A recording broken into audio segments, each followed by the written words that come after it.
Boy, As usual. as usual. What's up? It's your boy. We were just talking about this. What is up? It's your boy. It's your boy. Back at it again on the mic. Here with my fellow Curtis. rival, President of U of L. president of the entirety of the University of U of L, actually. Yeah, correct. All right. And we are back with the last day of the Sports Governors Cup Showcase. Woo! Early morning. We are currently sitting at a score of UK 4 to U of L's 3.5. It is still literally anybody's game here, Yeah. which might come down to the presidential 2K match at the very end. Who knows? I hope not. All right, kicking us off this morning is going to be the rival League of Legends match between UK, woo, Boo. Okay. and U of L. Yay! Come on, cheer it up. Come on. Good job, y'all. Yeah. Oh, so you all didn't clap. Okay, I see. All right. So, stay tuned today. We got a long day of festivities, followed by the one and only trophy presentation. The very end. Very fancy. Very nice. It has the logo and everything. It's legit. It's authentic. So, stay tuned because there's a lot coming up. But with that, I'm going to turn it over to our League of Legends casters and kick off our last day of the exhibition. League of Legends. Woo! All right, so they're starting to get ready to get into draft here. I'm waiting on my second caster to arrive. I'm Shmoo, so I will be casting League of Legends for today. Let's see. They are getting ready. They're going to be doing the in-game draft, so. Hello, welcome. Yeah, I know. I'm late. You're late. You know. How dare you? Yeah, Just I saying. know. Some League of Legends time, you know? Yeah, exactly. Oh. It's going to be a big game today, you know? Yeah. We'll see. I think our teams are pretty evenly matched here, so. Yeah, I was out there talking with U of L's coach. Your coach.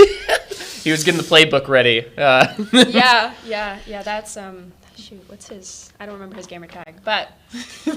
Look over there. Yep. Yeah. Got the playbook ready, dressed in a suit and tie. Oh, The Look at headset. He has a tablet computer. He's yeah, getting draft all set up. Yep. yeah. He knows what he's doing. What about UK over there? What are they up to? They're getting the gamer faces on. I see that they're prepared for today as well. Yep. Imposter. Oh yeah, I've been watching them type about Among Us in chat. Oh, Among Us. Yep. Yeah. Oh, they're gonna. Someone's sus down there, I guess. Yeah. It's been quite entertaining. Well, it looks like the lobby is Top in fact lane getting for- set up. Yeah, top lane for the Louisville team has lobby start. So You know. is production ready? Hey. If production's ready and they're ready, I mean, I think they're okay. I Okay, think there we we can go. head in then. We are getting in there. so I'll type to them. So, what do you think? Have you seen any of the UK folks play? Do you have any insider information on them? Inside of it. No, I have not seen. What about Louisville then? What's the insider information? I've had the great pleasure of playing with most of them. Oh, okay. All right, Lorna, she plays a banger Kaisa mid. Just saying. Oh, we probably shouldn't say that. No, she told me to hype it up on stream. Okay, it'll be fine. No. Oh, a big Seraphine Seraphine band to start. That's gonna shake things up, I'm sure. Oh, and Lulu comes off the board next. That will be Yusweg's Lulu. They banned Zaya. They banned someone's Zaya. The ADCs, I would presume. You know, we should have written down everybody's names. Nah. In draft, we see the enemy too. We'll see them soon, I'm sure. We got the Udyr ban. Okay, jungle. So what are we seeing? What are we thinking we're going to see here? Fizz Fizz off the ban. board next. Let's see if they target top lane at all. Twitch. Okay, more Twitch. bot lane. So we have 2 bot lane bans. So top lane is free for a pick. Well, it doesn't mean they'll pick top lane here. I know. But Rumble is looking like it's getting locked. If they lock Rumble, I don't know whose Rumble that is. All right, they picked Rumble. I think that's your mid. That's what I was checking. And I think that might be Crazy. your mid player. Milio, Oh. Kate, bot lane. All right, Okay. they're looking to poke the bot lane out with that. Milio gives extended attack range, and Caitlyn has one of the longest attack ranges in the game. We're matching that with Jhin. A Jhin pick, maybe. They might round out their bot lane here. Interesting. Now we're on Lorna. Is C-Tran your top? Yes, C-Train's Yeah. top lane. Okay, so we're getting Rumble top. Correction. Maybe they don't have to pick in order, so they can swap around. Everybody does have all champs. Malphite. Malphite, that's going top. That's That's top. Malphite top. Maybe C-Train. I was right. See, maybe it's Rumble in the jungle. It might be Rumble in the jungle. Just saying. We're just gonna guess. There We're could gonna be guess. anyone. They're matching with a Silas mid, or it could be Silas jungle. He has some good ultis so far, at least in terms of Malphite to pick up. Yeah. Okay, we're back to bans. Echo. Echo getting off the board. That would be a jungle ban. So I think their UK is assuming that Rumble is going mid here. So yes, technically you can see what happened 3 minutes ago. I can slightly hear external talking, and I don't know where it's coming from. Garen, so that's a top lane ban.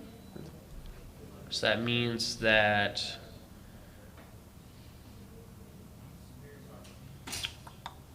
well, I mean they've already banned top lane. Interesting. And another either flex jungle or support ban with the Maokai there. Yeah. So that's gonna leave one less ban, and for the side of UK, they have a top and jungle free. Mm-hmm. And Top lane and jungle left to pick. Louisville will probably have either a mid or jungle and Well, they have their support. and another support to pick. So let's see how this shakes out. Oh my gosh. The AP Malphite? I heard AP Malphite. That's a All very right. interesting take. AP Malphite is, or just Malphite in general, is going to be matched against the Mordekaiser in the top lane. Let's see how Snaddle Rake picks here. This is going to decide a lot of things. They got mid and support left on the table. No, okay, Diego. Rumble is going mid. Hey, I told you before, but I was seeing the cook out there. Seeing the cook? I was seeing the cook out there. Plot twist, it's going to go support. They're picking mid right here. Nah. Yeah, oh they're picking my mid right no. here. Oh no. Oh, Lord of Zoe. Oh no. Oh. Okay. Yeah. Rumble support. See, that's the coach down there. That's the pick. We saw the vision. The vision was down there. All from the playbook. Yep. And now he's discussing with his team about what the strategy actually is here. Going into game. Will they 5-point? Will they 5-stack? Will they invade? Guess we'll see once we get into game. What about UK here? I don't think they have much of an invade comp going on. So they're going to play for just basic start. Probably a 5-point defense going first. Yeah.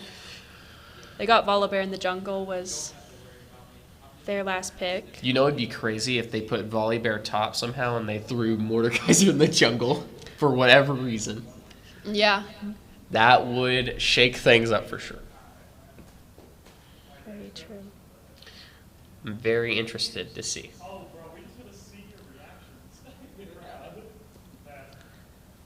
So we're we waiting got on that. 3 So minutes until game time. all the picks have been put forward. So what are you thinking the strategy for U of L here is?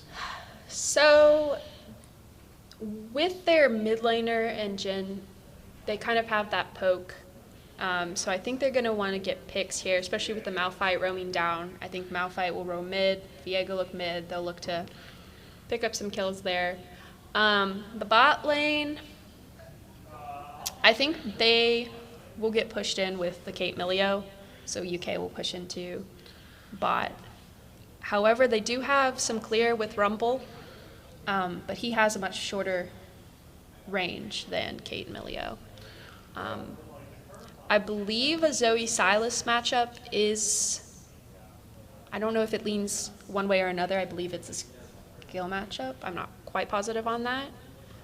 But I think it'll be a good match. Yeah. So I'm thinking for UK, they go 5-point defense to start, and they're going to play more of a. They're going to play more for the objectives out there. From what I'm seeing, maybe an aggressive ADC and bot. They're going to look to get bot side prio. Yeah, with Mordekaiser. So that'll leave Volibear for dives.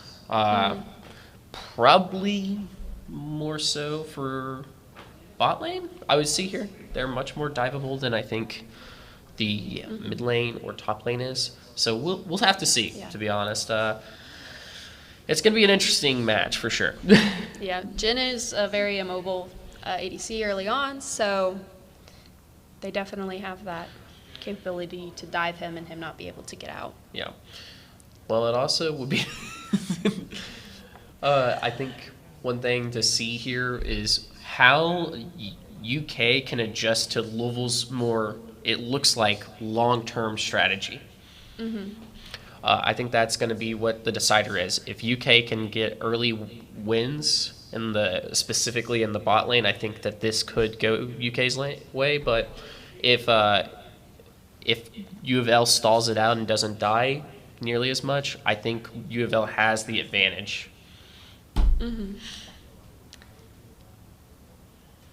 I think Silas is going to be looking to pick up Malphite ulti, Yeah. Rumble ulti, Jin. I don't think he'll look to pick up Zoe's or Viego's. Yeah. So. Well, it looks like we're getting in, so let's see what we get to see here. Yeah. It's very excited to see what the start is here. Ooh. Okay, so let's see what the summoner takes were. We might be shocked. So teleport on Silas, get back quicker. Lorna has Ignite. She's going to be looking to fight early. Yeah. Plus, she's Zoe, so she can pick up all the other sums. Yeah, and then you got... I'd like to focus in Exhaust. on Exhaust here on Caitlyn. I think this is definitely an aggressive bot lane to start. So that's going to really make things... Like what we said, it's going to see if U of L can survive long enough in the bot lane to win out. All right, and they're off. Let's see, looks like they are heading for a 5-point here for the UK side. Louisville is also spreading out into a 5-point. They've both decided to equally 5-point defense here. Interesting. I mean, neither one has probably the particularly stronger level 1. They don't have a lot of CC early, so it's definitely the best bet just to 5-point and play it safe here. Yeah. So as the timer is going on here, I'm going to say that, yeah, like you said, the aggression is not going to come out from either side. They're going to just play time here and wait on minions to spawn. Minions have spawned. Yes. All right. Okay, we're following Volibear. Looks like Volibear is probably going to be starting his red buff here. Yeah. Viego's also starting Needed. top side of the map on his blue. So both bot lanes are going to be getting to lane early.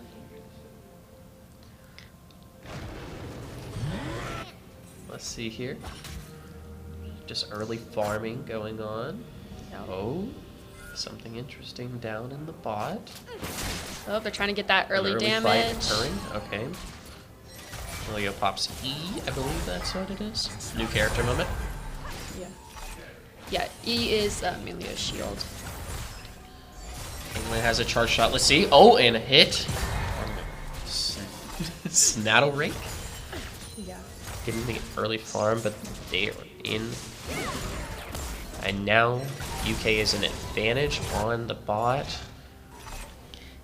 Let's see what they're going with here. Oh, and another poke.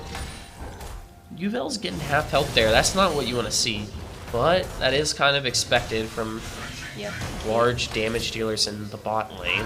Top lane. Oh, Needs to get could he out pull of him that in? fight. He could get. Oh, Oh, he walks That it is- out. he just walks out. That is a very, At this really point, rough start for he should Malphite look there. to back. So yes, our bot lane's being pushed in. I believe if Malphite stays top, he will die. Yeah, There's Zoe with the poke. She's able to poke and keep her distance from Silas. She just has to watch for his all-in. now we're seeing some movement again down the bot lane. Maybe, and the shove is coming through. So now we're back to mid, and we're going to be looking at. I believe there's going to be a gank happening bot lane here. Viego's rotating down. I believe this is what Louisville is looking for, trying to get their early bot lane. Here Oh. comes Viego. Oh, and Oh, Emilio but he gets a Flash. Big start for Louisville here. Caitlyn Flash Being too. an early hit. First blood. Volibear's trying to counter gank here. Yeah. Will they get Caitlyn? But They get Caitlyn too. An early win for U of L on the bot lane. That sets them up well for later game. Here comes the Silas in on Zoe. She sleeps him successfully. So that was a lot of sums used for UK down in the bot lane. They have all except Caitlyn's exhaust down. Oh, and, Nope. and UK's getting an early damage on there. He gets it, falls asleep. Nope, he's gonna die, I believe. Viego coming in. Viego coming in. Will Viego get him? Getting our move speed in. There's the Silas splash. Looks like He's out. Silas is out. He almost died to minions there. That's really rough for UK early there. Finding that kill though in mid might be able to set them up for a possible gold advantage in mid. But bot losing out there early for UK is going to be harsh later on. I believe U of L's goal is just to kind of hold their wave here and then allow their jungler to roam down and get ganks off of it. Yep. So that's what they're currently trying to freeze here. Yavel's just saying, come on in. Yep. We'll let you walk it all the way to tower. We'll dive you afterwards. Yep. Looks like Volibear is on his top side. He's going to do chickens. Mort is backing. Oh, and an aggressive mid lane going on. Getting some really good damage on that Silas. And Lorna getting very aggressive damage too. Yeah, that's big for mid lane. Let's see you down in bot lane. Lowell is shoving. They're probably looking for a back here. They're sitting on quite a bit of gold. Yeah. Mid lane's looking very interesting though. Looks like Zoe is roaming down. Yeah, Drake is coming up. She's just getting deep vision. Yeah, just an early vision on drag, essentially. Volibear is also top side. So they're looking to get Cryo bot just for that dragon. It is a mountain drake. And top is looking. What I expect from top. Malphite will be very beneficial though in Yeah. later team fights. Yeah. Well, I'm just saying, just what you expect in top lane, Yeah. just Just top lane island type. just type not much going on, just some damage being thrown around. Yeah. It's gonna be more late game going Looks on like Louisville has started the dragon. there. That's gonna be an early objective for Louisville. Yep. It's only 6 minutes on the clock and they're already down on it. Volibear is going into his top side, so it looks like they are not contesting that at all. Lorna is almost killing the Use Volibear there with her flash there. Q. Right? Am I like crazy? No, he still has Flash Out. Malphite is walking through the jungle. What is he Oh, up to? it's a trap. Rouse comes through. He stole. Heavy damage. Can there be a finish here? No. Just Not you wait. enough. Once she gets some more damage on Zoe, then, you know, we might be seeing it. Silas does have Zoe ulti right now. Yes. Not quite sure what he will do with it, but. Oh! Ooh! So close. And now Silas has to take even longer to get back there. That's going to cost him a lot of gold advantage. Yep, she's That's- really punishing him. He's going to be missing out on that XP. And his wave got crashed in the turret. Oh, but a kill from Rebel coming up from bot lane. Oh, That was an amazing roam there. He did flash for it, but honestly, it was worth the it's kill. worth it. That's going to even out and probably put mid at a disadvantage as well. So now we know that mid and bot lane are at disadvantage for UK here. Yes, so we can see the items right now. Silas has full 2-tier boots. Lorna's sitting on a lost chapter and tier 1 boots. Oop, what's going on up here? We get an engage. Oh, and an engage, and Mordekaiser has to flash out. However, Volibear is counter ganking. Looks like we got the stun off.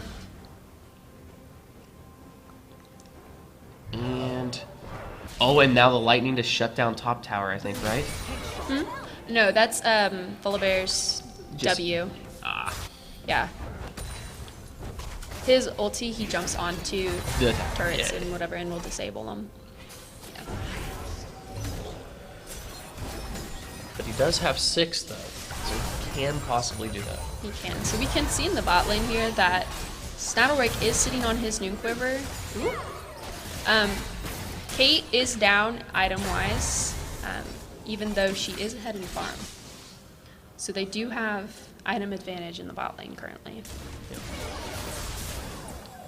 And now we're going to have to see how they play with that advantage. And a stun comes out. Can they follow up?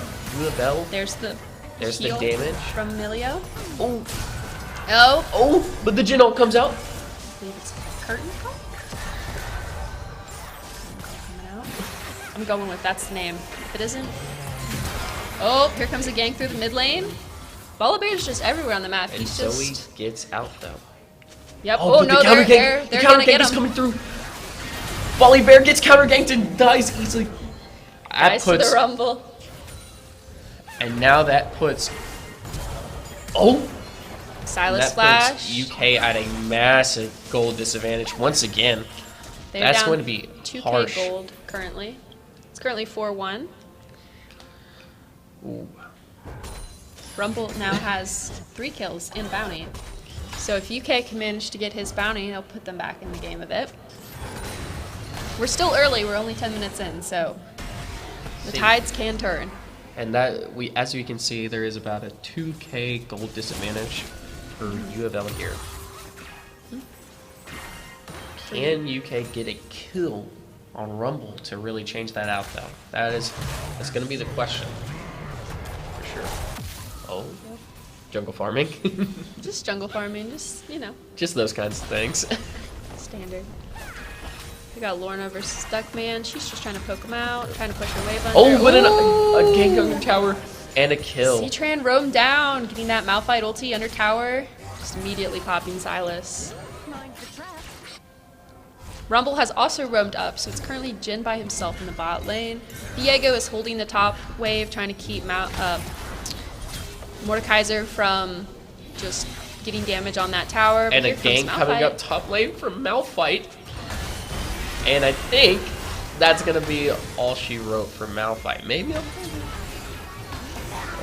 Can they take Mordekaiser out? Malphite has to flash due to his shield. He's just... And it is successful. It is. Unfortunately, Snattlerake alone by himself in the bot lane. He did get dove.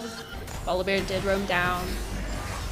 To be expected. But they got a lot on the map. And it looks like an Top side. objective coming up here for UK. They are going to try to take this dragon quickly. believe they can do it. U of L's jungle is still top side. Yep. And so that puts them pretty easily going to get this dragon. And even out the dragons.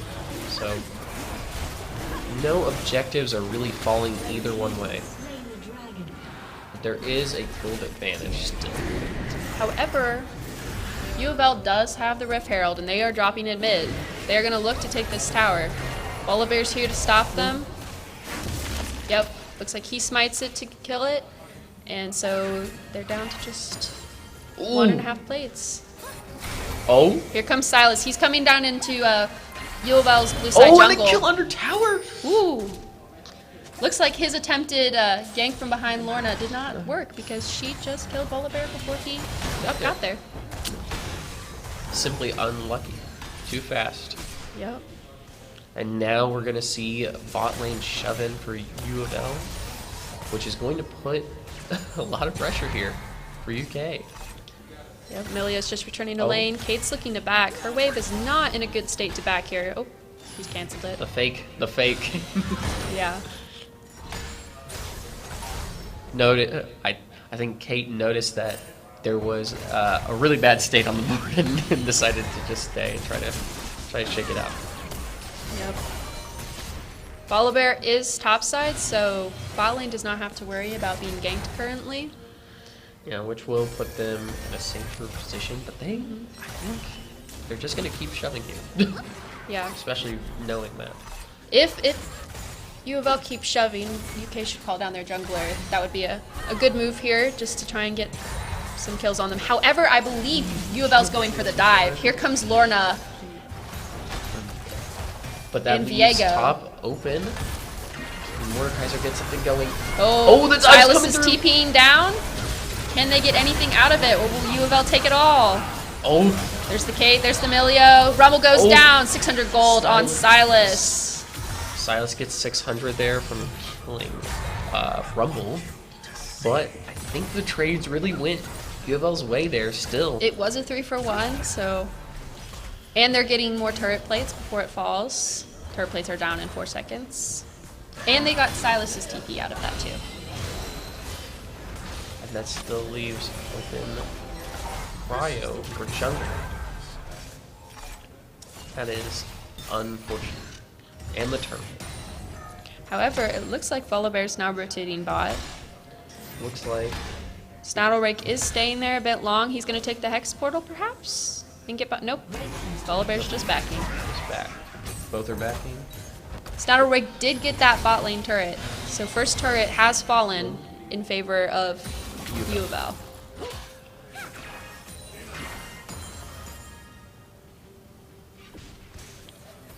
Just some poke on this turret. I think Top side looks like they're about to gank Mordekaiser up there. We got Rumble and Viego. And middle turret just fell too. This is not looking pretty.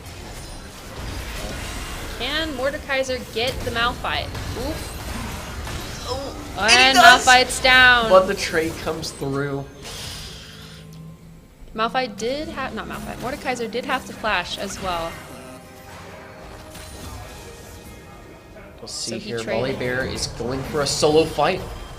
Lorna pulls out the stopwatch, and Viego's here to cover her. For the counter. Looks A like they root walk it out. comes through. Milio's also in that mid lane. Yeah, it does look like it's just going to be a walk it out. The Rift Herald is coming up soon. Let's see if either team. Decides to go for that. Yep. Lorna's on her way bot. She's looking at that Caitlyn. However, Volibear and Milio are in the jungle. They can come behind her. Malphite's also TPing bot. Looks like Louisville's roaming to catch out this Kate. Will we see the Malphite ulti? They're looking for her. The root comes through. I think that might be it. Yep. Yep, they didn't even need to pull out the Malphite ulti. And that's really not looking pretty. Jen, Viego, and Rumble are now looking for Mordekaiser again. I believe they'll try and get this Mord and look for Herald, perhaps. Silas is roaming up. Will he get Oh, there and the in Rumble time? comes through. The damage. Look at how much damage that is. The Jin with Rumble combo there. Silas did not get there in time, so he's just going back to the mid lane. It looks like they might be running down looking for Dragon here. At this point, it's about a 6k gold lead. This is going to be a hard comeback for UK. However, they can still pull it off. They just have to wait for Louisville to make a mistake, like Malphite getting caught out. But he is the Rock, so he is able to walk out of that. Looks like UK is going to look to get this dragon quickly. Try to up the advantage from the dragons. Try to settle, you know, settle out. The soul this time is the Hex Tech soul. That will be a really good soul for them to have, so they can stack those Hex Tech Drakes. It looks like Louisville is hitting The Herald, they're getting mid lane. They're just taking everything. Yep. Anything that isn't the dragon, it looks like. So.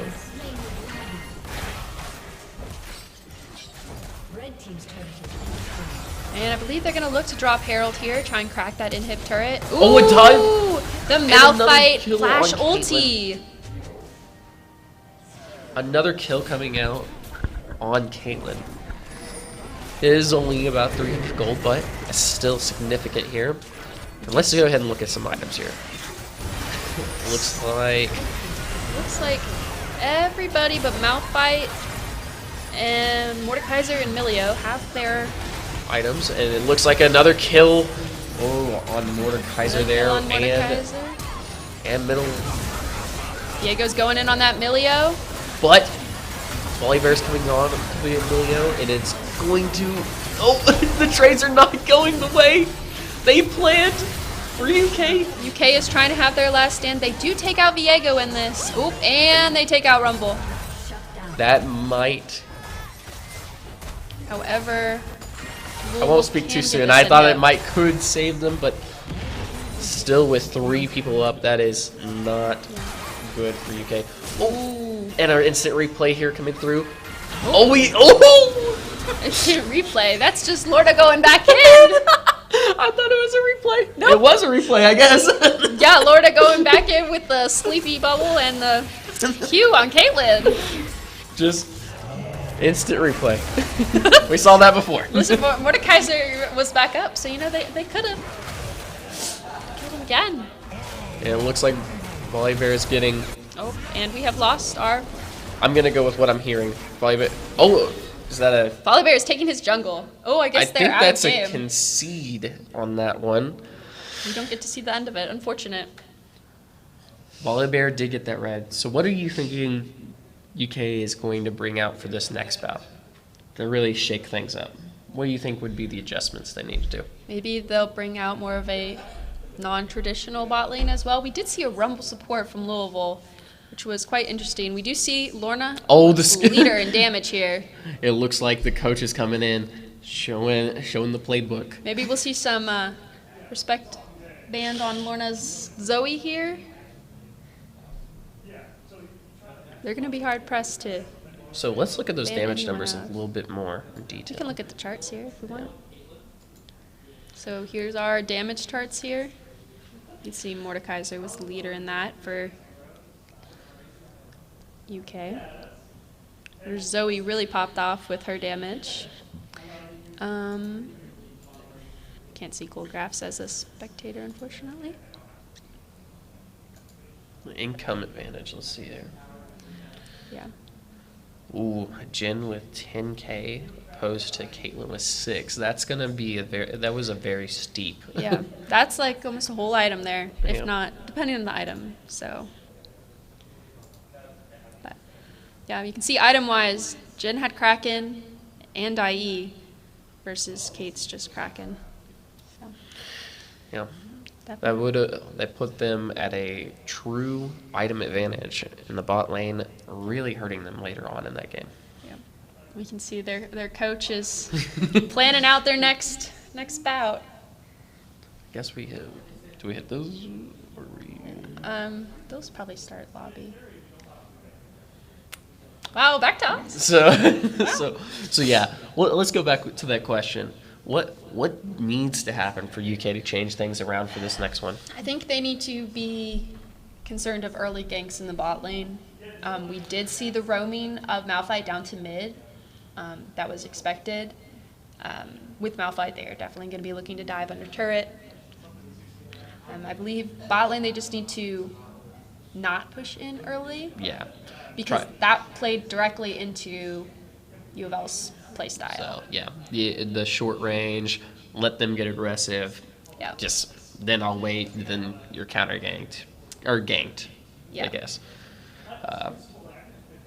Just kind of played that. And then Malphite just didn't die top. Yep, he did what he needed to do. He held his own and roamed when he had to. So that really did unsettle them. So I think seeing that, we can directly see the gold advantage came from that first fight. Like, so. Yep. That kind of set the tempo for the rest of the match. Yep. Not much to speak on there, I guess. Yeah. Objectively, I think they were both pretty even, actually, overall. Yes. Louisville pulled out 2 Heralds and a Drake, and UK got UK, 2 Drakes. 2 Drakes. Melio is a relatively new champion, so it is surprising that they've pulled him out. Not as much time to get to know him, but he is super fun to play, so. And is really good into engage style supports. However, I do not believe that they were expecting the Rumble support there. Yeah. That is a shocking twist, isn't it? Yep. I was really thinking Rumble was going to go mid for a second there. It was concerning. I play with Lorna all the time. She's my mid laner for the Louisville Black team, and I was like, if that's going on Lorna, that's a shocker. I would be surprised. So what do you think? Do you think Louisville sticks to their guns, plays the same comp, or do you think? They might play similar comp, but different champs. I don't think they'll play the same thing. Do you think there'll be any what we call trauma bans coming out from UK? I mean, the Zoe maybe. Maybe they'll swap out one of their other jungle bans for the Viego, because they did ban his Echo and Udyr. Well, I guess we can talk about a little bit about how this is all going towards charity. The donation bars and whatnot, we'll talk about this, I guess. So, as you can see below, and this is horrible, hard to see, but as you can see below, this is a donation bar, essentially, pinning up Louisville versus UK's donations based on percentage. And that gives either person or either team who pushes that donation bar based on percentage a point based on how much is donated. So for UK, they are donating to the UK local children's hospital, I think. We can say that. And for Louisville, it is for Norton's Children's Hospital. I'm sure you've heard of Norton, so I mean, but all of it's for a good cause. And so far, the points right now for Louisville is 3.5, and for UK it is 4 points. So if U of L ends up winning this next map, that would put them at 4.5 points to UK's 4, so up a half a point. But anyway, Both sides have loaded into the match. yeah. They're both ready, apparently. Looks like they are ready.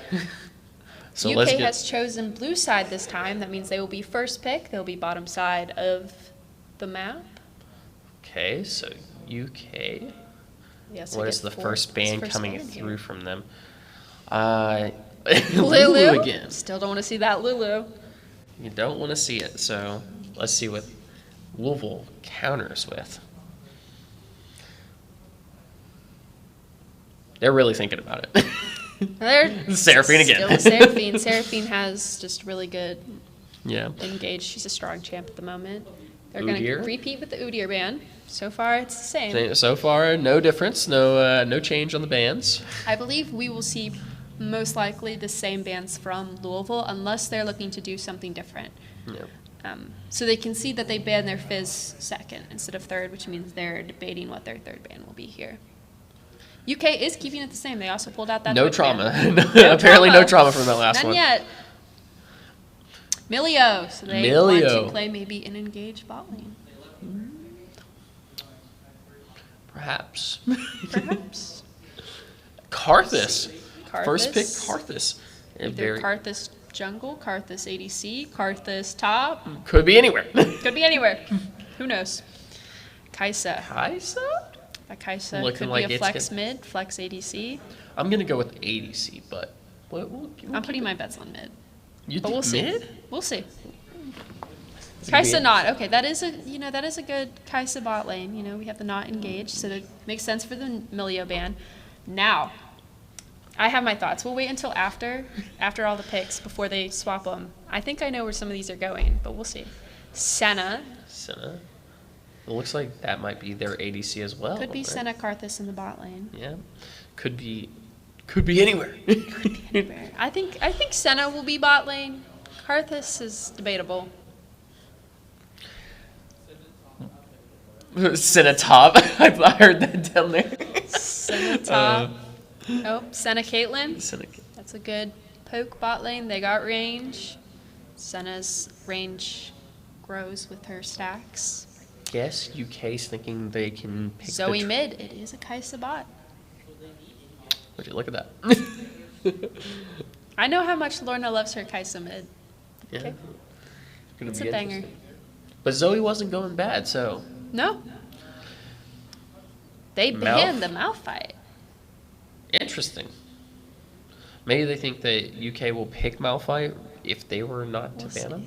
A same ban system coming through from UK though. Got the Maokai Uh, ban. However, they banned Maokai last time, so maybe they're contemplating Yeah. changing up their ban. Scion top. Oh. I have my thoughts. I think. What do you think? I think I'm gonna bet this is gonna be a mid ban for some reason. No, it won't be. It won't be. They- It won't be won't mid ban. It'll They're a- gonna ban it'll be jungle. Jungle. Yeah. My brain was working. Let's see if he picks Viego up again.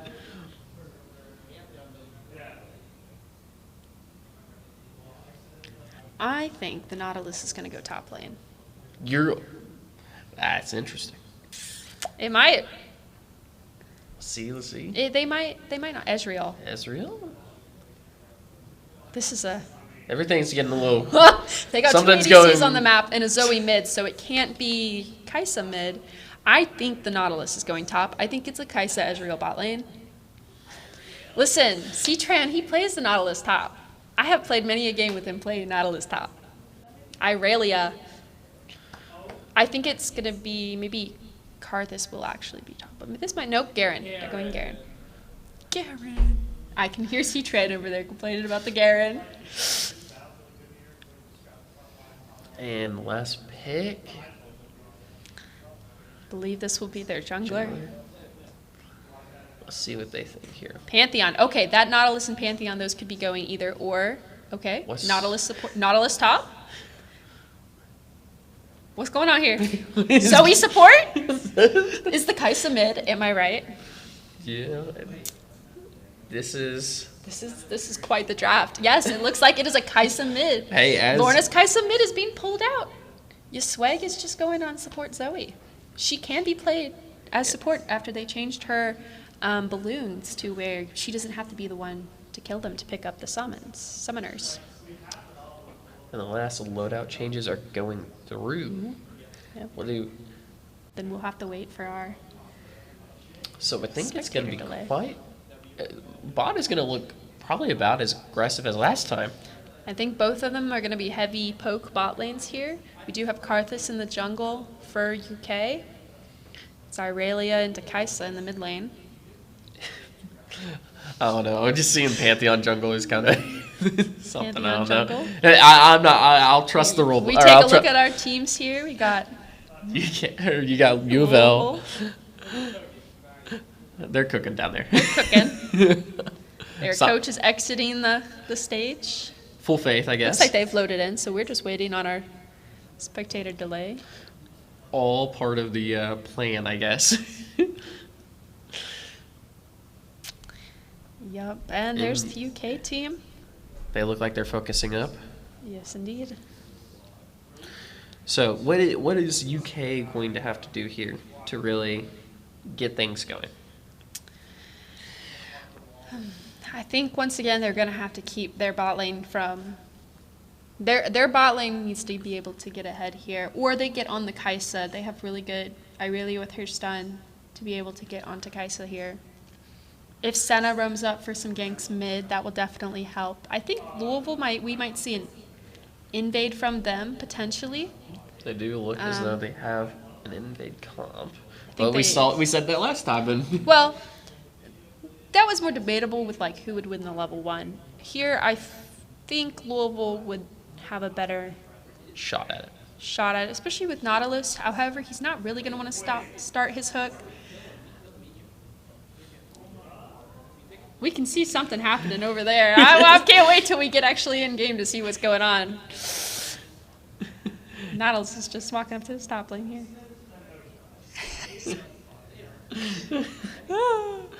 Okay. Back to us. They're like, no, you can't see. No more. No more. You get streamed No away. spoilers. No Spectated spoilers. away.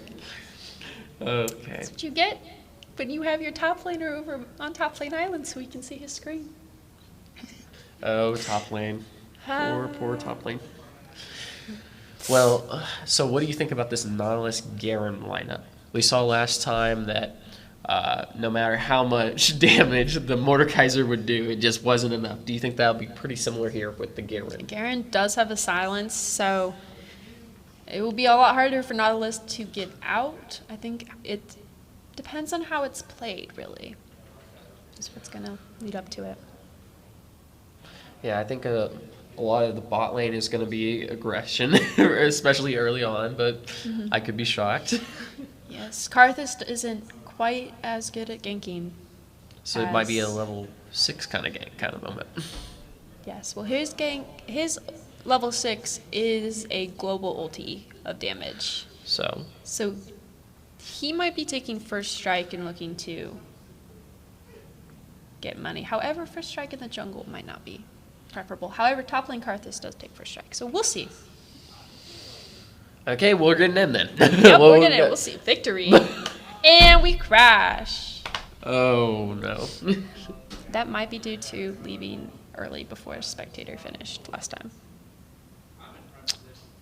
Unfortunate. It do be that way. Are we gonna? I wonder.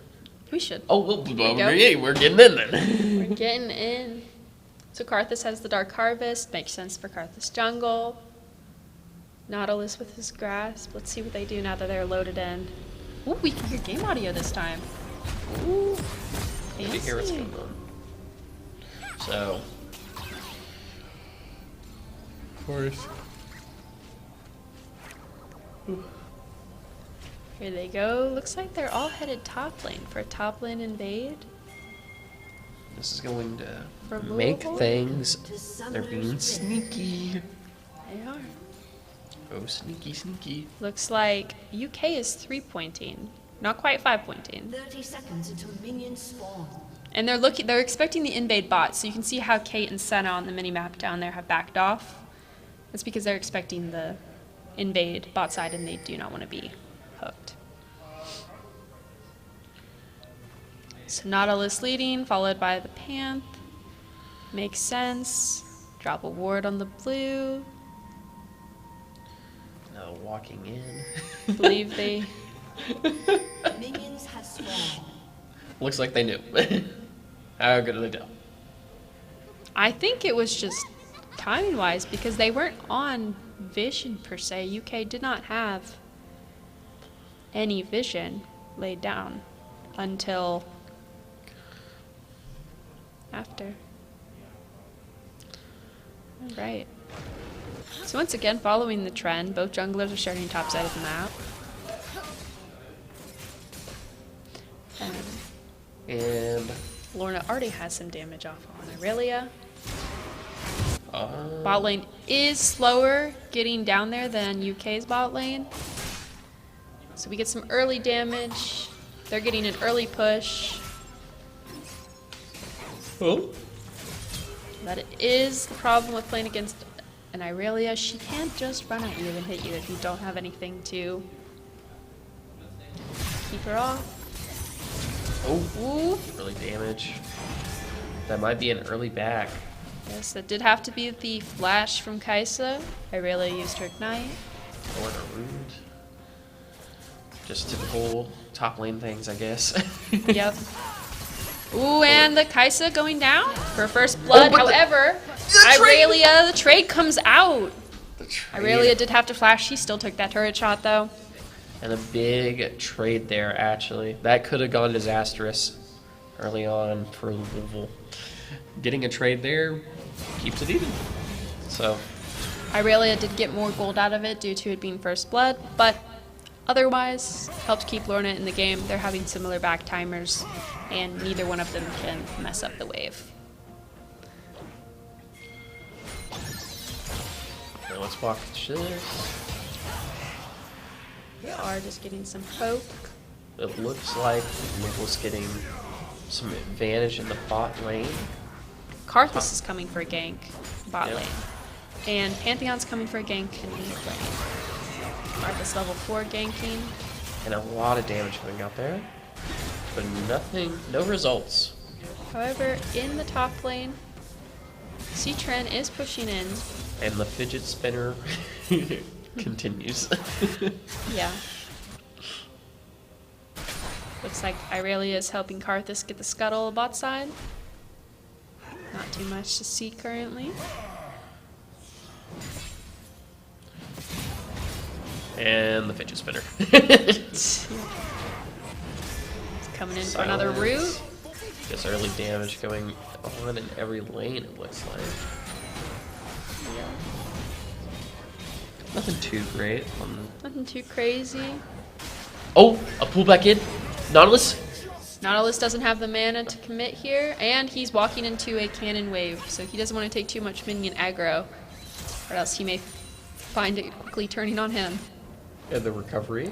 Karthus is topside. Nautilus should have seen that vision plant been hit and known that someone's there, so hopefully he backs off. Looks like he is, playing a little safe. Lorna's finding Karthus in the topside jungle. Looks like she tried to contest that scuttle. I just love top. Top is always just nothing going on. Yeah, pretty The much. island up there. Yeah. Look at that. Pantheon is roaming top. They may look to dive here. Pull in. The The root. root. Silence. Here comes Pan. Ooh, he flashed. Flash and a Close miss. Garen also flashed too, so that is a Oh, flash. but the flash. counter? Nothing would happen with that. Back to mid. The walk of shame for Irelia, if you will. Yep. Yeah, Swag is sitting in the bush looking to catch out either bot laner. There goes the sleepy bubble, and that's a miss here. However, it might sound And the root coming sound through. off. Nope. And Karthus is just in the mid lane, pushing into Lorna. midway prio. And it looks like they might be going to get that dragon. But the And the top lane Ignite is coming just out. the fidget spinner gets it. He gets it. He ults in. That's what I said, that once he's silenced there, it's going to be hard for Nautilus to get out, especially if he's low on mana. And that come in. Unfortunately, Let's see. Garen Looks did like hit sit Dragon is six going to be sooner. grabbed by UK here. Yep.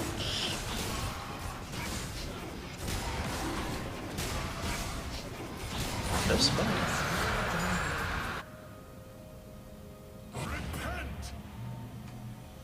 Yep, it was pretty much free Drake. They knew Panth wasn't on the map, so See here. What's the gold looking like? What?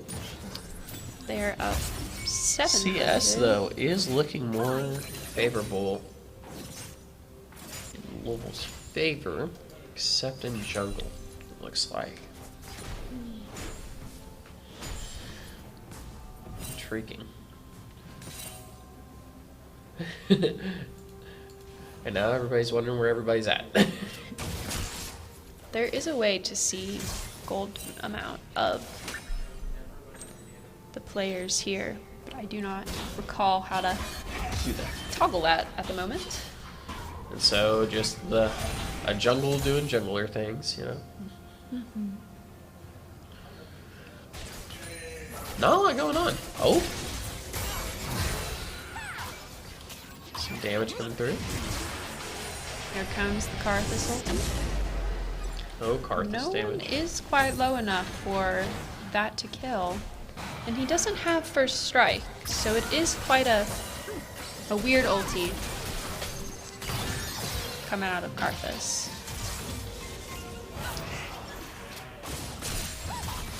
And just some damage flying all around anywhere and everywhere right now. Yep. Bot lane's pushing in. Pantheon is bot side. Karthus Does top look side like currently. bot is going to get a little shove going here, but once again, And Garen and Nautilus just going back and forth with silences and roots.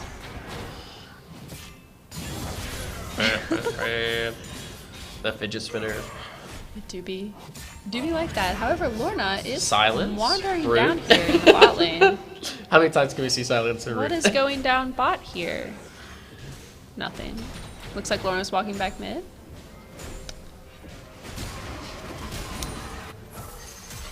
Looked for a moment that Lorna and Panth were looking to dive bot lane, but instead Zoe is roaming up to the mid lane here. Nautilus is roaming down. Nope, Nautilus is going back to lane. And Must it have looks called him like off. it is just going back to being a farming simulator. It really is. We are 10 minutes in, and there are 3 kills on the board. Irelia is all in. Oh, all Lorna. in and gets a kill. The Irelia pulling out for UK, getting that first. Well, I guess first kill. Getting that kill for UK there. That's going to definitely. She's gonna bomb hold the plant mid lane. over. Oh, did not bomb plant over, and Gets the kill on- amazing Ezreal snipe from the bot lane shuts down Irelia. And it looks like there might be a gank coming here top, maybe? She messed up her bomb plant a little bit. I believe if she had gone over into Herald Pit, that would not have occurred. Farming simulator again. Just Yep. However, now Israel has a kill, so that is definitely going to help him. oh, asleep coming through. He has his Sheen. And snipes going either way down there in the bot lane. And backs. Just Top lane's top lane. so let's see what UK is up about a K here. What does Louisville have to do to get the gold back? I think just looking for objectives here, just not letting them get ahead further in objectives. They are looking to set up for Drake. Drake is coming up here soon. So they are going to They might have just trapped. Did they catch out the Senna? They caught out the Senna. Yep. She's wise not to use any sums there. She knew she was caught. Not much else you can do. I don't know. Every time I just see top lane, this back and forth in top lane is. Ooh, the Nautilus ulti. Garen's taking some turret shots. Oh, Nautilus Nautilus- flash. Oh no! Oh, go back. Go back to the top lane. Uh, Lorna's. Okay! Oh! yeah. And he There it gets is. up. And Lorna However, gets out. Lorna's unfortunately. Wait, Lorna does not killed. get out. Nope, the Karthus ulti got her. So, Unfortunate. They did get UK and U of L both and it getting a looks kill like on the map there. Disco is just going to come to reset the wave in mid. Looks like Louisville's looking just to push in here. Probably looking to back. Karthus is walking bot, so they do want to watch out here. It does not look like they have vision above them. They are still pushing in with no vision. Karthus And is it coming looks like it's going to be behind. more than just Karthus. Irelia is also coming in. But they got the kill on Karthus. They did get the kill The on snipe! Karthus. It's blocked. Pantheon is coming in And for Pantheon counter comes game. in to save, just in case. And They walk out. they get out. An unfortunate With a kill. gank by UK. Louisville managed to turn it around on them. And now gold's even.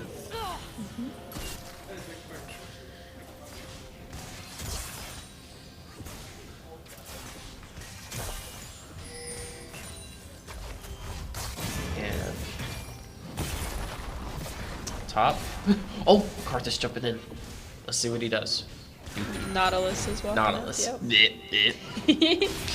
He is just going aggro onto Garen Oh, here. the fidget spinner. At this point, Roots.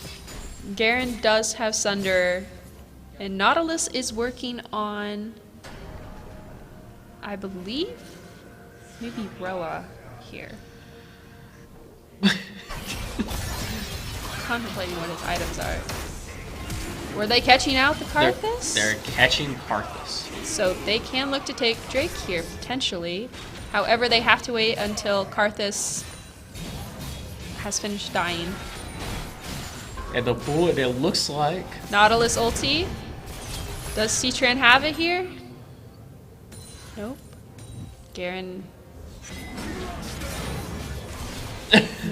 No, he does have it. Red team has I believe Garen was looking to ult there, but couldn't get So Nautilus Uville low evens enough. out the dragons and is now up a little bit of gold here. Irelia, though, has advantage against Looking Nautilus. to take out the Nautilus. And she will, and get that shutdown. It's an extra 150 gold for her. It's like you said, they changed some things up. It looks as though UK is making this very difficult overall Yep. for Louisville. I think they have a better bot lane duo at the moment, just with the.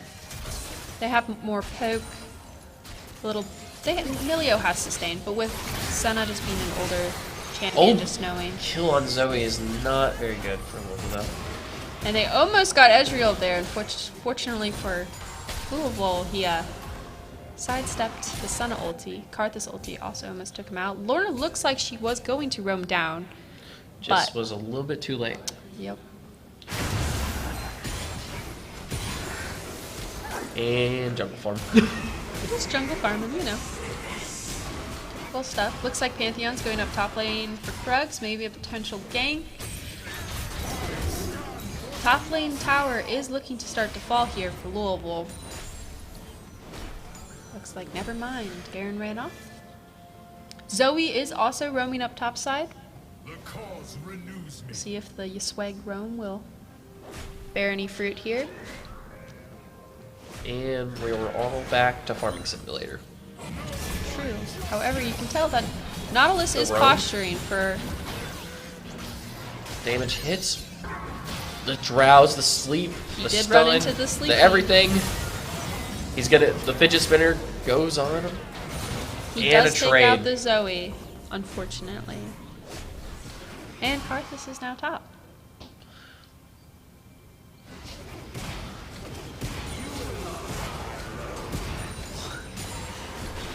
Damage. Karthus. Nautilus is just walking straight at him. Yep. Can. Yep. Just he's deals tanky. more damage. Yep. And however, he's gonna have to get out of those Qs. He And did not- burn. He did burn from Leandrius, unfortunately. Oop! Irelia missed her ulti. The stun on Lorna. However, Irelia is now making it taking difficult turret. here. But The outplay! Lorna held onto that flash until it was perfect opportunity. got that win. Let's see here. We do know Pantheon is bot side. Swag is also coming. It's Ezreal looking pulls more and out more the like a tower ult. gank is about to occur. Yep, pulls out the ult for pushing those minions as well as just extra damage on Kate here. They're sitting, they're waiting for him to push this lane under tower. Oop. Missed the sleepy bubble, however, it does And not the- matter. They did get a shutdown. Looks though. like it's 2 here. 2 shutdowns. It was unfortunately a 2-for-2 in the bot lane. They were like Icarus. They flew a little too close to the sun there. Yep. If it wasn't for the Karthus ulti, I believe it would have gone a lot better. But Karthus has that global ulti, so really... And there's another one. UK Unfortunately, is saying there's not another much one bites more. the dust. Yeah. It looks like. Unfortunately, not much Lorna can do into an Irelia. Irelia does have Borg, so you know she's online, she's ready. It does look as though we are back to farming. Yep. Maybe we might see a Rift Herald here on the side of UK. Maybe. They are getting the scuttle in front of it. Drag is coming up in the next minute. Looks like they're And starting Rift Herald. the Rift Herald will be getting grabbed.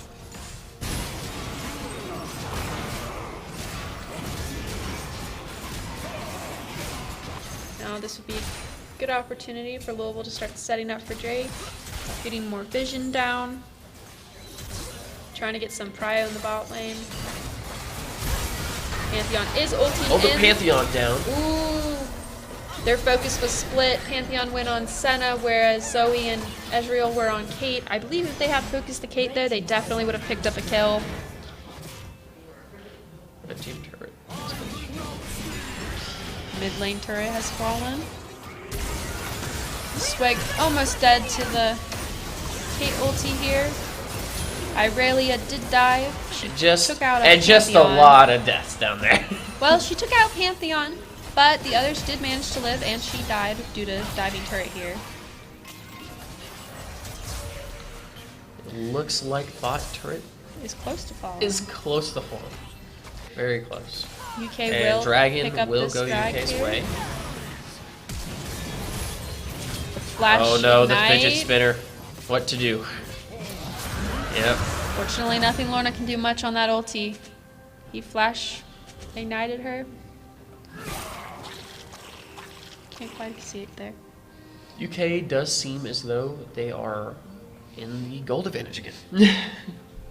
Yep. I think that's pretty fair to say. Yep. And tower advantage. 2 down.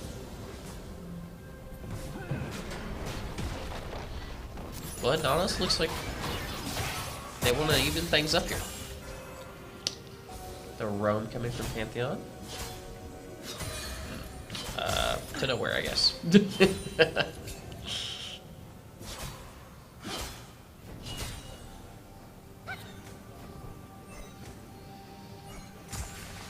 Just clearing out some map vision.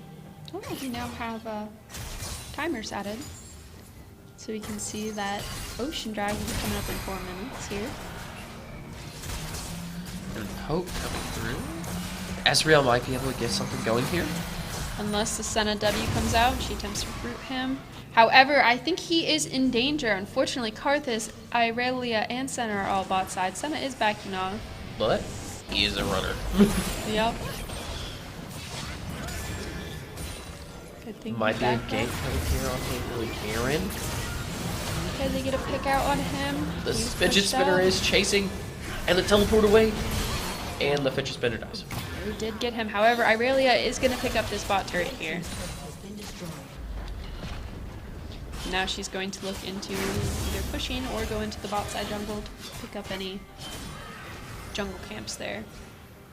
Looks like Ezreal and Kaisa are walking bot, headed to go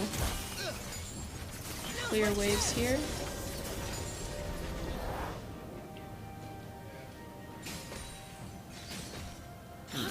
Ezreal smart, not overstaying. I think Irelia stayed. Nope. Interesting. Back. Nope. She was Through. looking for And they look like they're gonna try fight here. Mid. They got Karthus stunned here. Flash out over on the wall. Karthus. Can they find him? Oh, the sleep. Ooh. They know where he's at. And they hit the killed- sleep. Pantheon picks up that shutdown. Senna's ultied. Zoe is living with an inch of life. No, she's healing up to half. It's looking like. Irelia is walking over for that bot side flank. Louisville might be in danger if she joins the fight here. No, they Looks like called it they out. saw her on vision. It looks like they know Aurelia's coming. They want to take the fight here. Pantheon's going in on her. Aurelia's And asleep. Aurelia is down. And now they're going on to Garen, it looks like. They did And pick now, up for the Irelia, and Panth fell for it. However, Lorna's going all in on Senna here. However, Kate, with her lethal tempo, is unfortunately outranging her. Zoe and Lorna died to the Karthus ulti. And it looks like the mid tower might fall here. Yes, I believe Snaddle, and C-Trans should be able to pick up mid tower here before needing to back off. No, maybe not. Karthus wave clear, just 2 top tier.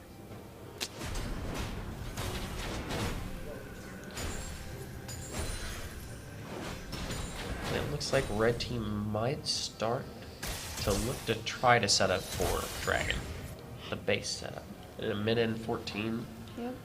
Minute on the clock. They're going to start getting vision. They do have some vision in River, but they want to get some little bit deeper vision. I don't think they're going to be able to, just due to UK stepping up. And there they go. Don't you just love stealing the, the enemy jungler's farm? Yep. So it looks like they're looking. They do not have their full team Oh, with asleep them. on Garen. Sleep on the Garen. Looks like we can get a pick out on him. Nautilus is TPing in to join And the a fight. kill. They did And end up picking up the Garen be kill. enough to secure Dragon. Just that. Oh, I really stunned. And they get a pick out on the Aurelia. Nautilus ulti coming in. Aurelia ults. Aurelia. There they The go. sh- Aurelia shut down on Pantheon. And You now swag Aurelia- with the Zanyas. Aurelia mid-timed her stun. However, they still get her because Aurelia. Sometimes I think we need to bring back the old saying of nerf Aurelia. Nerf Aurelia. Yeah. I think. Unfortunately, while Louisville was able to pick up some good picks early, they did not win the team fight overall. So they're out here Azrael has the sight. poking for the drag. Lorna is going in here. Guess they decided that they had enough poke. Lorna picks up a kill on Senna. Unfortunately, she falls. And so will Karthus Snaddlerake due to Leandri's. Quite unfortunate for Louisville. I think they took a fight that they quite were not ready yet for. UK definitely has the advantage again now. They're up 3 dragons. Louisville will definitely have to fight for that 4th. Also, it will be Soul. And Ocean Soul will be very good for Garen here, plus all their other. And Irelia. Ooh. Getting some damage. Pantheon Irelia just trying taking to. a turret Oh, shot. and the gang coming in. Nautilus. Nautilus roots. And Is it enough? Zoe. It is enough. Do pick up the kill on the Aurelia. However, they know Panthers bot side right now, so UK is starting Baron. Can Louisville get there in time? Are they even aware that they are on Baron? I think UK is just going to be able to pick up this Baron uncontested.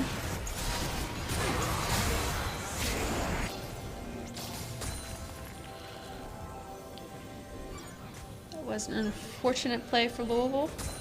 The jungler showed bot. UK was able to immediately start that Baron. Looks like Nautilus is going to be getting this bot tower for Louisville. Garen is running down the Ezreal. We have the Flash Ignite coming out and ulti. And Ezreal is down. Now what's going down bot side here? We got 3 people in the jungle here. Chilling. Lorna is making herself known with some damage onto Zenith here. And it looks like top turret is going to fall here. 2 Baron minions, 2 Baron cannon minions. Wow, I cannot see. And mid turret. Hunter has also fallen. Swag is poking from the flank. However, UK is going to turn on him here, potentially. Or at least try and shove him out of there. And still some jumping while they're at it. Yup. Fortunate, close. Lorna, the AP Kaisa. Her W's are doing damage. That's almost half health. Oh, Kate has some big damage on her right now. I think if they can just poke them down a little bit more. and it's looking like an ARAM match going on here in mid. It is. Lowell, I guess, feels confident in the ability to win the ARAM.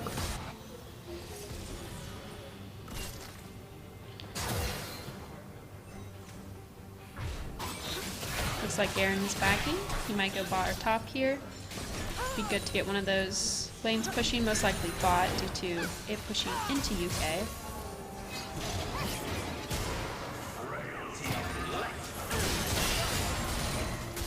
Poking Karthus. And the damage going through. And a kill on. And a shutdown on Karthus. However, Karthus ulti is running And out. Irelia gets stunned, but it's not enough. Karthus And- picks up 2 kills from his ulti. Kate picks up a kill on Nautilus. Ezreal is on the last inch of his life up there. Kate ulti almost took him out.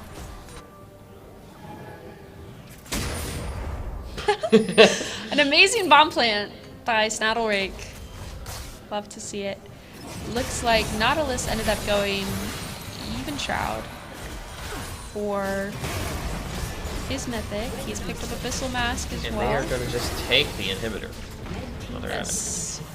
Now, taking inhib, this can be good for Louisville as they're able to sit there and farm minions. However, Ocean Drake is up in 30 seconds.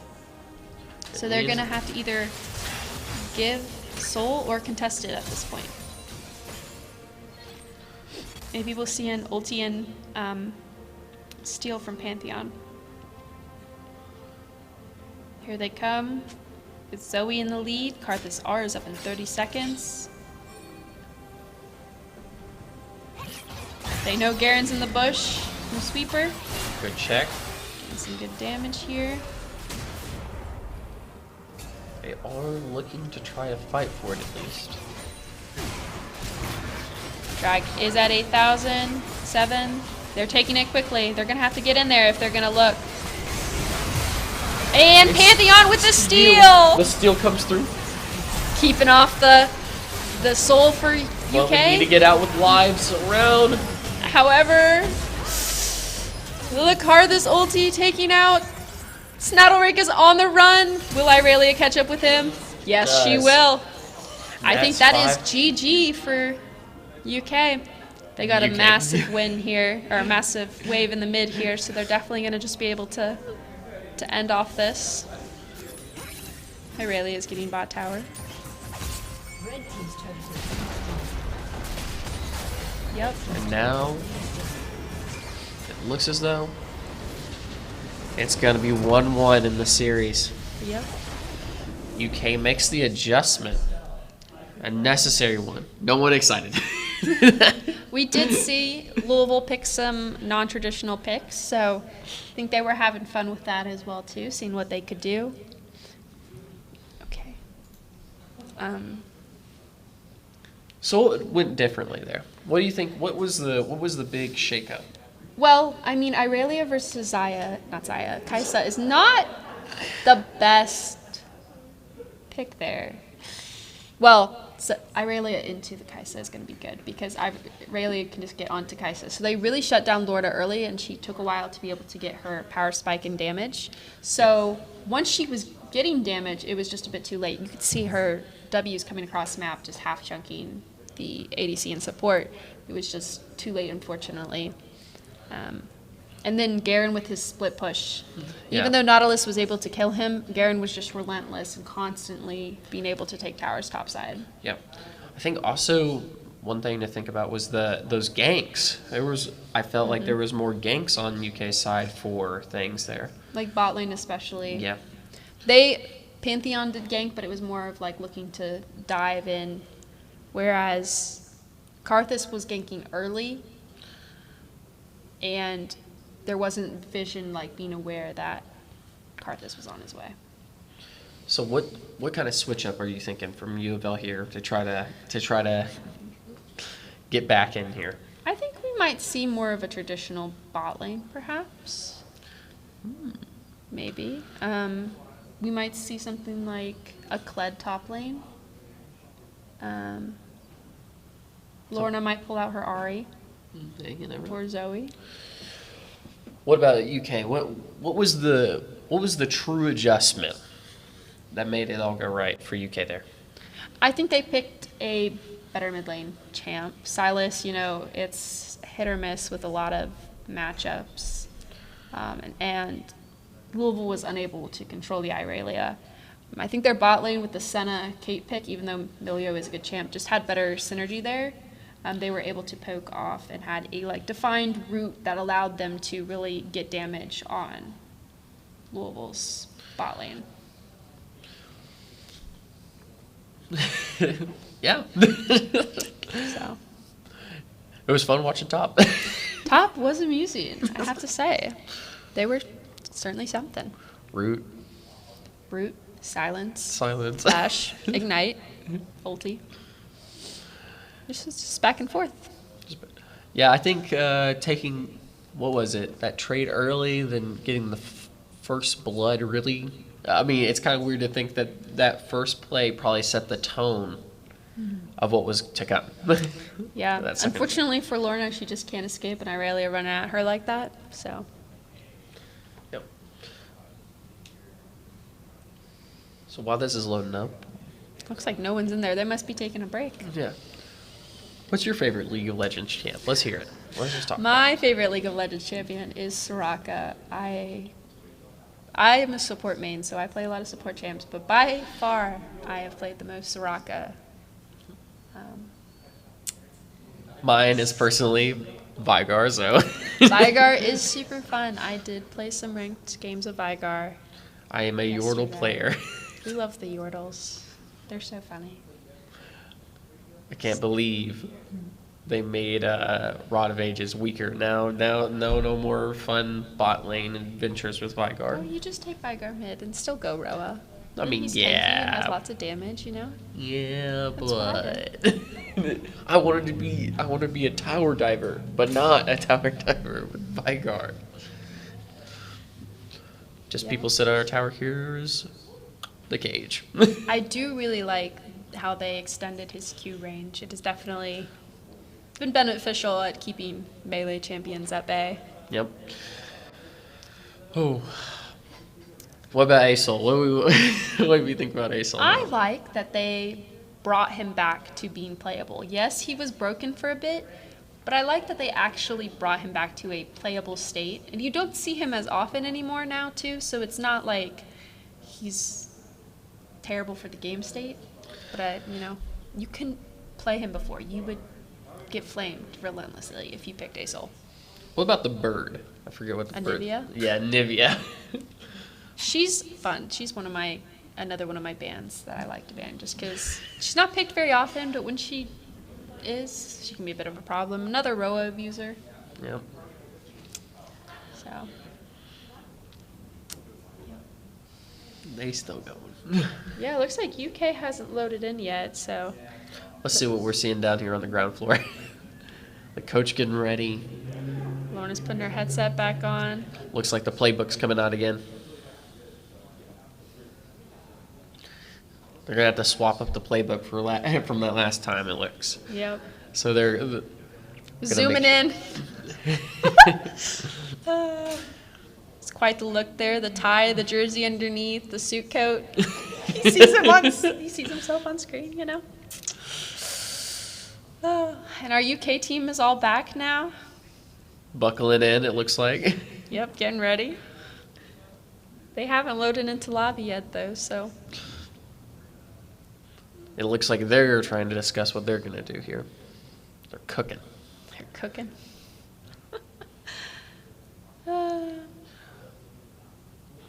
Well, what to talk about? The trophy. Look at that trophy. Yeah. Very pretty. One of the Valorant players is here, it looks like. Hey, Tyler.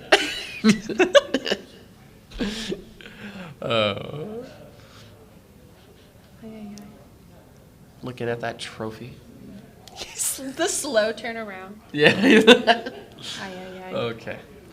So, while they're getting ready, what is another thing? What another thing? We can talk more about League of Legends. Yeah, champions. what's the worst bot champ to play against? The worst bot champ to play against? It's a good question. I ban Kate a lot right now because of her range. I don't mind her. Otherwise, she's fine. My least favorite to play with, however, is Ezreal. See, I'm kind of the opposite. I ban Ezreal because I was playing Vygar and bot, and he just gets out of my stuff for free. So I'm like, no. That's fair. That's fair. That's not fun. I just want to play Vygar. It's like every time you have an Ezreal with you, they do really poorly. And then when you play against Ezreal, they play really well. So I hate playing with Ezreals because of that. But yeah, I'm a traditional mid player. What about mid? What's your what's the worst mid? Worst mid. I don't like playing against Fizz when you play Vygar. Yeah, I don't either. Cat, at least you can like place your cage on her dagger, so then when she teleports to it, she gets stunned. Yeah. But like Fizz, it's just kind of like, what do you do? He just gets out. He can dodge your ulti, too. And then he throws a shark at you. Yeah. You're like, oh, well, You just guess that's that. out of luck. Yeah. He throws jaws at you. Sometimes I ban Silas, just sometimes I don't want to deal with the champ. Or Yeah. if I have a really good ulti on me that I don't want to play against. Silas is not a bad ban. I would go with probably like Yasuo. The 0-9 Yasuo. power spike, bro. Unless they're a good Yasuo player, for the most part, I can handle them. Oh, I agree. It's just one of those things where you're like, you never know when the 0-9 power spike's coming through. Even though I say 0-9, but it's just always somehow. They're like, Yeah. you're just like, man, Yasuo's not going to do anything the rest of the game. And then Yasuo's just like, but I do. And I will. Yeah, no, he gets an item, gets his boots. You better watch out. Better watch it. You heard someone chanting. I heard someone chanting ban Karthus. Why would you do that? Karthus definitely helped turn the tides in a lot of fights that last match. His I'm ulti already really took out a lot. Oh, goodness. You trolled by not taking first strike and ulti on cooldown. True, that first ulti came out of nowhere, and he did not have first strike. So it was definitely an interesting ulti from First Karthus. strike is mathematically worse, is what we're hearing. Oh, here. so he was playing mathematically correct Karthus. Okay, I my see. bad. I see. Print money. Just looks like a little bit of banter going on while we wait. Yep. So, what is some? What would you say is the best mage item in the game right now? Best mage item. I don't know. I think it depends on what you're going. I'm always a fan of Luden's Echo, to be honest. But I do enjoy playing Roa.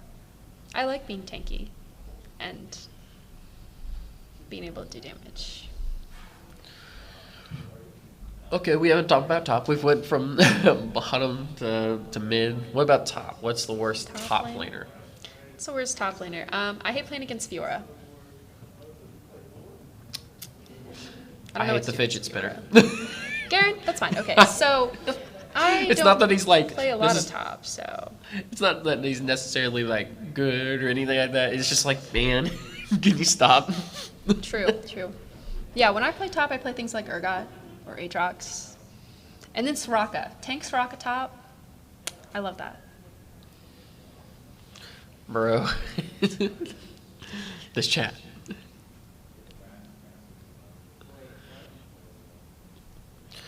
Okay. Supports. Supports. We haven't talked about them. I hate playing against Nautilus. Me too. It's because, I play mobile enchanters, so... Actually, Blitzcrank. Blitzcrank. Least hate him. favorite to play against jungle would be probably like Kane. I hate Kane. I don't like Udyr. He just comes out of nowhere. Like yeah, he's coming. I won't lie about that, but like you're like, okay, here comes the wall. Here comes I'm flipped up. Whoa, Yasuo, Yone kind of clone. I'm up in the air. Oh, dead. Nice to see you. Goodbye. Yep. Looks like both teams are ready, so we should be getting into Champ Select here soon. Maybe. Maybe. Maybe this time we'll see Champ Select. This is a good question. Last time we narrated Champ Select. We can narrate it again, I guess. Yeah. So, Louisville banning. Let's see Yep. what we start with. Louisville Oops. is blue side again. The Seraphine ban. I don't want Seraphine. Shocker. Lulu a Lulu ban. Who would have guessed? Let's see what's next. If we can. Fizz ban. Hey, Wow. another shocker. It's like I've been in this place before. We've never seen that ban before. Oh, the Twitch ban. They've swapped out their orders. This Twitch is a is new second. ban. New bans. Irelia. That's a good ban coming out of Louisville. Definitely was. Seems like a trauma ban. It was definitely something that was harder for them to control. So. And the Udyr ban. So they did keep the same bans, they just banned them in a different order. Let's see here. They pick Karthus. Oh. They're pulling out the Karthus. Where will it go, though? That's the question. It could go jungle, could go bot. Could be anywhere. Xin Zhao, looks like Xin Zhao jungle for UK. Presumably, unless it's mid. Would be interesting. Okay, Caitlyn coming out. A shock. We haven't seen that pick before. Nope, totally not. All right, looks like Karthus might be going into the bot lane or top here because Viego is being picked for Louisville, potentially. Viego. They just needed to make sure. We sure we want Viego. Oh, Nautilus, okay. That could either be going top or support. Who knows where Karthus and Nautilus are going at this moment? Wait a minute. Well, so Lorna picked it for them. Doesn't mean it's mid. That's true, I guess. That's how drafting is. Because they have to be in LCS order. Which is top jungle, mid, ADC support. Let's see here.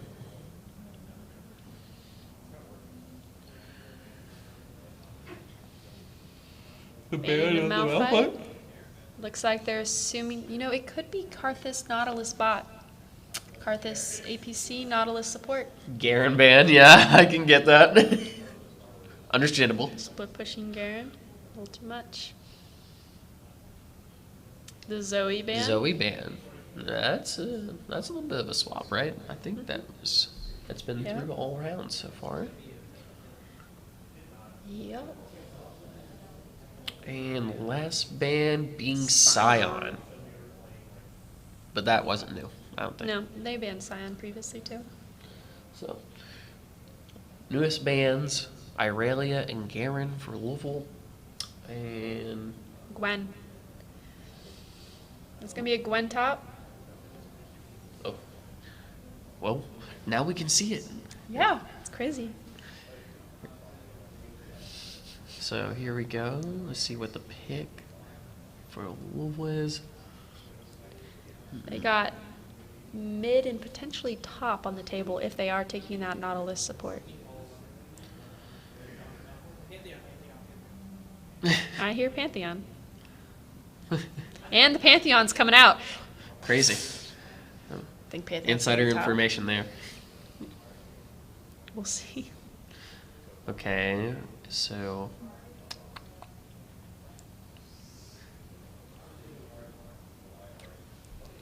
Let's see what this last pick for Louisville will be. The Ari in the mid lane. Lorna did pull out her Ari this game. let's see here. This is gonna Last be pick for UK. Karthus Nautilus in the bot lane for Louisville. See what mid laner UK pulls out to round out their comp.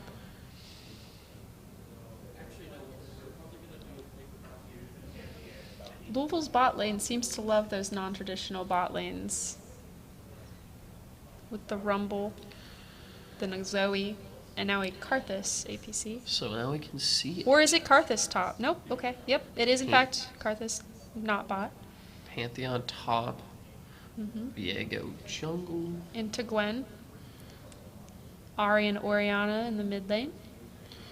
And then the Caitlyn Senna versus Karthus not in the bot lane. Louisville does have an invade angle here too. So they might look for it. We'll see.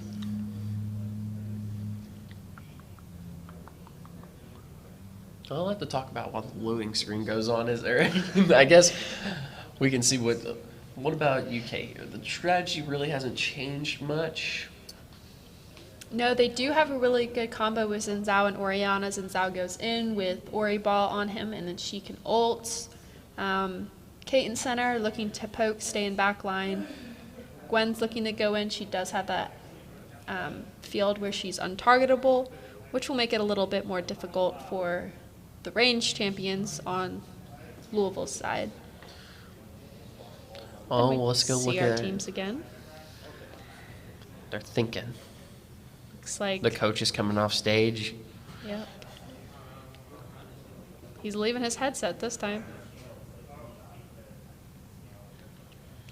And then it looks We'll as see. though We'll see. We'll see what happens. We'll wait until our spectator delay ends. But unfortunate. unfortunate the spectator delay moment. But okay, so let's say, what do you think? 5-point defense on UK is going to be? I think so. I think they'll probably 5-point here. Or the Senna and Kate will ward and back off so they don't get hooked with any potential invade angle here.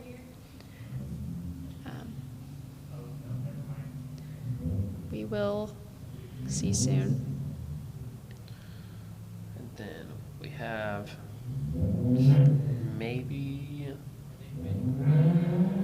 something going on here. Let's see what's going on here. Because they do have, Louisville has a good invade. UK looking nice.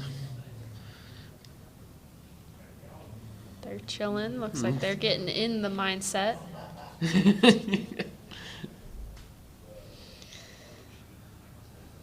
Okay. Just And back to us. back to us. Okay, so Not great. I think that there'll probably be an invade for sure. I'm gonna go on that. Yeah. And then let's see here. We'll see how whatever potential invade that occurs Here's- plays out. But then I think, yeah, UK's just gonna play 5-point defense. It's gonna be a slow start probably this time. Nothing's gonna really, probably won't be.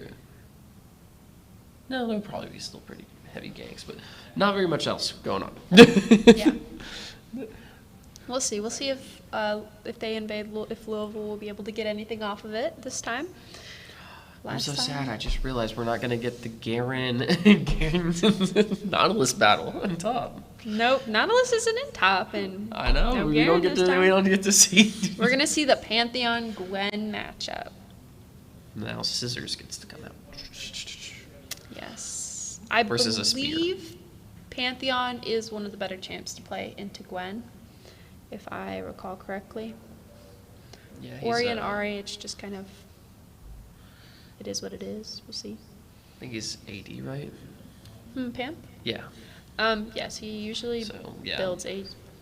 I think he has AP scaling on like one thing or something like that. And now we get in. Wow. Let's go. See how this game goes. Currently it's 1-1. We'll see who takes the lead after this match. Teleport on Nautilus 5. Bam, bam. So let's see how this goes.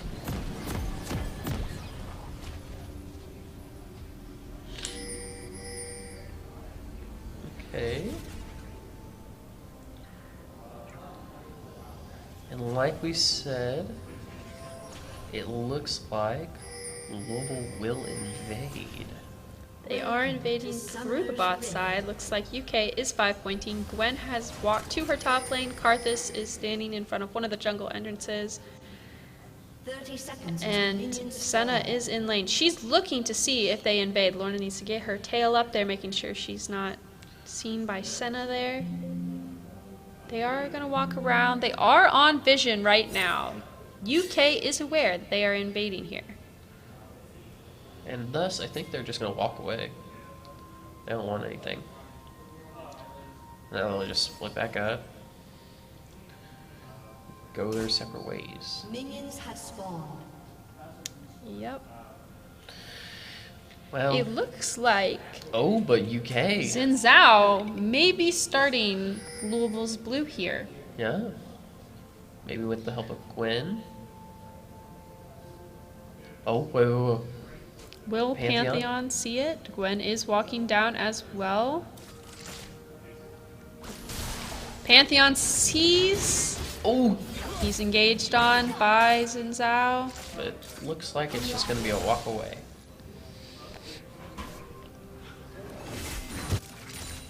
Wait.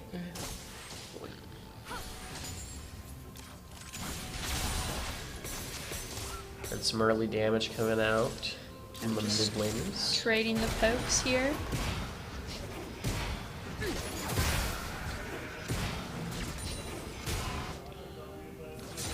Jungle is getting, or UK's bot is getting to shut here.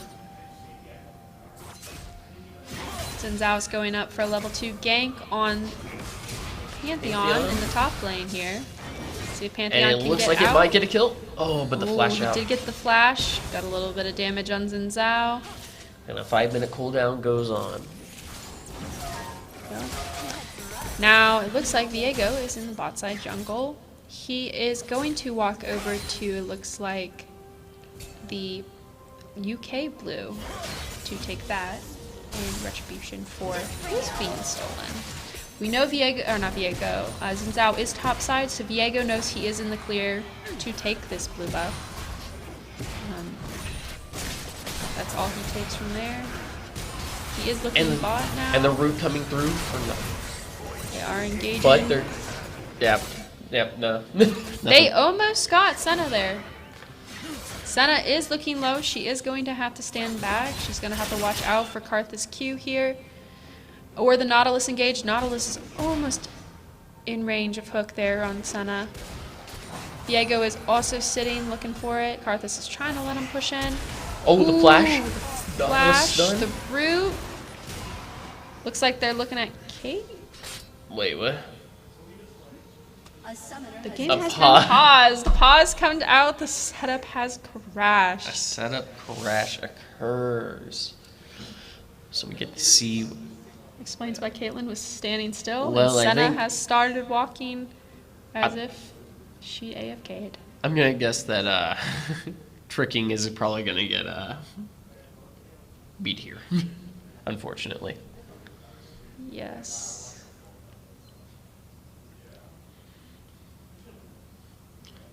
Let's see. What does it look like here? Yeah. While that waits, what do you think? What about that invade? I think, I mean, it was an invade. They couldn't do quite much there. UK was expecting it. They had vision down, so they were able to act accordingly. And so Louisville didn't get anything off of it. I think so too. There wasn't much going on there. They knew we were coming, and the vision shows that. And then, honestly, that Pantheon not getting got in top lane, or UVL's Pantheon not getting killed there in top lane, was very fortunate. Yep. He is low right now, so we'll see once we resume if he backs off or if Gwen engages and gets a kill here. Lorna and Oriana, Ari and Oriana are just duking it out in the mid lane, traded pokes. Lorna is off of a back right now, so we'll see. Well, I guess there's How a that trophy to look goes. at. Yep, we get to see the trophy. We get to see one of our Valorant players down below. Hello.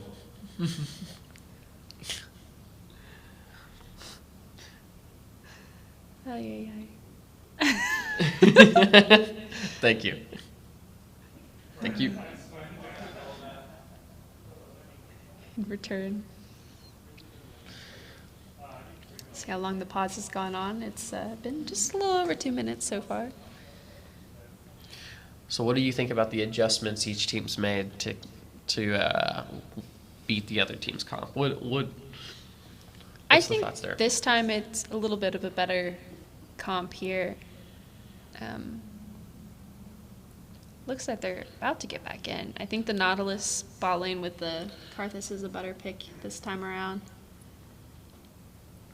With the Zoe, they just weren't able to get off as much poke as they wanted to. I think early against the Kate, Senna. So, getting this Nautilus will really get them going. And, like we said, the death first coming out. First blood on the Kate here. Nautilus is just trying to hold his... Pantheon is trying to hold his ground here against Gwen. Ooh. Oh, it might be another one. We'll have to see.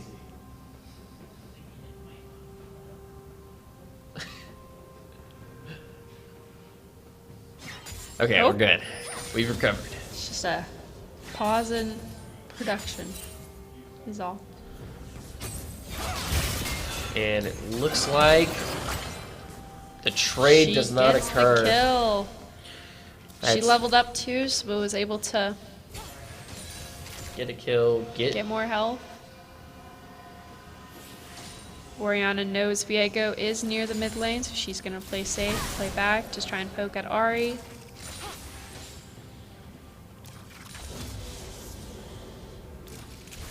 Ari's going to play back, let Oriana push in. Maybe once Viego finishes his camps, he may be looking for a gank here mid lane. We also do know that Xin Zhao is mid. We did see him on Vision. Nautilus It's finding him. dropping a control word on him.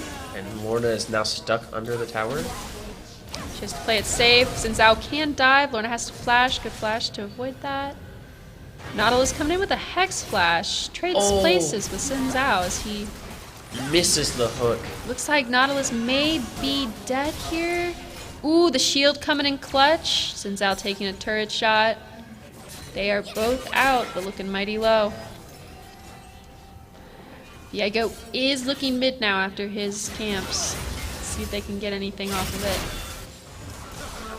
And Oriana- Diego gets the grab. And a kill. Yes, she was out of mana. So with the flash stun, Oriana goes down. And that puts Louisville up 2 kills to 1.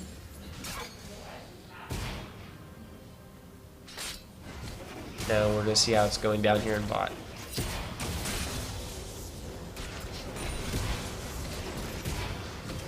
Looks like Louisville is going to push up here and shove. He's about 8 CS up right now. 7 on Caitlyn, so they have a little bit of a lead. Plus that assist from Viego's first blood earlier. And it looks like there might be a gank coming up top.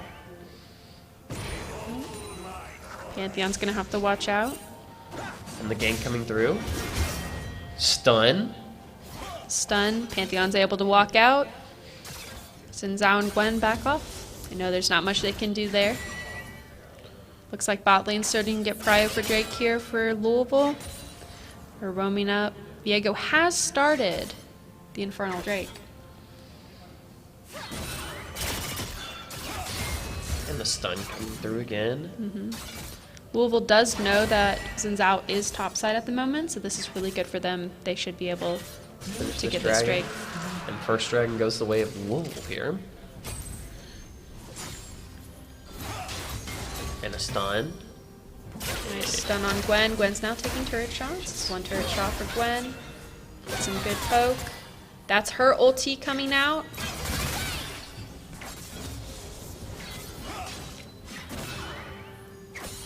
Some good dodges there. And another turret shot. Gwen Caitlyn is really low cleanse. here. Caitlyn flash here in the bot lane. The Ignite coming out from Nautilus. Unfortunately, they cannot finish up those kills. Snattlerake is out of mana, so he may fall here, and he does. Xin Zhao coming in with the gank, covering UK's backs here. Ooh. Diego's And top side. The kill on Gwen from the top. Giving Prio to Pantheon here. Yep, Pantheon can now push in, safely back, come back with his items. And it might look like there could be. Nah. Oh, And another pause. Wonder what happened this time. Maybe Caitlyn again? Having a rough patch. Nope. Senna has disconnected.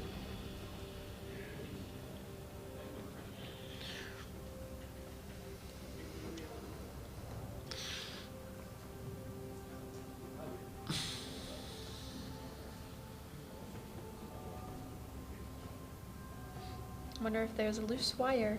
Yeah. Apparently the game froze, but so it's probably not a loose wire. But A summoner has Oh. reconnected. They've reconnected. We're back into it. Not much.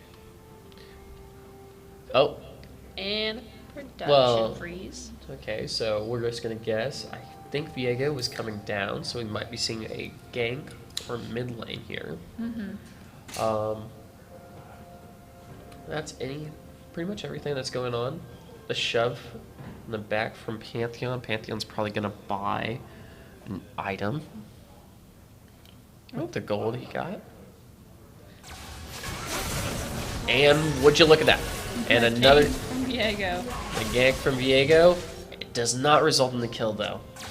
Nautilus came Close. up though, but they did get the they did get the flash out of mid here, and so now Karthus down by himself and bot can be chased.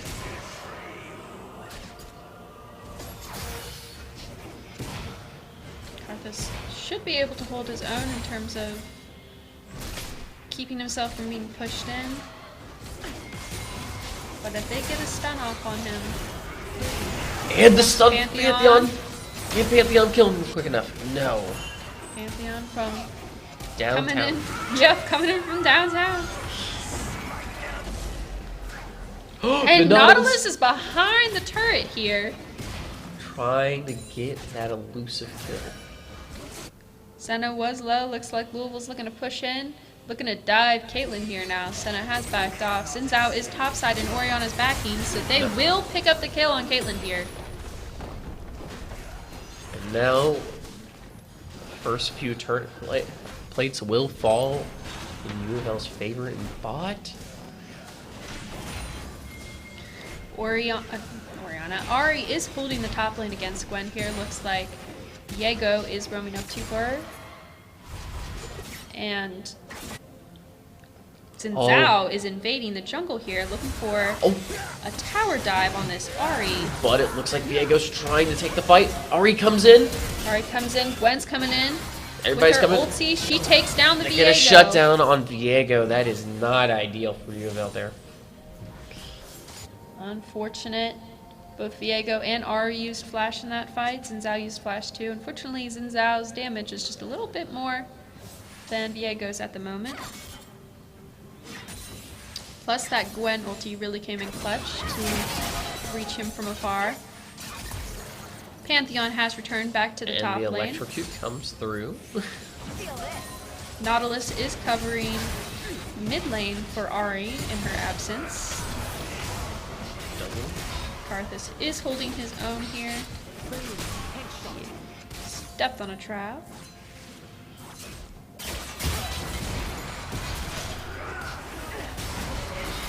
Viego is coming bot for a gank too. UK is not looking very healthy in this fight. Caitlyn is going to fall. Can they get the Senna as well? Xin Zhao's coming in. Karthus has to flash out, getting better positioning. Oh, and Viego Viego takes just- down the Senna. Here comes the Nautilus to cover. And they get the third! And they clean up this That is a as well. big win for Louisville there in 3, and they still have bot prio. They might get first turret off that. Oriana getting charmed, getting the ulti in on the Ari. Can Ari get out? She uses her ult. And Lorna is free and in the clear against Duckman here. And there's the first turret to fall. And a block coming through from Viego. At this point, Karthus is sitting on a bounty, so don't quite want to give that up to Kate just yet. The back is going to come through. And Looks like lanes are just resetting. Top lane's just kind of farming and chilling. Pantheon is letting Gwen push in here. Gwen's going to look to back. However, she did not crash her wave, so her wave state might not be in the best place when she comes back. She does not have TP up. Looks like UK is going to start Drake here. They know Viego's on a back. Louisville is not going to be able to get to this Drake in time, so UK should be able to get this easily, and they do. there goes. However, Nautilus might be coming around here looking for this Oriana in the mid lane, or he's just clearing vision. He's dropping a ward, but is looking for this Oriana. Oriana saw him on that ward in Pixel Bush, so she's going to back off under turret.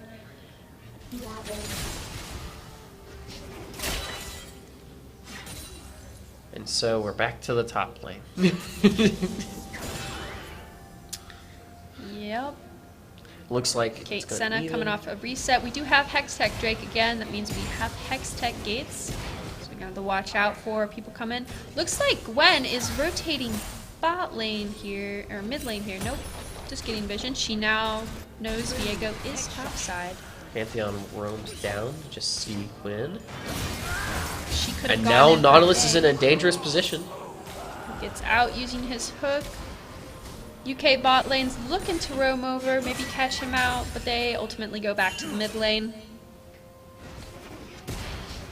And Oriana's the bot ARAM lane is here. beginning. So it is at that point, bot lane tower has fallen. Kate uses her cleanse here. Senna uses heal. Kate is almost dead, and Gwen will Healed up. fall to Viego here for a successful gank. And the Nautilus trying to get two here. Nautilus does. Picks up the double kill in the mid lane. I do think Senna would have died to the Karthus burn, but it is better safe than sorry. Getting two there. So Nautilus is now 3-0. And now 3 bounties on the side of U of L. That is going to make things quite difficult, I would say. Yep. U of L is up 4K gold this game currently. Gwen is using her TP top lane. And Pantheon is fresh on a back. Let's go Herald see- is coming up in 30. Let's see the items here. Let's see the items here. All right. Looks like Lorna does not have her mythic yet. Same with Oriana.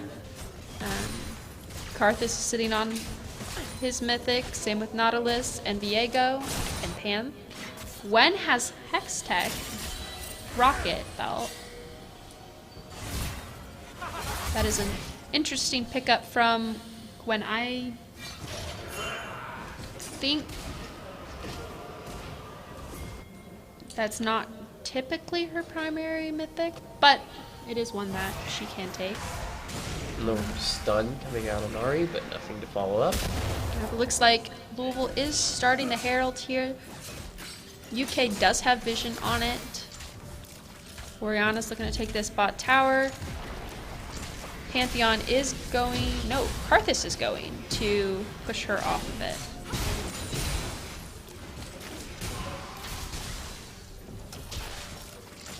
tower shots.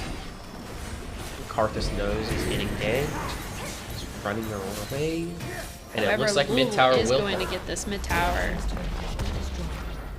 They will also aim to get this tier 2 tower. They're going to get a charge off Shelly.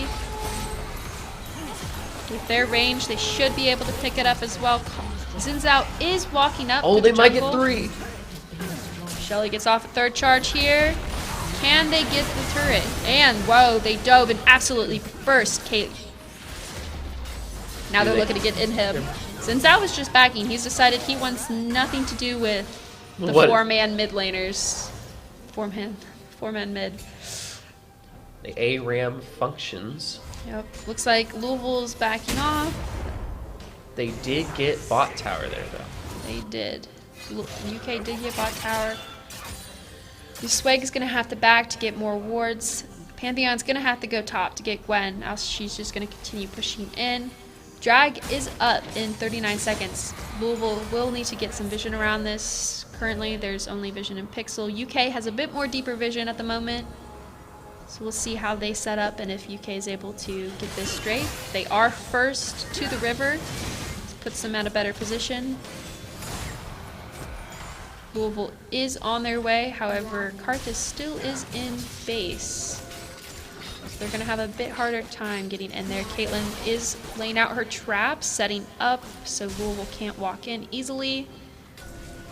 That's what they want to do with their comp. They want to get in there early, get set up, make Louisville run into them. They know they're walking bot, so now they're going to come jux them. Oh! Nautilus jumping in! Nautilus with the Hexgate. Unfortunately, setting up for that does not work.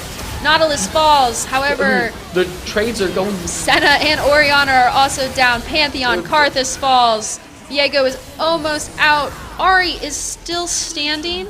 Kate and Gwen are up. Can Viego? Nope, Viego falls to Caitlyn. Now it's just Ari versus Kate and Gwen here. Can Ari get the Kate if she avoids those traps? Ooh. Close. Ari does have Spirit Rush up, it appears.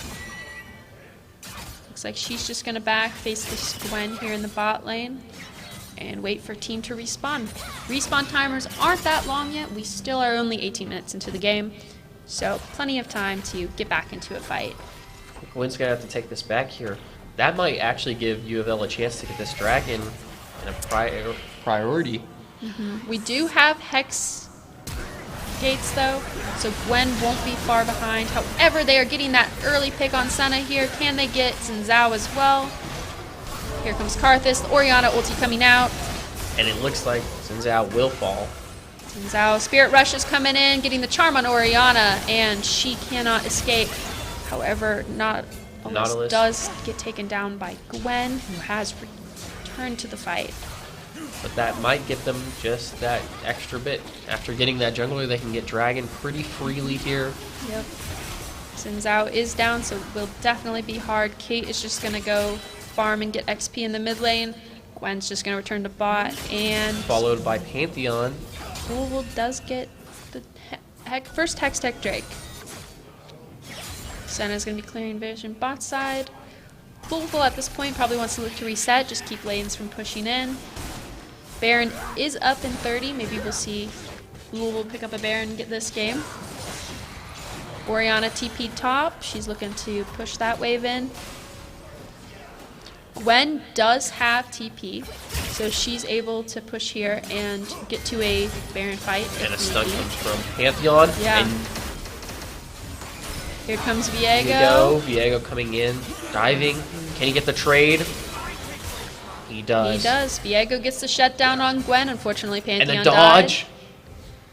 Senna ulti coming out. He has no idea. He said, all right, I'm not going to chase that. I don't know where the rest of your team is. Karthus and Nautilus are top side. Ari is top. Oriana is taking Louisville's blue buff. And we'll get it. She will. She's going to Hexgate out of here, get behind Baron Pit. Xin Zhao is just... Now Louisville is aware of her positioning, but nothing to do about it. Yep. Nautilus has some really good deep vision here. That Senna is going to go clear, unfortunately. for Louisville. Can't set up for the Baron, thus they're just going to back here. Nautilus look to reset, is probably out of wards. Yes, upon backing, he now has 4. Xin Zhao is just going to farm, try and catch up a little bit. He is 2 levels down right now on the Viego. Orianna does have a level lead on Ari, and Snattlerake here, who is getting Just dove on. Yep. And that's what just ran down by Gwen. I bet you that was what the backpack was for. Yep. A full-on dive one to him for that kill. Yep. Rocket Belt there really allows Gwen to close the gap on Louisville. They still are up 3k gold, but anything can happen at this point. Louisville did not get that inhib earlier, so inhib is still there. It's good because then UK isn't able to scale off of those super minions. Xin Zhao's doing his best to catch up. However, they know he's bot side. And so they're going to start the Baron and They try are to go starting get the it. Baron. I believe they're going to be able to burst this here. Pantheon's walking over. Looks like UK is oblivious to the fact that Louisville is on Baron at the moment, and they pick up the Baron. Free Baron. Next objective is next Drake in minute 50. So we'll see what Louisville is able to do with their Baron. Maybe they can get this top tower. At this point, it is best probably for, they're doing a 4-1 method, trying to push in here. Break up something to top as well. Try to get pressure in mid here to allow them to get as many top turrets as possible. Yeah, unfortunately, none of them can really face Gwen alone, so it's not really the best idea for one to be side, except Pantheon is alright. Especially since tier 1 was still up there. They are just trying to poke damage here. Poke damage, allow lanes to push, so they're evenly pushing with They've noticed Pantheon. Pantheon, and so that's going to free up a little bit of some space, but Xin Zhao and Orianna has rotated. unfortunately Quinn is still here in mid, but they might. Nautilus getting the ulti on Caitlyn. He misses the hook. Kate flashes, getting the ignite off on her. We're now focusing with Gwen. Nautilus is going to fall in this fight, and so does Gwen and Karthus. Karthus still not out of it yet due to his passive. Caitlyn picking up the double kill. Lorna's being chased down now by Xin Zhao in the mid lane. Can she pick up the Orianna potentially? Can Lorna get out of this? Charm! Ulti in from Viego. And Orianna now- with a flash. Fortunately for her, Viego still has his second charge of ulti, and she falls. Now 3. It's a 2v2. Or 2v1. Yep. 2v1, still getting that Baron push. Getting Prio now on Dragon here. Drake is up in 4. We see someone coming through the Hextech gate over there. That's Senna. Viego is starting the Drake here. Trying to get it quickly before their jungler comes back up. Xin Zhao has respawned. Unfortunately for them, it is too late. And now 3 dragons to 1 U of L. Orianna still... Ari still has Baron buff here. Probably isn't too much time left on it, but we'll see what they can do with the last little bit. Xin Zhao's in his top jungle. We got the rest of the UK team in the mid lane. Charm coming through just to get a little damage. Some damage here, interrupt him. Ari has now caught back up to Orianna in levels. They are even here. Snattlerake is still ahead of Zenith by 2. By the nature of being Karthus, Nautilus was able to roam and allow him to get some more levels up on the enemy bot laners. Get that solo XP in. And the ARAM coming back. Yep. Seeing what we can get. Pantheon is trying to get that bot turret. Viego is shadowing him down there. Oriana is going to match him. And looks like Viego. Louisville is looking to engage. Viego's now coming mid for a Looking to potential engage here. Will he go on Gwen? Nope. Caitlyn. Nautilus ulti coming out on root. Caitlyn, knocking up Senna in the process. Now we're going here on Xin Zhao. Gwen is down. Xin Zhao has fallen. Unfortunately, not fall in the process too. Flashing in onto Now the triple Senna and Kate. Blue team double kill. Pantheon ulti coming in. kill. And it looks like they re-break inhibitor here. Yep, looks like they can finally get inhib down. Ari's gonna take Hextech Gate out. It looks like they should go bot, push this bot wave in. Try and get that bot tier 2 tower here. Baron up in a minute and 50. That's going to be the next big bounty. Looks like everyone's just backing now. Couldn't get that tier 2, so they're going to take their goods and get some new items here. Yep. Oops. Louisville is sitting on quite a bit of money here. Now look at the kill spread here. Viego's sitting with 10 kills. Ari has 3. Karthus has 6. In comparison, we have 4 on Oriana. Oriana has a bounty for UK currently. And Kate is sitting on 5. You can see what our money distribution is between the two teams. It looks like 6K separates them.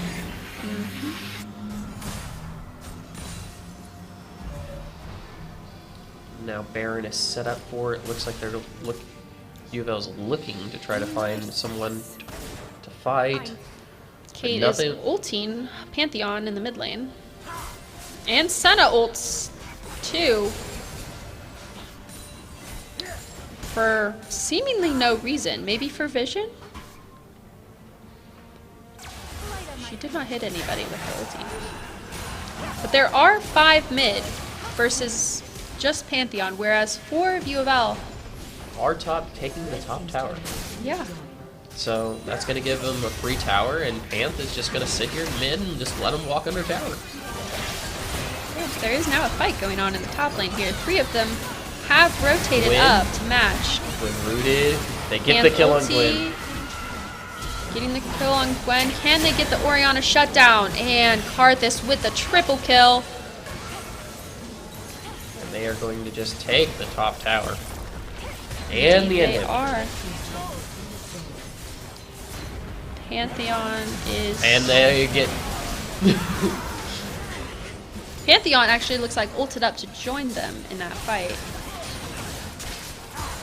I am lying. Zhao dies, so now who's to stop UofL from walking in? Looks like they might look to end. However, Ari did back out. Looks like she's going to walk back around potentially. Missed hook on the Caitlyn.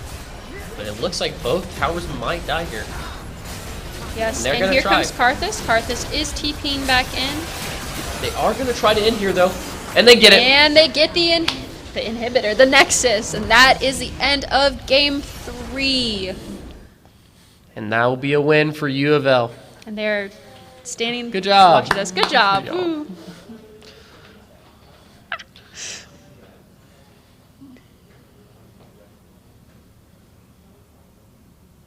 Okay. Okay. So, what do you think really meant the difference there for UofL there? I think this game they played really cohesively with their comp. They prevented mid from getting too far ahead this game. It was just a mage matchup in the mid lane. I think their bot lane having to engage with Nautilus was really good on getting on top of Kate and Senna. So there wasn't too much they could do there. Yeah. Even though they had the larger range, just Karthus' damage as well too was a definite big point. I think Viego being able to entry for them, getting that massive grip, I think that's what it's called, grip early, always giving them an ability to just stun them and then get an arrow just kill them immediately, pretty much. Allowed them to just kind of win the advantage.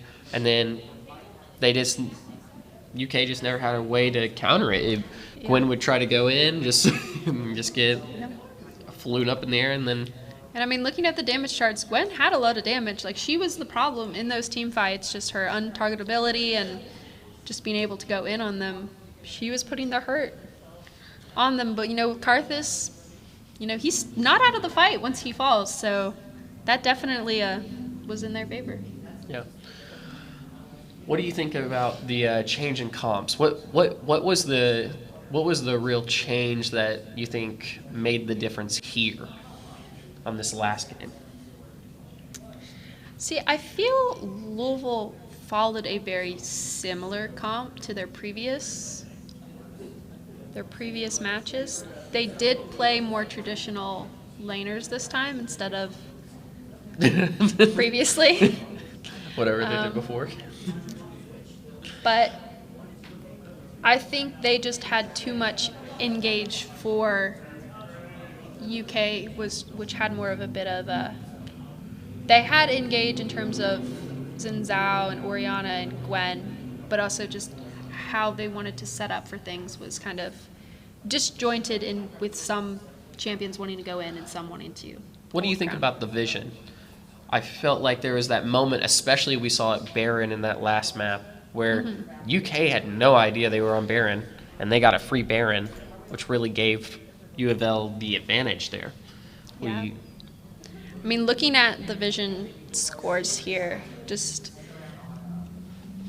overall, across the map, whereas while UK support may have more vision, especially since she is Senna, has Umbral Glaive, Louisville, among all the players, had just a higher average vision. So I think their vision was more distributed across the map. So definitely more beneficial just being aware. And just also knowing when to place down visions, because you might place down your vision and then it gets cleared. And if you, especially with support, if you're not on a back timer and you don't have wards, like, you have to rely on your team as well to place wards too. So. Don't forget pictures. But yeah. Well, I think that's going to be all for us. That was a really good game. I really think UK did put up a very valiant effort, especially in that second game. Oh, definitely. It just kind of fell favor towards U of L in terms of the series, getting that first big win and whatnot. But overall, I think we're going to take a break, and we'll come back with Minecraft Build-a-thon next. So look forward to that. So thank you all.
Buddy, this is still in frame. Haha. It's your boy, back at it again on the mic. This time with another Minecraft Let's Play. Alright, so welcome back everybody. We are back at it again with the Esports Governors Cup Showcase between UK and U of L. So, we have two players on the field, one for UK and one for U of L. So, players, if you can hear me, give me a thumbs up, a sign, something that lets me know that you all can actually hear me and see me. It looks like something broke because they're both trying to find where I am.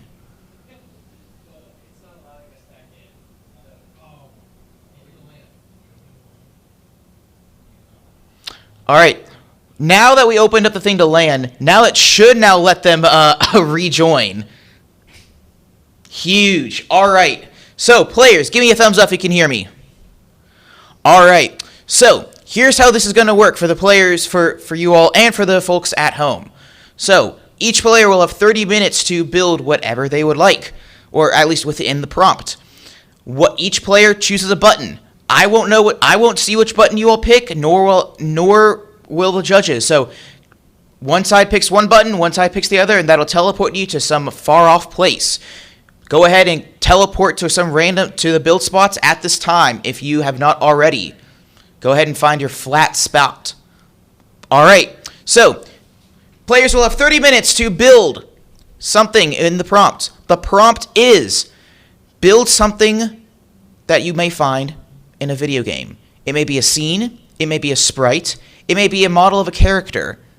It might even be just a diorama of Minecraft itself. It can be anything that you might find in another video game. So recreate a video game scene, a character, something. Does that make sense? Give me a thumbs up if you all understand the prompt. Awesome. So, we are going to go ahead and start the timer, at which point you all have 30 minutes to build. Production, if you all want to go ahead and start the timer, you may start the timer now.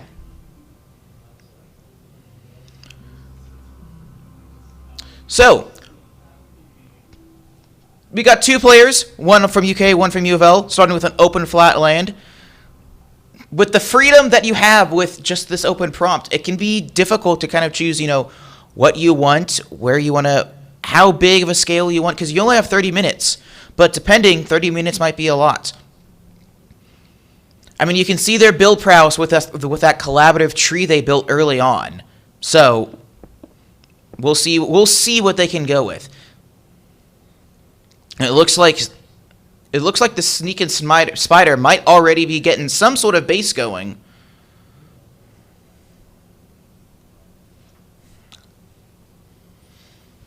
So we'll see what these players are going to go for. So, while they are building and while we watch what they're making, I want to recap a little bit what's been going on this weekend for those at home. So, we are in the last day of our Esports Governors Cup Showcase against U of L.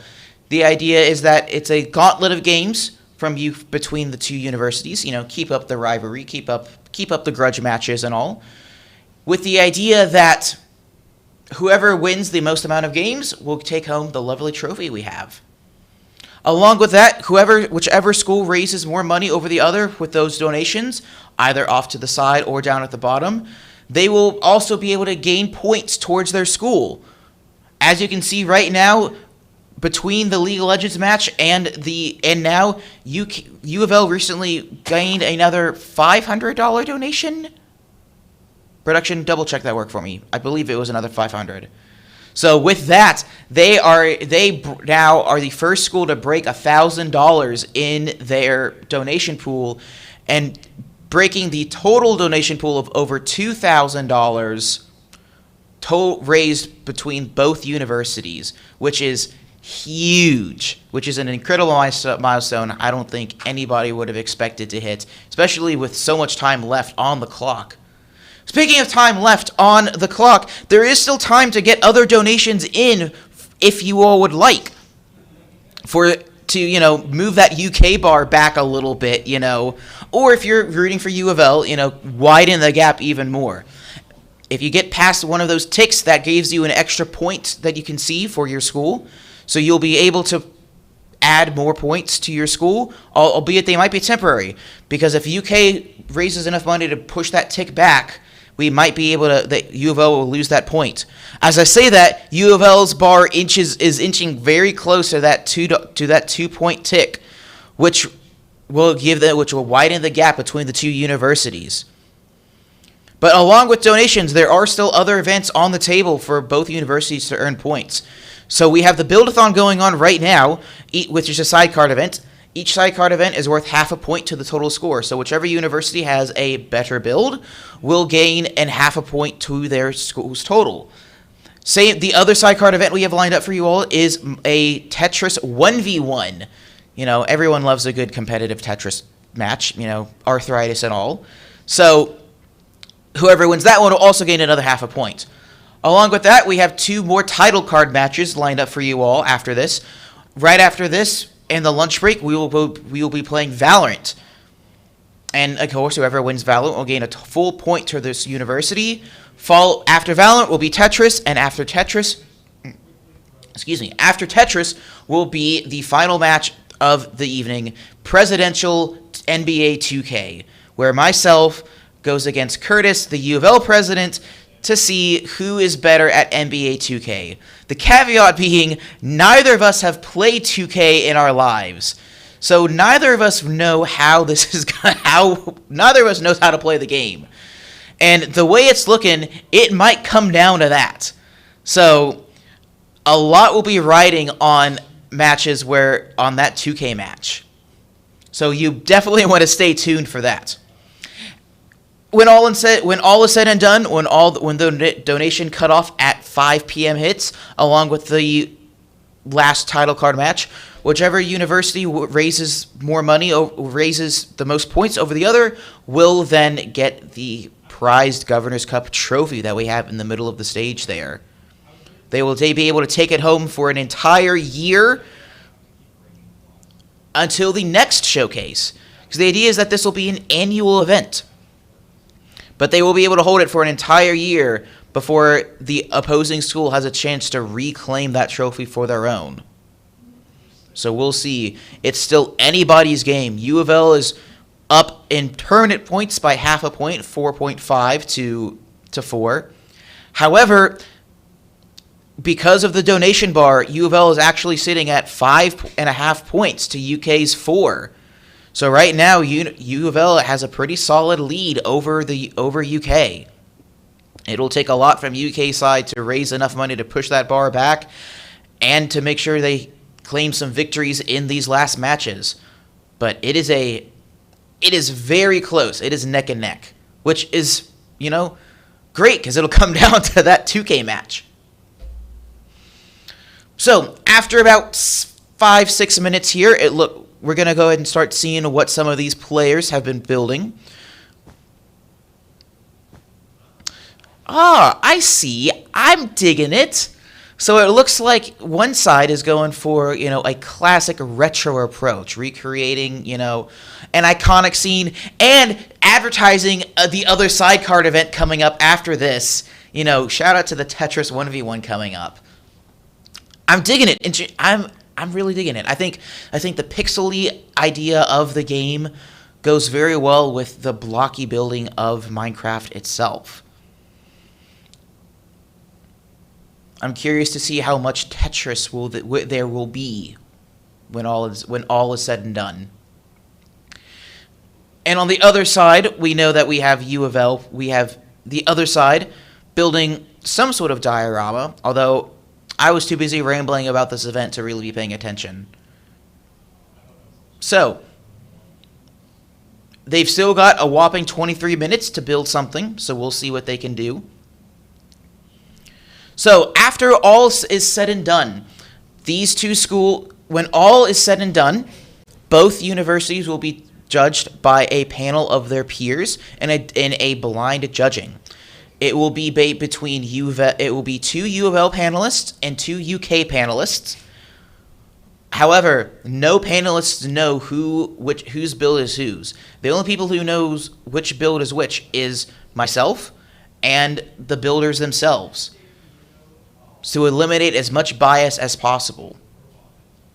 So they'll be judged on a variety of criteria given from the judging panel, at which point the judges will then add their points, and whichever university at the end has the better build is declared the winner of the side event. So we can see UK going for a more diorama approach instead, a facade of some sort of building and a road. I'm sure it'll come together sooner or later, and I'm sure that, I'm sure that I would recognize it. I'm sure it's obvious, and I'm just not paying attention in the slightest. But while I say that, U of L is quickly fleshing out the borders for their diorama themselves of the famed puzzle game Tetris. I'm really digging the variety of colors being used here. Always a classic. Always love to see it.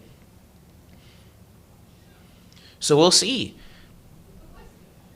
So each panelist or each build will be based on 4 primary categories.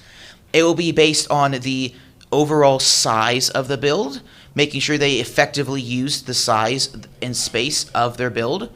So just because it's a big build doesn't mean that it's a cool build, because you can build 100,000 square block build with nothing in it. But you want to make sure that you effectively use your sizing. So the first category will be based on the overall the size and space usage. The second category is based on how on theme it is, again with the theme being a recreation of a video game scene or character. So depending on how on theme their builds are, they'll get points based on that. The third category is the amount of detail they have. Again, you don't want to have 100,000 square block build and the only detail you have is like one single sign, So it's based on the amount of detail and intricacy that one has. And along with that, it also comes down to just variety. All right, so it looks like there's a little more detail coming out from UK side. And I don't want to claim it too. I don't want to say exactly what it is. I don't want to spoil the surprise, but for viewers at home, hopefully if you are familiar with this recreation, you all can kind of see, what might be cooking. Get it? What might be cooking? Anyway, with a third of the time now passed, we are now approaching the 19-minute mark left in the time there. So now that both teams have a solid idea of what they want to build and what their recreations are, now it's just a matter of, what detail do you want to add? How big of a build do you want? Can you make sure the scale of your build still falls within that time frame? You don't want to go overboard with your builds, because the moment that 30-minute timer hits 0, we're closing the world and kicking both players. Pencils down. But at the same time, you don't want to build something and have 10 minutes left and not be able to really add anything else to the build. So it's all about managing that time effectively with these kind of build-a-thons. It's a very popular category. I will admit, I've played many a build-a-thon thing back in my Hypixel grinding arc. Back in summer of 2020 and 2021, me and my friends would just hop on Hypixel, do Bed Wars, lose Bed Wars, go play a mini game, win a mini game, feel good about winning, go back and play Bed Wars, lose again. It was a great time, and by great time, I mean I'm kind of glad that I'm no longer playing Bed Wars. I would always lose a chunk of my hair when that game was done, just out of pure stress. And I also was not very good at speed bridging, so that also falls on me just a wee bit. So we can see now that U of L is building a little bit more of their Tetris build. I was wondering why there was that hole in the middle from the other side's build, but that makes sense. That's where you spawn in. You don't want someone to spawn in the middle of the blocks there. So that makes a lot more sense. You can see UK going for more structural, adding more to the structure, adding more to the scaffolding and to the roofing there. Very nice. Very good use of the layering and textures there. I am not the greatest builder, I admit. I rip most of my buildings off of like stuff I find off Google Images and Tumblr posts and Reddit, and then make slight modifications. But to build something just purely with very little or no template, I am not good at adding those kind of like layers of detail and sub-block details. So I gotta hand it to both of these. I gotta hand it to UK side for these amount of detail, and I gotta hand it to U of L side for the amount of precision that's needed in these builds. I mean, you want to make sure the ratio of all your builds are right, and with something like Tetris, if you want to make sure if your blocks are off by a certain size, it can be kind of jarring, and I do not know how to count. So I could not. I could never. I think I started Minecraft back in like high school, back in like 8th grade. So about what would that be? What would that make it? That would have been 2015. So that would have been about 8 years ago. And that would be playing Minecraft Bedrock Edition on my older cousin's iPad mini whenever he was in town for Thanksgiving. And after 8 years of, at least knowing the game well enough, I still can't build. Not a single decent house. So as we hit the 15-minute mark, I'm going to be joined by a co-caster here to help fill some of the space. So it's not just me rambling to myself and all 100,000 viewers at home. What is up? I am Avery, aka Majesticarp. I casted yesterday for a little bit, and I also participated yesterday. It's great to be here. So, Avery, Majesticarp, I have a question for you now that you're on the stand. Of course. When did you start playing Minecraft? Oh God, that's gotta be elementary school. I gotta say, like, when it came out, 2011-ish. Wow. Over 12 years ago now. I remember playing on the Pocket Edition. Had like a crappy little phone. Wasn't very responsive. I had a Kindle Fire growing up, and I played it a lot on that. There's Minecraft on a Kindle Fire. Yeah, dude. That thing, there's no way that thing could run. Well, I mean, that was 2011 Minecraft, but still. No, the Kindle Fire was... the Kindle Fire was great back in the day. I mean, it worked. It's still a mobile version. I mean, it's better than using a phone. I can't imagine, on your iPhone 4 in the back seat of your mom's minivan playing Minecraft. Yeah, you can still do it. It's not. I would imagine it's not the best, especially now that a lot of us are spoiled with having full setups on PC. Yeah, no, of course it's not the best, but when you're a kid, you don't care. You're playing Minecraft on a phone in the car.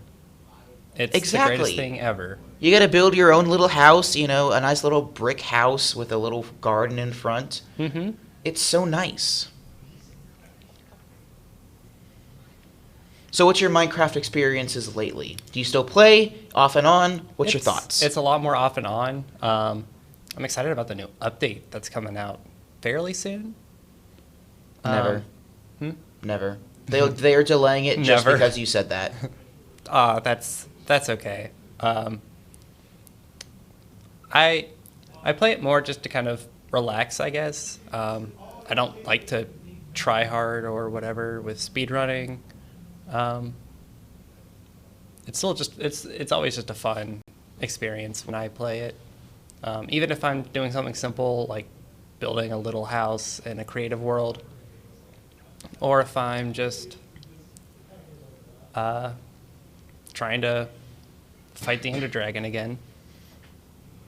Can I make a confession? You can.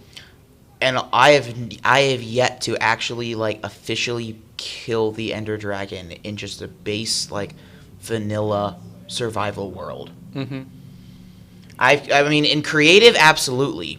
In like multiplayer servers, yeah, I was there. But in just like a single player survival world, I have not killed the Ender Dragon ever. I could see that. What?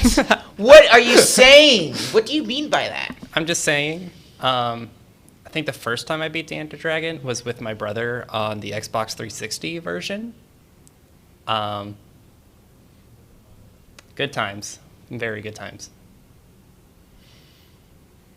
I thought you were going to call me bad at Minecraft for a second, Oh. which would have been an accurate statement, admittedly. Well, I didn't not say that. You kind of just admitted it. Thanks. I appreciate it.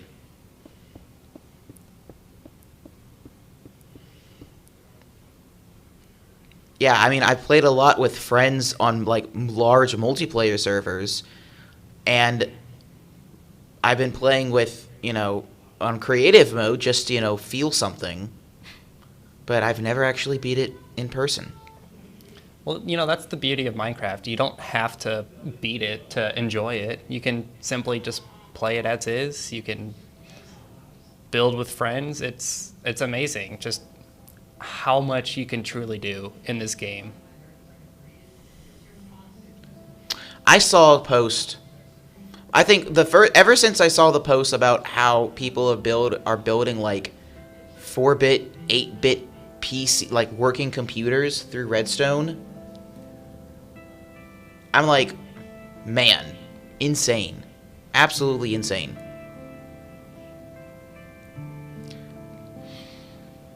Yeah, and I remember growing up also just watching a lot of Minecraft YouTubers.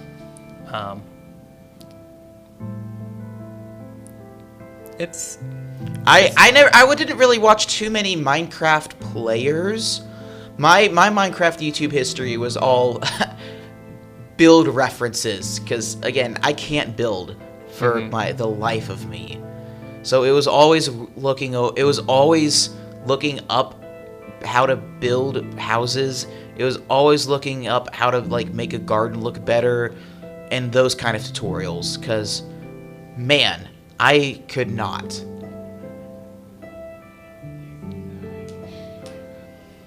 So, with 9 minutes left...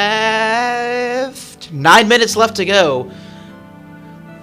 Now's about the time to start thinking about what your final touches for these builds are going to be. I mean, already over 20 minutes have passed, so it'll be... Those last 8.5 minutes will pass by very quick. So... we can see the themings of these two builds finalized. U of L going for a classic Tetris screen approach. I'm loving all the little details I see in everyone's build. I mean, the pixel precision and the accurate recreation of the Tetris blocks there, to like just the small little building details of the U of L build. Oh, absolutely. Sorry. We will make people spawn on the surface here. All you got to do, Mr. Observer there, is just do TP. Check this out. Check this out. So if production goes into the chat there and types in /TP teleport, it is your boy. And then types in another player's name, say the Sneaking Spider. Check that out. Bam! That's what I told him to do. Look at that. Yeah, Chaz set up the command blocks. I set up the kinda command block. funny. I set up the command block, and it spawns right there, which admittedly means that yeah, you will spawn in the middle of that little hole there. Okay, now it looks like we won't have that issue anymore. We should be good to go. All right. So, after this, we've got Valorant, then Tetris, then the 2K match. Out of those three, what are you looking forward to? Ooh, I gotta say, I love me some Tetris. I'm a big fan. I'm not great at it, but I enjoy it. Especially, What's your favorite Tetris? Is it just classic Tetris 99, Puyo Puyo? I would say. What's the move? I would say Puyo Puyo. It's just really fun to switch between the two. And I like both games also. I think they're both fun. I love Tetris 99 also. I love all the little themes you can get. And you can't go wrong with just classic Tetris either. Oh, and Tetris Effect. That one is great. Oh man, Tetris Effect, crazy. That I'm reimagining the Tetris Effect like things. I don't know, dude. Just insane.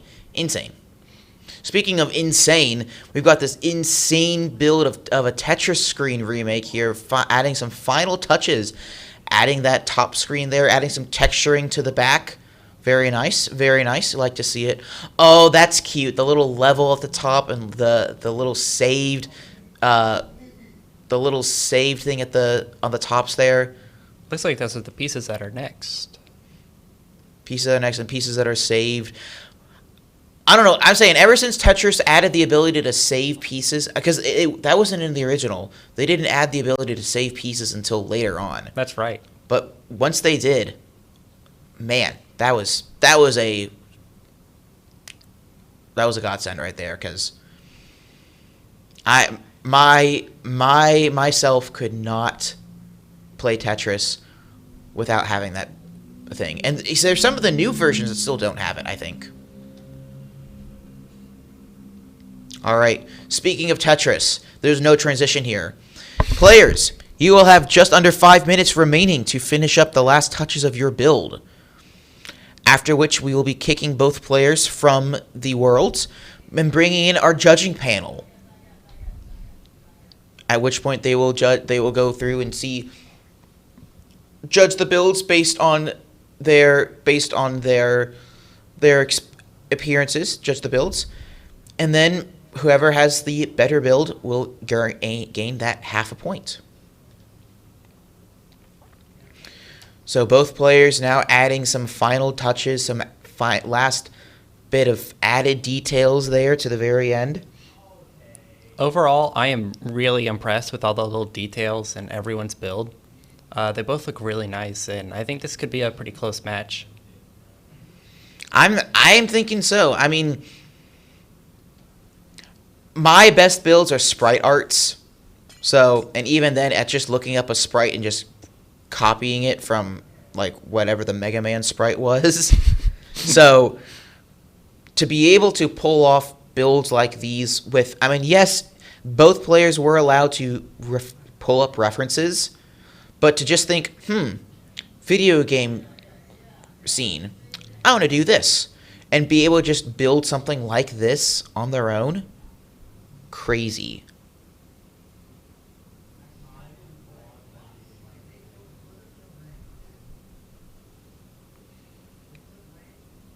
So, as we round out this build-a-thon, we are about to hit the 3-minute mark. So, I got one more question for you. I got one more question here for you. Go ahead. If there were any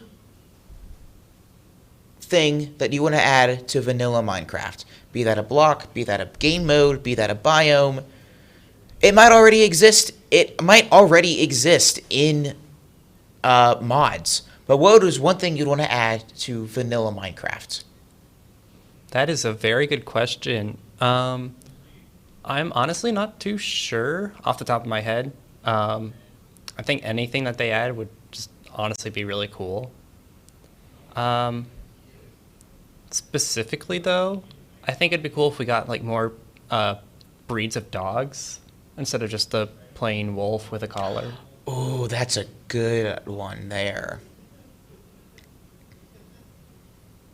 No, yeah. I mean, they added all the different breeds of cats in a previous update. That would be really nice to, be able to see. I know the whole taming a wolf to taming a dog, that would be a little jarring to just tame a wolf and then bam, you have a golden retriever. That might be a little bit of a change. Yeah. It'd be a welcome one for me, though. I think that would be really nice. Just a little detail. All right. With 1 minute and 30 seconds left, the players are adding the final touches. U of L smartly going for using falling concrete powder to quickly fill in this gap. I wouldn't have thought of that. I would have just thought to, auto click really fast. But this is a very smart way to fill in that background. Much faster, most likely. It's working out very well. And in the U of L side, just adding in some final detailing and layering here before the final bit is ending. All right. We have exactly 1 minute left. 60 seconds. So, players, now is about the time to add the final bits of detail to your builds. Make sure things look nice, presentable, add some texturing, add some layers, fill in those last little bits of gaps there in the builds. Got 40 seconds left in the build. At which point we'll be kicking both players from the LAN server and bringing in our panelists to see what their thoughts are. Well, I got to tell you, I don't think I could have done anything remotely close to this within 30 minutes. I wouldn't even know where to begin. I would have spent the first 5 minutes just debating what to do. But Looks with like that said, 5, 4, 3, 2, 1, and players, that's pencils down. All right, production, all you got to do, save and quit and rejoin the world. All right. With that, the build-a-thon is done. At which point we will now bring in our panelists to judging. Again, the panelists are two U of L people and 2 UK people. They'll be judging this blind. They don't know whose build is whose. All they know is that one is UK's and one is U of L's. So I'm going to go grab the judges. Yep. See what their thoughts are.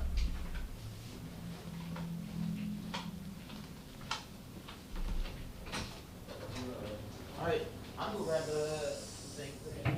Mason, you'll observe. Just wander through me as a client.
1 to 5, fill out the categories as you please. Mason will give the tour, and I will hop on the mic. Fill some time. When you all are finished with your 2 tours, just knock on the door, or you can yell at me through the microphone, and then bring in the results.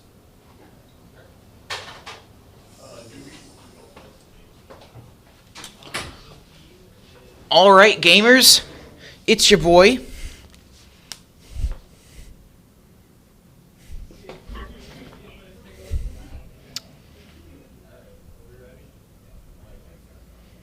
Oh, Mike's R-Track. I didn't know if I was live or not. Anyway, I'm live, and we're going to be starting off the first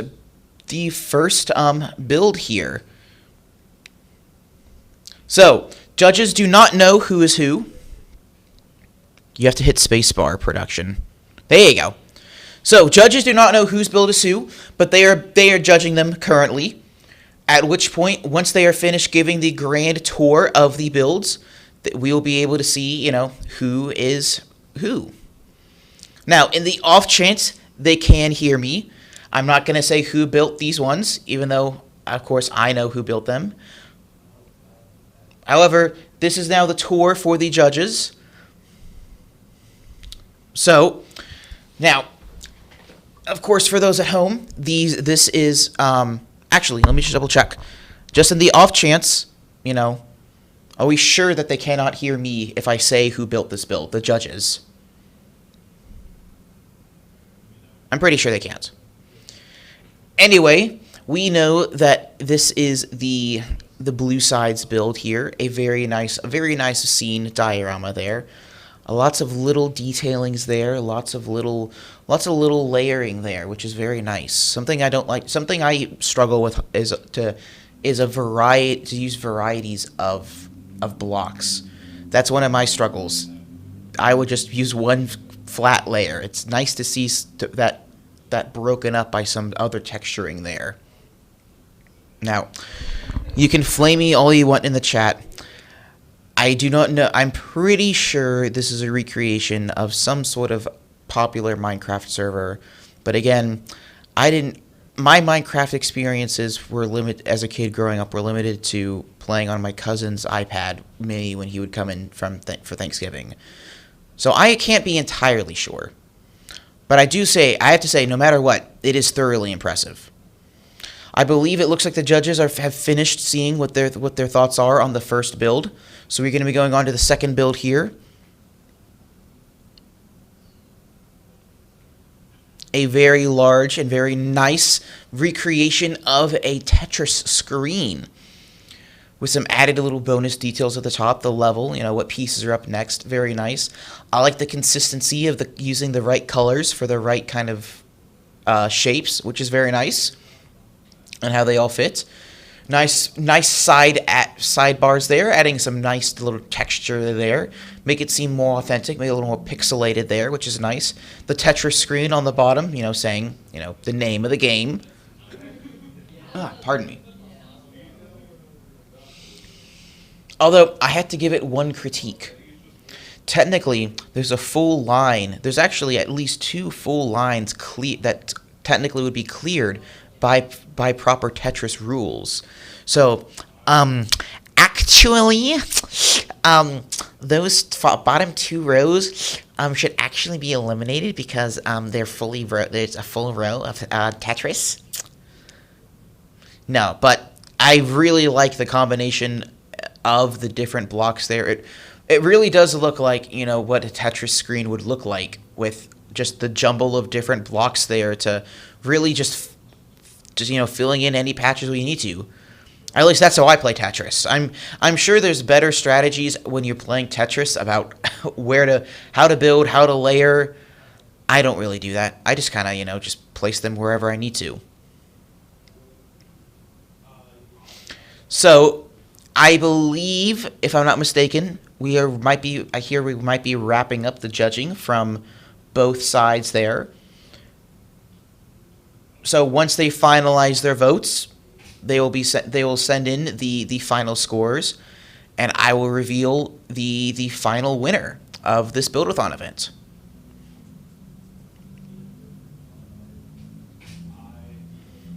All right. And as we speak, I hear that one of our production managers or producers is on the way with the final scorecard results. Thank you, Mr. Brewer. My pleasure. All right. I have in my hands the scorecards. So the judges do not know whose build was whose. However, Judge 1. Actually, here's how I'll do this. So we know build 1 was UK's build, and build 2 was U of L's build. I will go through the total scores from all the judges for each build, and at the end, reveal the final results. So, for the U of L, for the UK build, we got a score of 13, 14, 12, and 12. Very solid points all around. Very high marks. Very high marks. I feel the main score here was 4s across the board for the amount of detail, which makes a lot of sense. We've seen the layering and texturing they've done. And build 2, the U of L build, the Tetris build, we have a score of 13, 10, 12, and 11. So, doing some quick mental math here. It looks like UK got a score of 51 points, and U of L got a score of 46 points. So with only 5 points separating the two teams, it looks like UK has won the Build-a-thon contest. With that, congratulations to the UK builders. Thank you very much for both players for the amazing builds you all have. I mean, again, insane. I could not pull something like this out. But here we go, the shot of the winning build. You can see, again, the comments were 4s across the board based on the amount of detailing here, which, very nice. I like I gotta say, I like the little details of, the depth from the windows, adding some depth of the windows and the shading there from using, I think it was coal blocks to black out the windows there. I'm pretty sure that's coal block. Anyway, but with that thus concludes the Minecraft Build-a-thon. Thank you for both players. Thank you very much. Thank you for all those tuning in at home. With that, I'm going to sign off for a lunch break. So, after this, we have Valorant slated. So, starting around 2:30, I would say, around 2:30, we will be back live with our Valorant match. UK's Valorant team versus U of L's Valorant team. Everyone loves Valorant. I don't, because I'm bad at it. But almost everyone loves, watching Valorant, I would assume. I hope you all do at home. You should tune in. That'd be pretty cool. So, after Valorant, we will then be having our Tetris 1v1. And then rounding out the evening with the Presidential 2K. Myself versus Killakid, the U of L president. And neither of us have ever played any 2K games. So, honestly, you might see it. We have, 4 hours to at least get past the tutorial, to at least know what buttons to press. All right. So, I believe with that, with the Minecraft Build-a-thon, I believe that evens up the scores now, 5.5 to 5.5. However, U of L is leading with 1 point in the donation board, down right there. So, right now, U of L is up 1 full point from the donations. So, call to arms for UK folks, throw some donations using the QR code down there. That'll help move the bar back a little closer towards the center there. Or if U of L folks want to, widen the gap, now's your chance. Donations do close at 5 p.m. So keep that in mind. Once 5 p.m. strikes, any donations we get past 5 p.m. will not be able to count for the winning trophy. We'll still gladly pass on what you want to donate to the charities of the university's choice.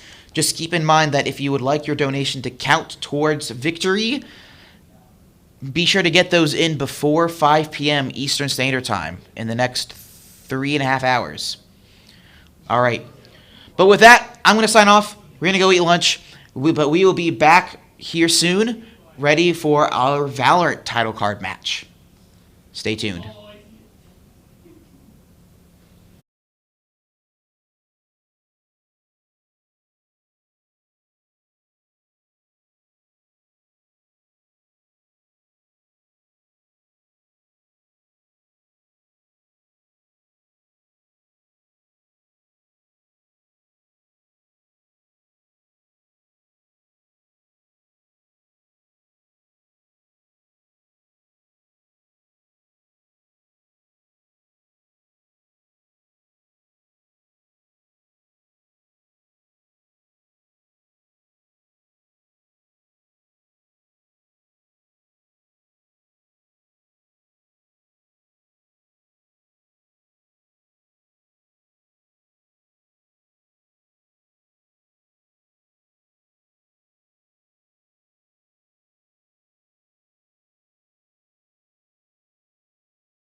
Hey, yo. I guess we're live. Ladies and gentlemen, welcome back to the stream. I am Mason Amino Brewer, joined by a lovely co-host. Would you like to introduce yourself? Yeah, Curtis, Killikit2, president of U of L. And here we have Valorant today. I think some of our participants are getting ready right now, but some base level stuff is that both of the teams are pretty high ranked, and they're going to be competing at a high rank then. So, you know, Yeah. it should be entertaining at least. Looking forward to a solid best-of-3 series. Do you, obviously, you know, bias aside, do you have any predictions as to who you think is going to come out of this?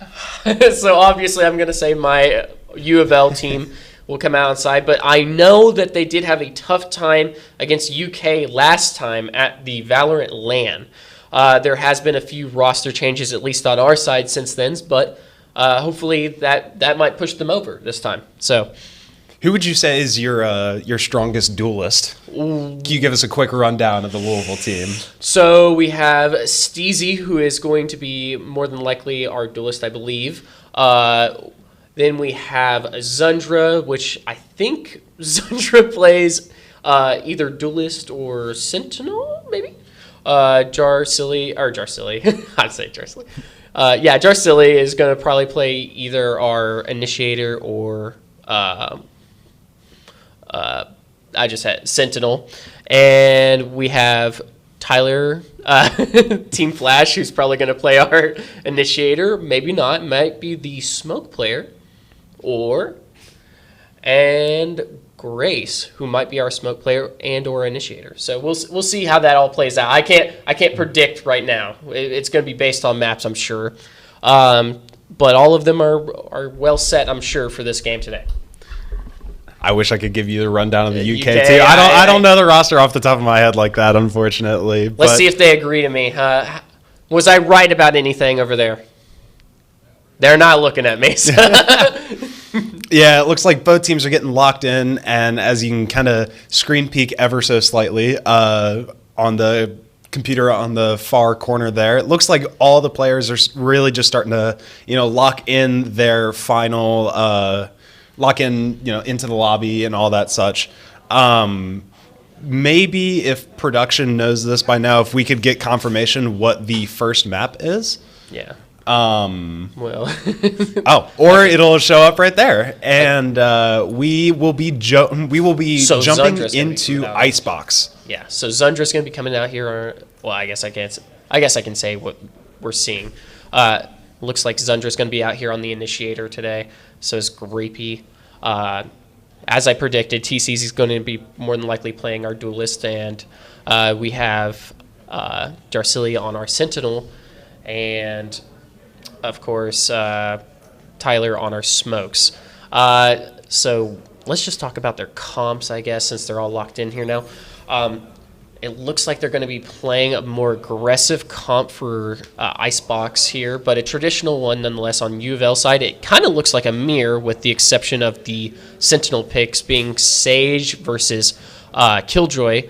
Killjoy is a much better agent for locking down a zone defensively, while Sage is a much more protecting the bomb plant. So it's going to be basically seeing how Killjoy can lock down and get those really smart setups for post plant to really get going. Whereas Sage is going to be probably putting down her wall to try to prevent retakes quickly. Other than that, the comps seem pretty much mirrored to one another here. And so we're seeing a setup here. Let's see here. It looks like U of L is going to set up for this pistol round very aggressively slanted towards A. That means that B might be more so open for the taking, but it's a really hard place to push in early rounds because it could be anybody's advantage. U of L seems to be countering with their own drone here. Oh, Points is getting tagged, so he has to back off here. He's going for high here to try to crowd out U of L and try to get a plant. possibly keep going with a plant here. No information. It looks like UK has finally made their way over towards B. They're just trying to clear the final angles to set up for a plant. And there goes the wall for a plant coming surely. Yep. And now U of L has to retake here. And now with the plant down, UK, now with 40 seconds on the clock, they have to be making aggressive pushes here, but still staying cautious as all 5 members of Louisville are up. However, Louisville with a little bit of a tagged teammate. And a trade for Grapey too. And it looks like Grapey is trying to peek out here. Yellow, got 2, knows where 1 is, going for the second. We may see the last one. Almost the ace. However, University of Kentucky, a strong defensive start as they will get the diffuse going up 1-0. Yeah, I was trying to say that. My apologies. The bug is wrong. It is Louisville that, in fact, has gone up first. Yeah. So on the top left of the screen, we'll just cover this real quick, is actually University of Louisville right now. And now, as it's showing, University of Kentucky is on the offensive side. It looks like University of Louisville's scheme still slanted to protect A heavily. A is a really hard, if you know anything, A is a really hard retake on this game still. They haven't really reworked Icebox for A. So let's see what they're doing here. Reezy finds an easy kill out first. Oh, and Stacy finds another. So that's going to put UK at a very harsh disadvantage on this attack. Yeah, with only 3 to have to watch for the back flanks possibly, or even just to try and push and find new angles. Only 3 members. It's incredibly hard to do, especially with now 60 seconds on the clock. As we can see, some rotations happening on the mini map. Not to shout out any giveaways just yet, but University of Kentucky, 50 seconds left. They clearly have a strategy or are looking to execute. And Grapey's going to find 2 there. Eco round moments, as I'll say. So it seems like they know where the last person is, and they find him and get him. So now University of Kentucky, after having that save round there, is going to be able to buy Vandals, which will put them at a very big advantage going into this round. Their buy, I wish I could look at their buy, tell you what we're seeing, but no. So I'm guessing somewhere around the lines of they have somewhere around 4,400 credits apiece. They're going to buy some util here and have full-on Vandals. So now University of Louisville is going to still try this A predict push to try to crowd them out towards B. An interesting play by them, as B is a really easy... Oh, they're going to get aggressive and find one. Zundra finds one on top of rafters there. That's actually not very good for UK. Now they have to take this slower. So what they're going to do here is they're looking for any intel they can get to try to piece together where some of Louisville's people are hiding on site. Well, they know where Zundra is. Will they try to crowd him out? And it looks like now as the offense starts to get a little more intensive with the pressure, UK starting to push. Not for too long, though, as Reezy is able to find one, not able to stay alive for far too long. University of Kentucky now with control on the site. A possible spike planted, as we will see that. Now Kentucky with their foot on the pedal. Louisville is the one who has got to catch up. Yeah. And as I said earlier, it is a really hard site to retake, actually. It requires a lot of util. Luckily, as I said, now Zundra is looking for some. Oh, it's traded out. Good play by UK, twisted there. That was a crazy flick if you saw that. Yeah, that was something. A valiant effort for sure, but not enough as UK is able to take that one. Yeah. I have money. Yeah, so now that they've lost all but one gun, it's kind of intriguing because that means the buys are not in UK's favor, really. They're going to lose out on some of that money advantage, definitely coming into this round. Now, Need a drop. something I'd love to see is what U of L is going to do here to get aggressive and try to win this round out. Especially with their gun. Wait, he dropped his gun. Wait a minute. I was kind of like spectating that, like looking at that. I was like, is this what I, you know? It's an interesting strategy for sure. And it finds one. Steezy finds one with the dig. It's working, that's for sure. Now with Kentucky, only 3 members remaining, still trying to see if they can push the site. However, they are going to have to face a strongly bunkered Louisville team. Yeah. The opportunities are going to come where Louisville tries to get a little too aggressive here, I think. I think what they need to do here is somehow force U of L into those positions right there. Finding a pick. Now they can use this opportunity to try to go in here. Not a whole lot of vision for Latmarg here. We'll see what UK is able to do. As a push starts to happen, not able to get the kill. That's a big play by Reezy, getting 2 and then Grapey finishing it off with 3. That was huge. Reezy with the clutch double kill to secure things up for Louisville that round. Now Louisville heading in with a pretty substantial money advantage as well this round. Yes. We can't see their economy, obviously, but I think from what I can tell from the from how buys are going right now, U of L's probably up about 200 creds off of that round, that last round alone, which is going to put them once again as at a very severe buyer's advantage here. Now we got to watch this. Ooh. The ops come out. Is UK going to buy? UK does not. They're going to instead opt for a different side here. U of L does know that they're walking B as they got a knife from their K on UK. So now as we can see both teams slowly starting and to the op comes push. out, a miss. We can see both teams slowly starting to push towards each other. A possible angle trying to be found from the op. Doesn't seem like anything is going to be there just yet. He's able to find it. A pixel frame and he gets a kill with the op. It's insane. Quite literally pixel perfect, as I didn't even see anything there. That was he saw the head pixel very top of the screen there. Oh, an unfortunate time to unscope. However, Kentucky will take those. Not too long of an advantage, though, however, as Kentucky now only has 1 player left.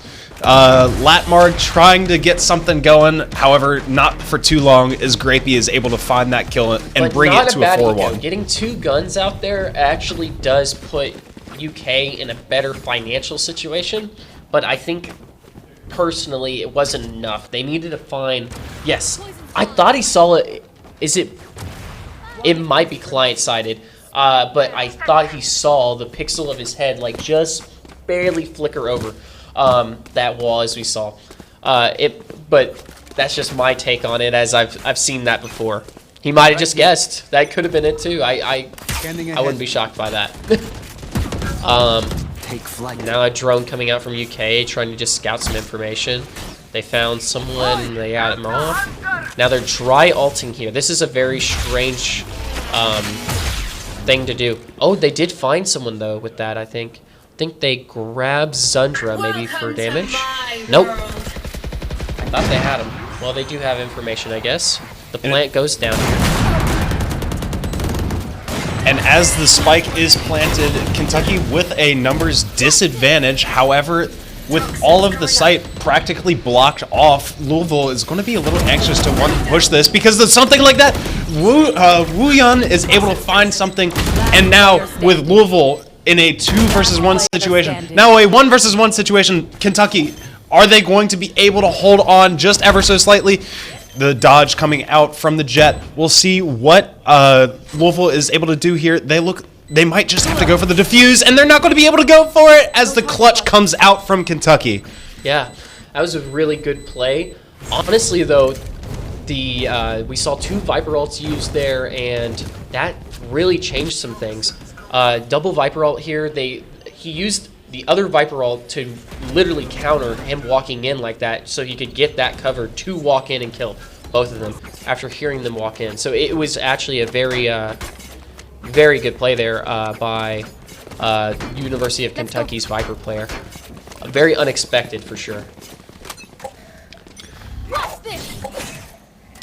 Looks like UK is setting up for a sneaky jet kill here. Oh, walks down and gets a pick here. Not able to find it quite there. And so now UK is forced in a situation where they have to quickly gather each other together and figure out what they're going to push. Now, shutting down that mid push so early is going to put U of L in a very good state to uncover what was going on there. Take flight. But And now we can really see on the mini map UK starting to find that mid push. They just have to find it. They have to hold those angles that are essential rotation spots from other sites. We'll see how Louisville is able to break through any of the offense that Kentucky is looking to put on. Yeah. And they walk through, but they don't know Brady's there. That's gonna go 2 on UK. And so UK's forced up this top, and the KO knife comes out to get rid of Jet knives. So now Jet left. is out of knives and just a shotgun, and that is not very good for UK. Oh, the knives are back, or knives down. So now the knives are back. Yeah, with less than 20 seconds though, UK's got to get something going. Onyx able to see something there, however, not able to capitalize off of it as 10 seconds remain, and Louisville with the flawless round. Yeah, great shutdown, especially early. That walking down tube really caught UK off guard. They were not anticipating it. Big play, I think, by Jarsilli there to really catch them off guard. And it really did get things going. Very strong defense so far. There it is. It's unfortunate start. Not able to find the kills there either. Oh, I didn't see the misses on the knives. Oh, and just a finisher to close that off. Oh, got the Champions Vandal on. Okay, drone out. Not catching anything on sight. It's looking like both teams are wanting to start going towards that B site, as it looks like we got a plant going down. Not for too long, as a kill finds its way from the Louisville side, denying that plant as well. Okay, now we're seeing here UK. No, Louisville sneaking behind UK here. Gonna try to find them. Oh, there's one. There's 2. And they go. Oh! Jumps over him and there's 3. Oh. I was about to say, wait a minute, that dodge was clean. This is not going to be, a reverse ace, correct? Let me make sure here. He did catch him out with that deagle there, so I think UK will have another buy round here. Yeah, let's see this again. That was a crazy read. Oh, Sova ult just getting them down and just getting that momentum stopping before the plant can even get down is integral. And the dodge right there, as we saw left there. So it looks like UK is looking for something going right here. They get stopped. They're getting halted at the entrance. They're not even getting in, get through the entryway. A strong start for Louisville here, as well as barely just over 30 seconds have passed, and Kentucky already down a member. Killjoy ult from Kentucky. That's going to really hamper some things for Louisville here. So when Killjoy ult's going out here, that's going to lock down people that are in the ult.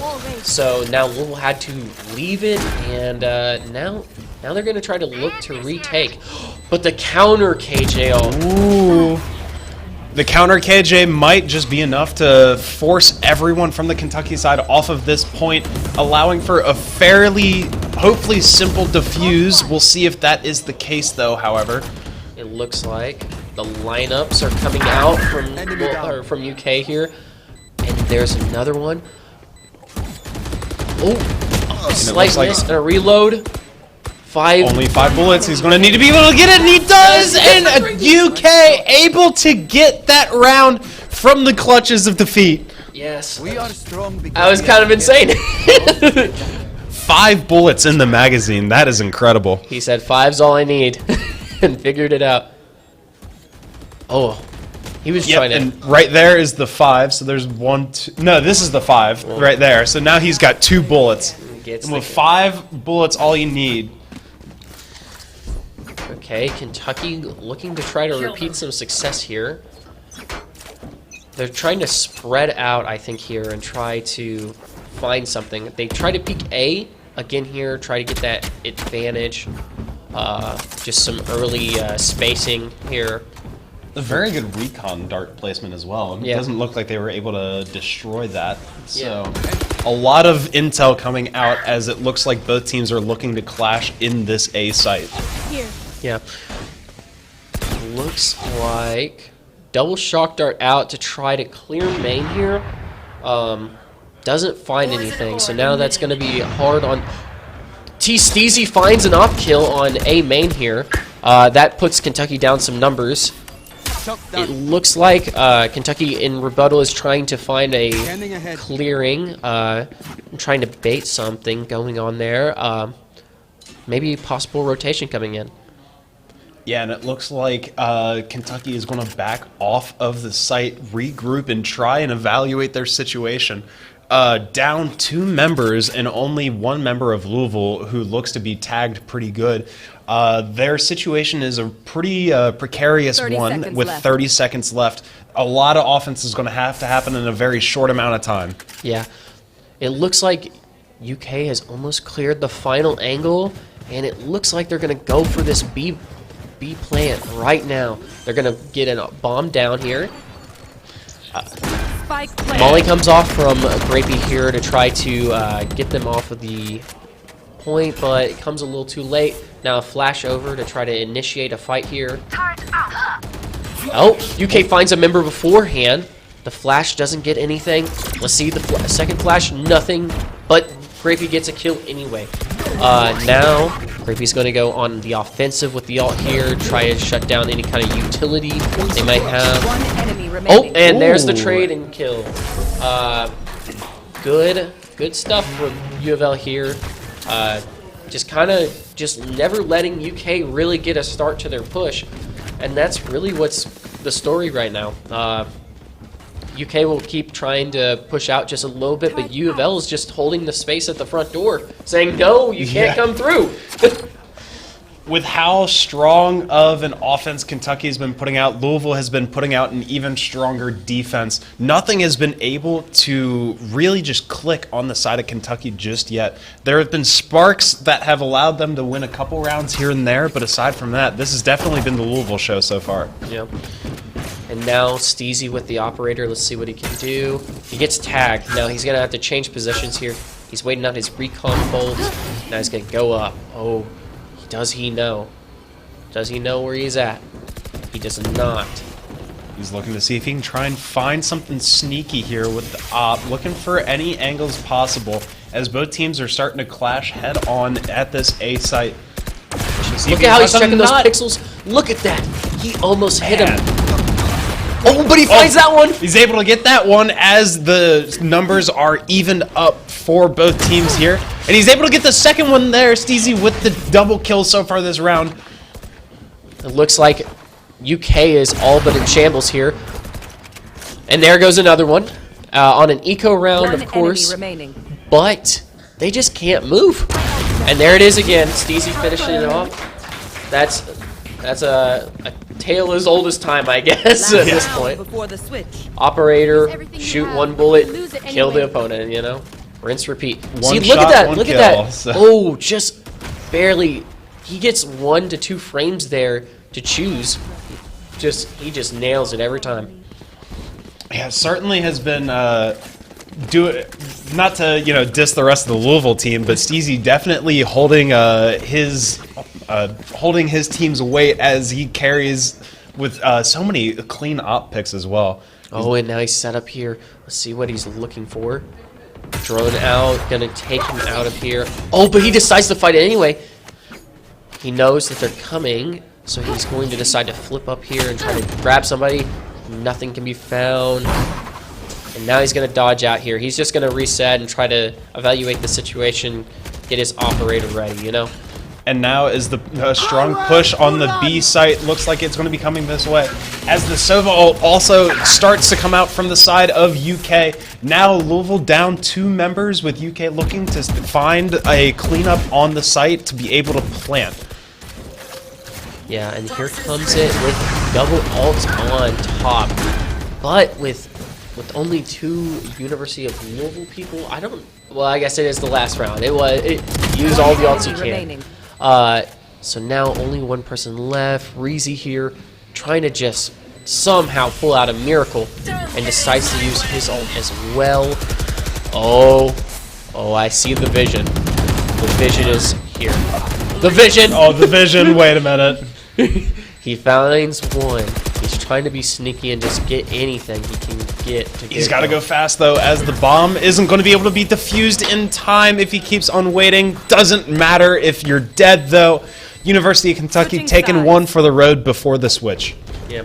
And now the side switch here. So let's look here at Kentucky or Louisville again on the offensive comp here. It looks like they're just mirrored except for the Sage. So with that, I think Louisville actually has a better aggressive comp.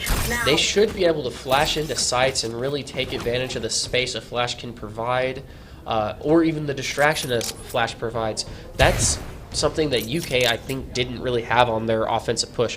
But while I say that, University of Kentucky has a much more centralized defensive comp here, where they can lock down a portion of the map with the Sage Wall and also with the Viper Wall.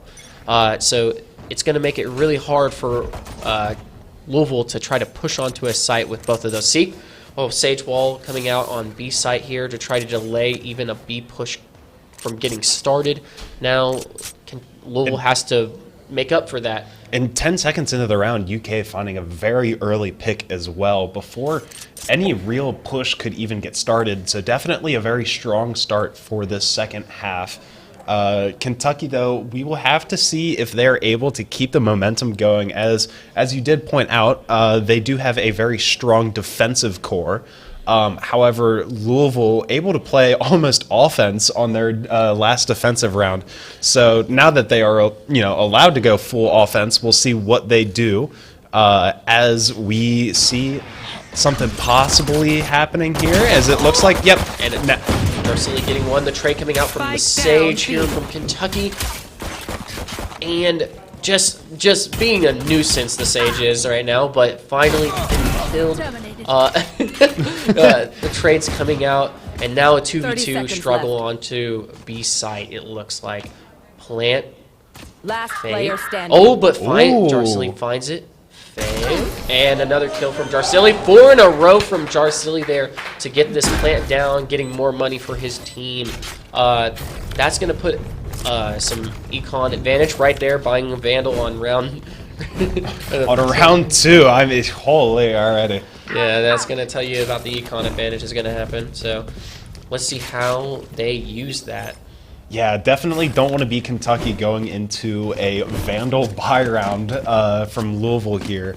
But we'll see what Kentucky is able to do here. Just perhaps playing it safe, buying some abilities, and seeing what they can go from there. Yeah. And so we see Louisville, because they know that they have the gun advantage, they're going to be able to push onto this site very easily. And they have some knowledge as to where the KJ is, and of course they sniff him out. So the plant's going to have to come right now. And now Louisville is looking like they're going to just play for some lineups.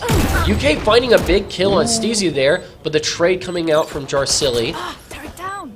Darcilly able to get a very nice long-range shot there. We'll see if Louisville is able to keep the pressure strong, and it looks like they will, as Kentucky now with only 1 member left, going into a 1v4 situation with the spike planted. And a Vandal on board, very difficult challenge. Oh, but he's able to find one, as it looks like maybe a push, or perhaps just He's going to die on Spike here to get some extra creds, I think. Try to get... So now, with that, UK can get a full buy here. That's going to give them an advantage coming into this next round. With 3 rounds left for U of L to if U of L wins 3 rounds to win it out, they have to get a little aggressive here and try to win some of these early fights now that the eco rounds are out of the way. Yeah, Louisville has definitely got to definitely has a very strong advantage in terms of mental, as they are up 10-4 right now. However, that being said, Kentucky does have signs of hope with how strong of a defensive comp that they have.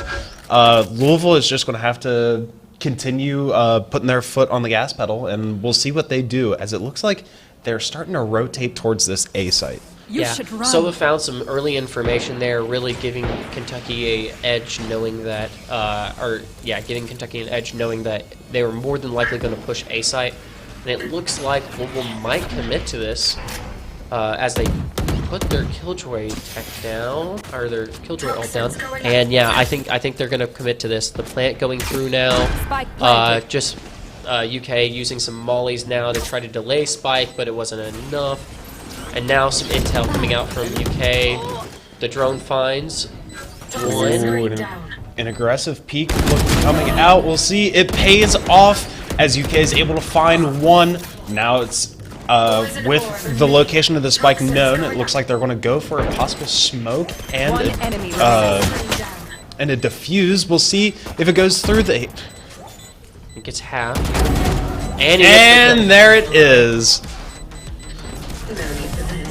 A good defensive round from Kentucky there. Really necessary to get stuff going. But I really thought he was going to just keep holding defuse there for a second. I was like, what? He was like 2/3 of the way there, and then he stopped, and I was about to just start jumping up and down and be like, why did you stop there? You're so close.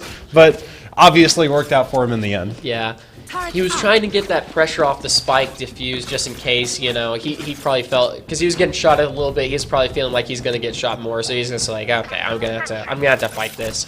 Now UK looking like they're setting up a high defense on B.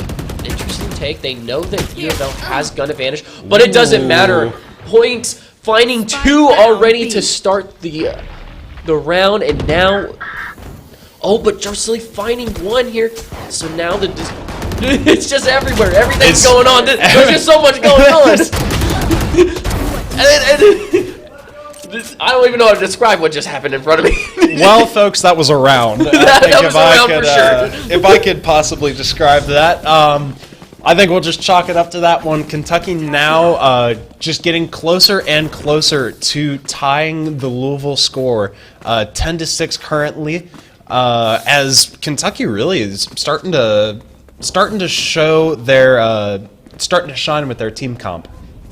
Yeah, I think this defensive comp there. I was trying to think of what just happened, but it was really Kentucky had a thought that Louisville was going to aggress B because they had better guns, and so Kentucky purposely buys that shotgun there to try to delay a push, just try to get 1 or 2 with the judge, and then we just found out that Kentucky's jet could just kill 3. So that really was what made that last round. So now looking at this, Grapey getting a lot of space here for free.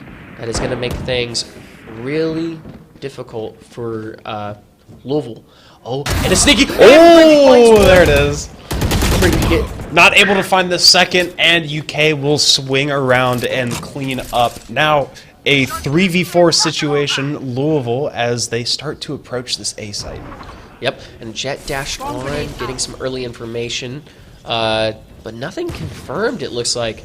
Now they're holding high, had to fall back into maze. And now the plant coming out from Louisville, but they do not know about this one. Oh! Able to get away with it in a very strong flank. Not for too long, though, as Steezy is able to get the op kill. Was that an ult there at the end, I believe? Yes, it was. Yeah, definitely an interesting round for Louisville, but it wasn't eco, so kind of expected that it would probably swing towards UK there. coming into this next round, it's an all-buy, so we'll see what we, we'll have to see what we expect. Yeah. But this sneak kill, oh, maybe this is just the round of sneakiness. Guys, really? It was all sneaks. Like, watch that, whoop, and just like it. Oh. Okay, that makes more sense. I was wondering why he didn't look down. I was like, Jarsili was right there, but I think by that point, Jarsili had already died to another Kentucky member. But oh, the auto coming out from Kleenex here, and it finds one. ooh. And does it? And Sova finding one as well. So that puts Louisville at a disadvantage of 2. But the trade coming out from Zundra getting 1, so now it's a 3v4. Grapey finding another one for Louisville there, so that will put it at a 3v3. They're looking for any kind of irrational peak from UK to try to get some advantage from. A really unfortunate situation for Kentucky as well, as you did commit that Sova ult and only got 1 kill with it. Louisville able to tie up with, I don't believe, any ults being used on their side either. So not only is Louisville, well, I was about to say Louisville is about to have the numbers advantage if they continue pushing. That won't be the case as 1 goes down to the op. However, Louisville still needs to do something with their spike here, as Twisted looks like he's going to try and get behind them. Now with the Firebolt active, just going to try and get some information. And we will see what Kentucky does here, as only 1 enemy remains. And a pretty steep cleanup.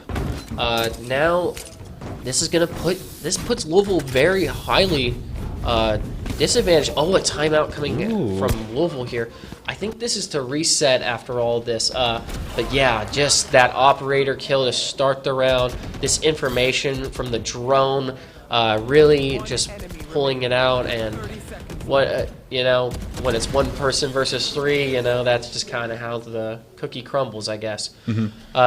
This timeout here, I think, is going to be here to evaluate what is in fact going wrong for Louisville and see what they can do to change it.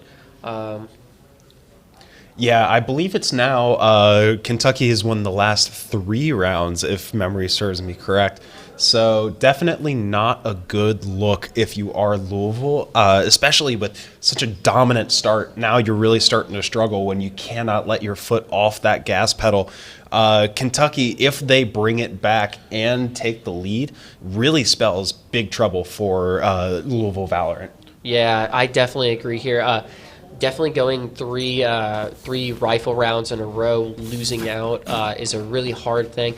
It is a defensive map. I think Icebox is so. For a defensive comp to win Icebox, it is kind of a normal trend, but in the same way, offensive comps aren't the worst or anything like that. So I think what really is going on here. Oh, well, I would tell you, but. Yeah, they're gonna avoid this operator here. They kind of figured he would pick a site, so now they're gonna decide on what to do next about that. Oh, they have information that the operator's behind them. Do they do anything? Oh, yeah, I'm really not gonna lie. I thought that Jarsili was about to. I didn't know that the doorway was the opening there. I thought Jarsili was just about to walk straight into open view. However, UK able to pick up Steezy. It looks like there. A big kill, which we didn't get to see, but Grapey offside, killing the operator for the jet with the operator. Very big pick, actually, especially on this eco round here. That will really delay UK from possibly having that next round. And now, Louisville is in a 2v3 situation. A very, not great, but much better situation than before, for sure.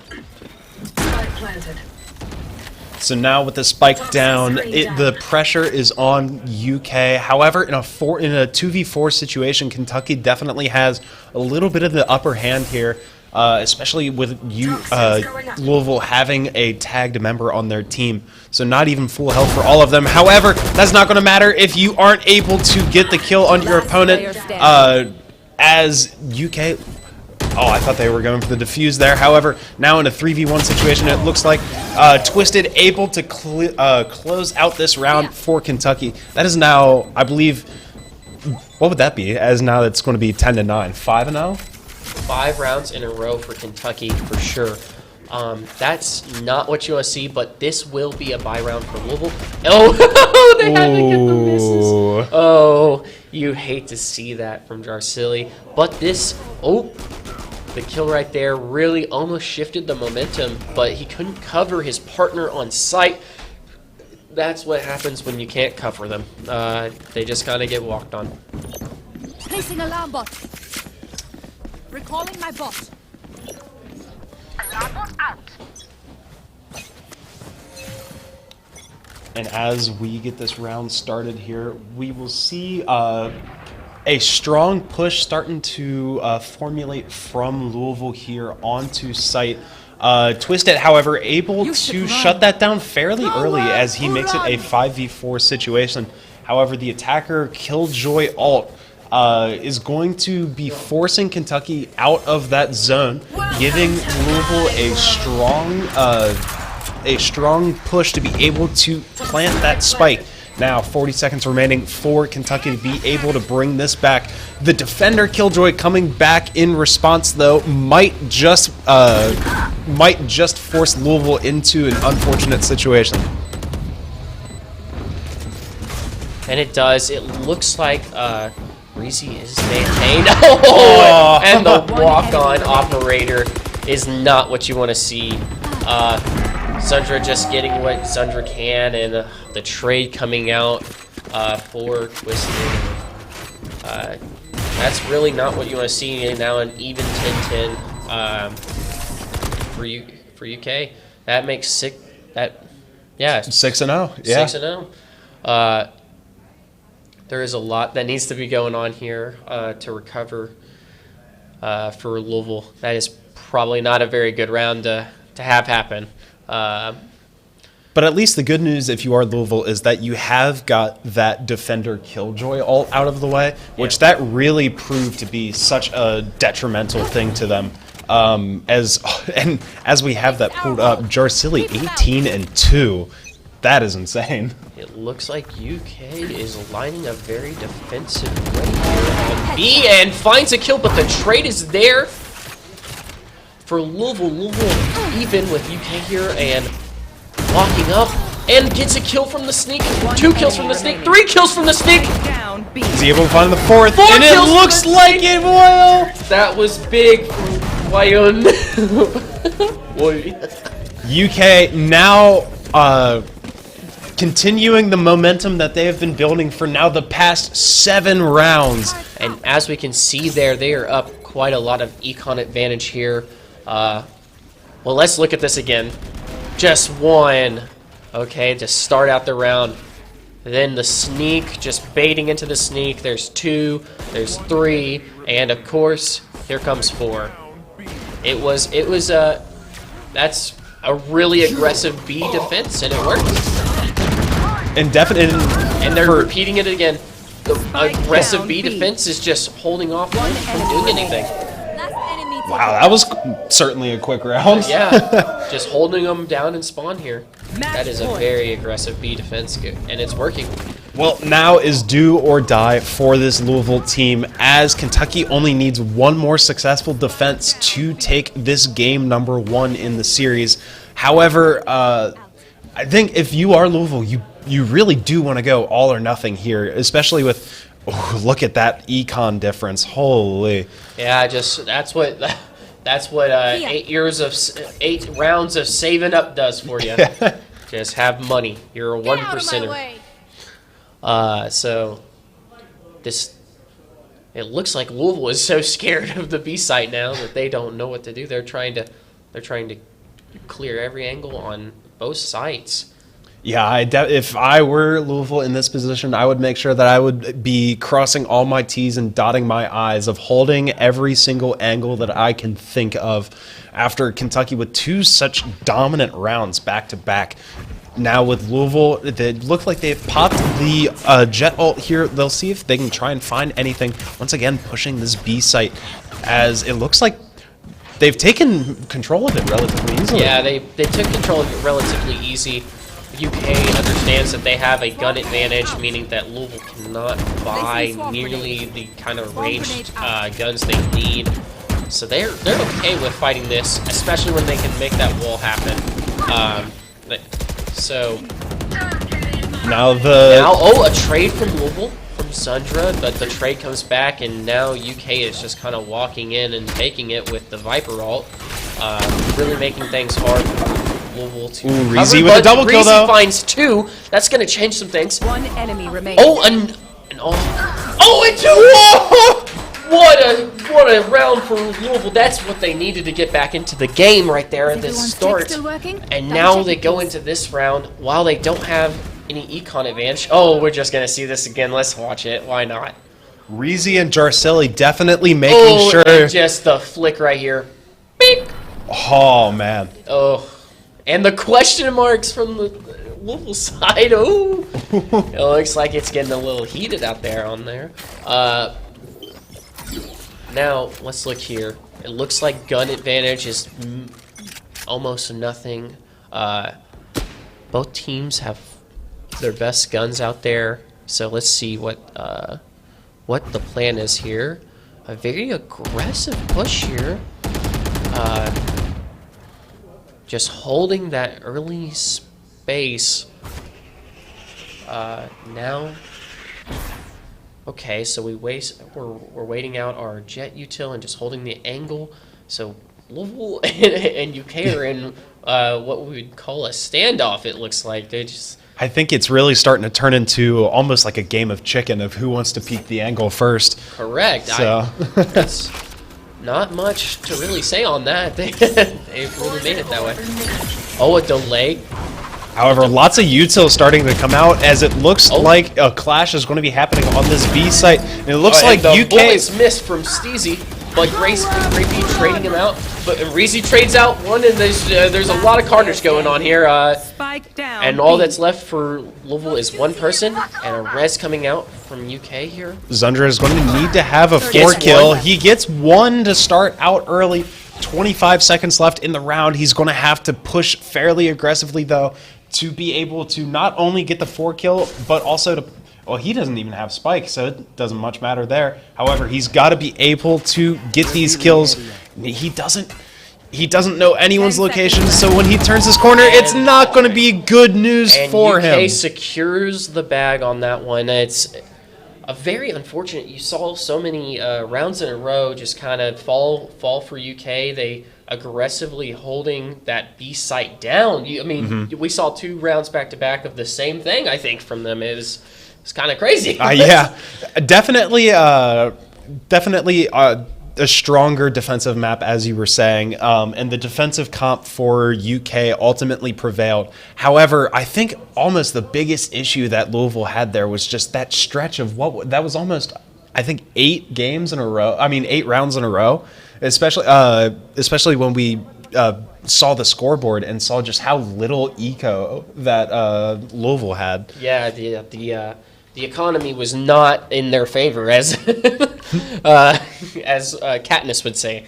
The odds, I guess, would be a better terms. But yeah, 8 rounds in a row did not really help them in the econ advantage. And when you don't have the econ to buy, it makes it a little bit more difficult to buy those weapons like the Vandal, that one tap, and really secure kills really easily. To be honest, UK was doing really well in that defense. They would take the space like Louisville was on defense, and then it fell to UK at the end there. It's just, it is what it is, as you say. Yeah, UK definitely coming alive in that second part of the round. Heading into game number 2, which we will update you as to the map of choice when we know it. What do you think Louisville needs to do to be able to force a game 3? So honestly, I think that they played actually pretty well there. I would say arguably, yeah, they needed to win. They needed to win a few gun trades, and you could look at all that. But to be quite frank, I think that the comp that UK chose, while it was disadvantaged for the attack side, it was very advantaged for the defensive side. and that really helps on that defensive map. So maybe Louisville comes back with maybe keeps, if it's an attack-sided map, they'll go more aggressive with the attack-sided comps. But if it's a defensive-sided, they'll make their comp more situated to kind of delay pushes and make UK make the first move, if you will, like we saw from UK. I think that's what I'd change. It's just you saw the Sage Wall comes out. Louisville has to break it down. Well, then Louisville's having to make the first move to really make any kind of progress. So I would say definitely that for sure. Yeah, when you had mentioned that Sage Wall, there was one instance in particular. I couldn't tell you what round it was. However, UK was on defense.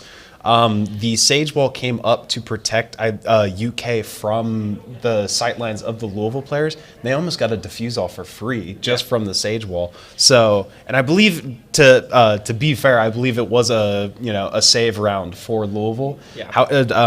However, just the amount of pressure that they had to put into breaking just one of the walls was really really telling as to just how much despite how offensive of a team that they had chosen, how much offense they still needed to go. Yeah, I think for sure.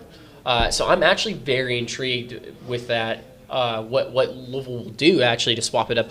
Depending on the map, it could be any numerous amounts of changes. I'm actually, now that I say that, I'm actually more concerned on what UK picks. Yeah.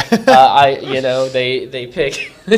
You saw the Sage KJ just kind of halt. Oh well, I mean, I'm kind of delaying the Viper. The Viper, Sage and KJ just basically delaying a push entirely, and then Louisville would try to aggress through it, and just the utility was just a little too much to handle, I think. So I'm actually more scared of what UK picks to try to do that again. Do you think if you are Louisville, the one thing that I felt like Louisville was struggling with was almost I didn't see a whole lot of ordnance, I guess you could say. There were a couple smokes here and there, but in terms of controlling sightlines, I felt like UK was doing that a whole lot better than Louisville was. Well, I kind of agree, but you can't. When you're playing defense, right? Mm-hmm. It's a lot easier to hold a sight line than it is. Well, I mean, yeah, and to their credit, Louisville was trying to pull those off with some flashes, but most of the times when the flashes were going out, UK just wasn't holding those angles. It was just, sometimes you got to play with the game of luck as it gives you, That's fair. So that's what I think would have changed that. I think those sightlines definitely did help UK, but I also understand that defense gives that favorability to the defender. So I think, like I said, if any adjustment, it's just picking the right maybe the right comp to counter their comp, but. Once again, you don't get to see what the other team picks until you see it. Yeah, we're the lucky ones who get to see both team comps as they form. Yeah. However, would you say that it's almost worth going for comfort picks for this game number 2? It might be, depending on the map. Once again, it's someone's sitting outside. You know how it is. Oh, goodness. But yeah, the comfort picks could work. I think on a map like maybe, Haven or maybe even Ascent, comfort picks, definitely. You can make those work a lot of times on maps like those, but I don't even know the pool, to be honest, so I don't know if they have a map pool or not. There could be any number of things. Bind even, maybe. But some maps like I don't see picking your favorite character on maps like Lotus or Split or something like that might not maybe be tuned towards that just pick whatever you want kind of thing. So that's a good question though. Think about that, but yeah. But yeah, as we are waiting for this game number 2 to start, UK up 1-0 in the series. I mean, we've been talking so much about their defensive capabilities. UK, I don't know if they could. Should U of L be able to pick it up on their offensive side? They really can't allow. UK can't allow themselves to have such a poor offensive round again. I'm gonna make you have another analyst question, but what do you think? Obviously, they had a very strong defensive core. However, what do you think in terms of adjustments UK could do if they wanted to, map depending once again, if they wanted to bring out a stronger offensive core? They're going to swap one of those Sentinels definitely for a flash character. Try to basically, as we were talking about holding angles, try to push out some of those people that hold angles. And definitely make some space with their duelist. A lot of times they were getting halted at the doors, just like they were doing to Louisville. Mm-hmm. But the problem is that when they would try to do that, it was more or less because they had to take the gamble that if they push out, that they were going to win the you have Peaker's advantage. I have to win the first fight kind of thing. So. It was basically a battle of reaction times at that point, and Louisville just has the advantage on that when you're playing defensive. So for offense, I would definitely like to see some kind of flash character come out just to really help with that. And I think that would help UK's offensive capabilities a lot, definitely going into this next map. It's looking like they might be getting ready for it. I'm not quite sure. I'm trying to peek onto the screen that we can see a little bit and see if I can see all the players in the lobby. I can't really tell, but we can assure all of you watching that the players are joining the lobby as we speak. However, if they are, good to go as of right now, I couldn't tell you. But as you can see, Louisville obviously strategizing for this game number 2. And, I am hoping to bring this to a game 3. I mean, personally, I'm just here to watch some really good Valorant. So yeah, I would love to see it. Love to see it go all the way, just to really see my people down there. Make it all the way and see. Well, I mean, you won a game 3 because Louisville. You wanted them to be able to win, but I mean, I'm here for some good Valorant. As you can see, the UK team looking like they're setting up the custom lobby right now. I'm trying to peek. I'm trying to screen peek as hard as I can, but it looks like there are. We're waiting on just a couple more people to get this game started.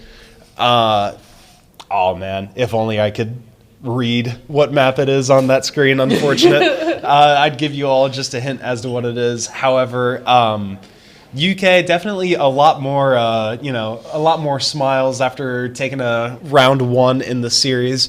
However, I think it's up to Louisville, especially after how strong they started out. If they can start out strong and just keep on the pressure, I think it'll definitely be Louisville who's got the more smiles at the end of this game number 2. For sure. Momentum in any game kind of just determines sometimes how winners or losers go into each game. So I think for Louisville to get ahead here in this next game, they need to somehow break the momentum that UK had at the end there and get back on to their feet. That will definitely help with trying to make a reverse sweep going on here. Mm-hmm. Yeah, definitely. Even though it is just a best of 3, it is now reverse sweep territory for Louisville. This could be a map where we see people pick some of their favorite characters from the game. Oh, some interesting locks here. All but a few locked in here. So I'm just gonna let them. No spoilers yet, but I will say that it does look as though something quite interesting could be occurring here. Something is cooking, but we don't know what's in the kitchen just yet, as Kentucky is waiting on one more for it to be locked in, and we will jump into this game of Ascent. I'm looking forward to it. I've always enjoyed watching games on Ascent. Me too. I think Ascent is one of my favorite maps in terms of just how people have to play it. So it definitely funnels, but it also has that middle ground, but it's not like Icebox where you're kind of, cramped in middle, where Mid is now one of those things where you can kind of burst out of in mid and here in Ascent. And as we were trying to mention, a little bit of hints, is that it's a mirror comp from both Louisville and Kentucky. So it's going to be quite interesting. As I said, Kentucky is going to grab a flash character with KO here. Point X shaking the screen around. But let's see here. They look like it is going to be an interesting defensive note going on here.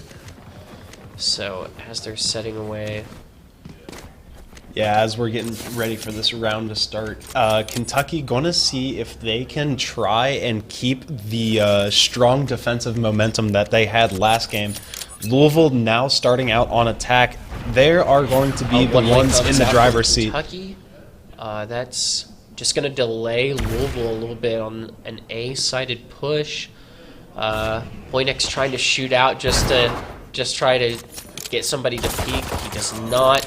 But a kill going down in mid, and it's the spike there. This is not looking good. Louisville gets one. Two trade. Jarsilli with the double kill, though, is able to keep Louisville in this. Things aren't closed out just yet, especially as Zundra is able to get the kill onto Twisted. Now a 3v2 situation. Latmar able to get the kill onto Zundra in return with the spike drop. Now Kentucky and Louisville in a 2v2 situation. We'll see who's able to pull it out here. Jarsilli now with the third kill is going to be able to close it out with the fourth. Getting 4, right? I think it was 4. Correct me if I'm wrong. 4 again for Jarsilli in this. An incredibly strong start for Jarsilli there, breaking the streak of strong defenses from Kentucky. Once again, Kentucky going to have to, play it safe in these early rounds, as Louisville is now the one with the economy driving seat. Yeah, definitely in this second round, Louisville will be able. Oh, we're gonna get a replay here. Bank, bang, dodges back, and then just damn. You got him. I was making noises, but you got it.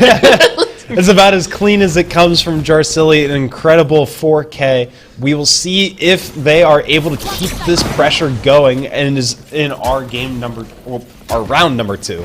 It looks like Louisville is on site and got it.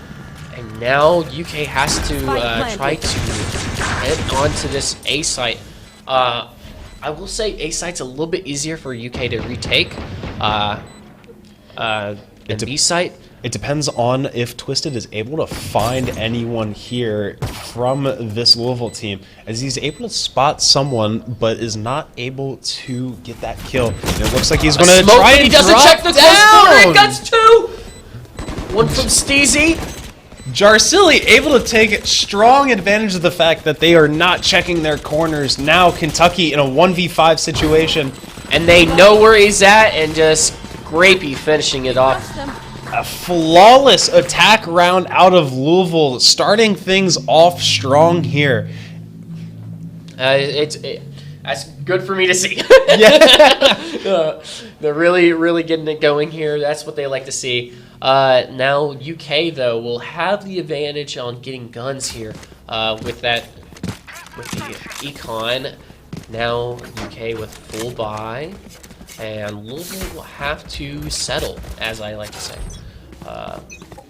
It looks like UK is looking for something tricky here. And there's the trick. Oh. With the recon bolt already, and it looks... He's... Jarsilli having to waste util to try to avoid his death. Twisted looking to now he's just shooting through the wall. Oh, he's flashed. Twisted gets splashed, and now he's in a dangerous situation. But he's able to get the kill! Through the wall! He's able to get 2!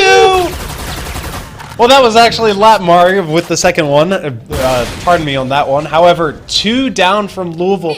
But it looks like they are still able to get the spike plant off on the B site. Now, with Kentucky, going to have to try and... Oh, and they clear it. Grapey's down. Now it's a 2v4 for UK. Steezy gets 1. Zundra gets 1. And now it's down to 1v2. Can Zundra do it? He cannot. Not able to do it. Kentucky making sure that Louisville doesn't start a quick runaway, as they are able to get... There we go. I was about to say, we are going to defuse this bomb, right, guys? No, they're getting their BM, it looks like, in. Just look at this. Just can't shoot him. Shooting through the wall is a little too difficult and gets 2 off of it. Gets 1 off of it. What? What? Go. Oh, yeah. That was an incredible wall bang there, that's for sure. I love the slow-mo variable confirmed or something like that. It just doesn't hit the head right there. That would have got it. I think that was like right at the neck level Yep. as well. It was just right there, but not able to close it out, unfortunately. Now Louisville going to see if they can try and go for another. Well, try and go for another wall bang maybe, as they are just now the battle of the wall bangs is beginning. as they are just trading shots back and forth, quite literally blindly. A little bit of a recon dart allows Kentucky to see something. Ponix is not going to be seeing anything for the rest of this round, as he is knocked out by Reezy. Shadows traveling. Louisville looking like they're going to get a little bit of a cheat here going on. And it looks like Latmar able to find one, but Jarsilli able to take him out before he could find another. Now in a 3v4 situation, Louisville with a little bit of a man advantage. Yeah. Swarm grenade out. They still have to clear this. Well, they did. Enemy remaining. They still gotta clear it. Jarsilli able to get the kill there as well. Now Reezy with the plant, as Kentucky, as you can see on the mini-map, we've got a little bit of a ways to travel for a 1v4 situation. Louisville really does not want to lose a gun here. It would cause a little bit of a rift in buy for next round. They are trying to hold on to any amount of guns they can. So with them being a little bit low on 2 of their people, they're definitely wanting to be alive by the end of this round. And now they know where the Omen is from UK here, and they can kind of just, do that, walk away. I was about to say, as you can see, they all took the opposite side of the site to hold that angle on the Omen should he try and push. However, no push is going to be happening. We're just going to be saving what we got, and Louisville with a very strong round ahead of them. Very good. They did definitely take that site and just hold on to it. Yeah. I was very scared of the Sova there, just gonna get another 2K, you know. I just a quick take and an even quicker plant. So definitely good news for Louisville. We'll see what Kentucky does in this next round to try and stop the gun momentum that Louisville has. Looks like a cheat coming out. They broke turret. So Louisville knows Kentucky is cheating here. Not sure where they're at though. Oh, but Communications fell down. Down mid. Not sure where they're going. They thought they would give that up. UK not having enough in weapons poverty, giving up his the Point X giving his gun up to what was that? Their KO here. So now we'll see what Louisville is able to do as they are entering this site ever so slightly. Looking up, able to find the kill. Now as the door shuts, a plant coming out. We'll see what UK is able to do if they are able to deny it. Not for too long though, as now, and able to find the kill as well there. Figuring out that they're behind the box. And Zundra getting a trade kill though, so UK still even here, but they have information. IBM with the double, 22, and there's the third for Point X with the classic. So Point X and IBM, I believe, were the two main, the two main.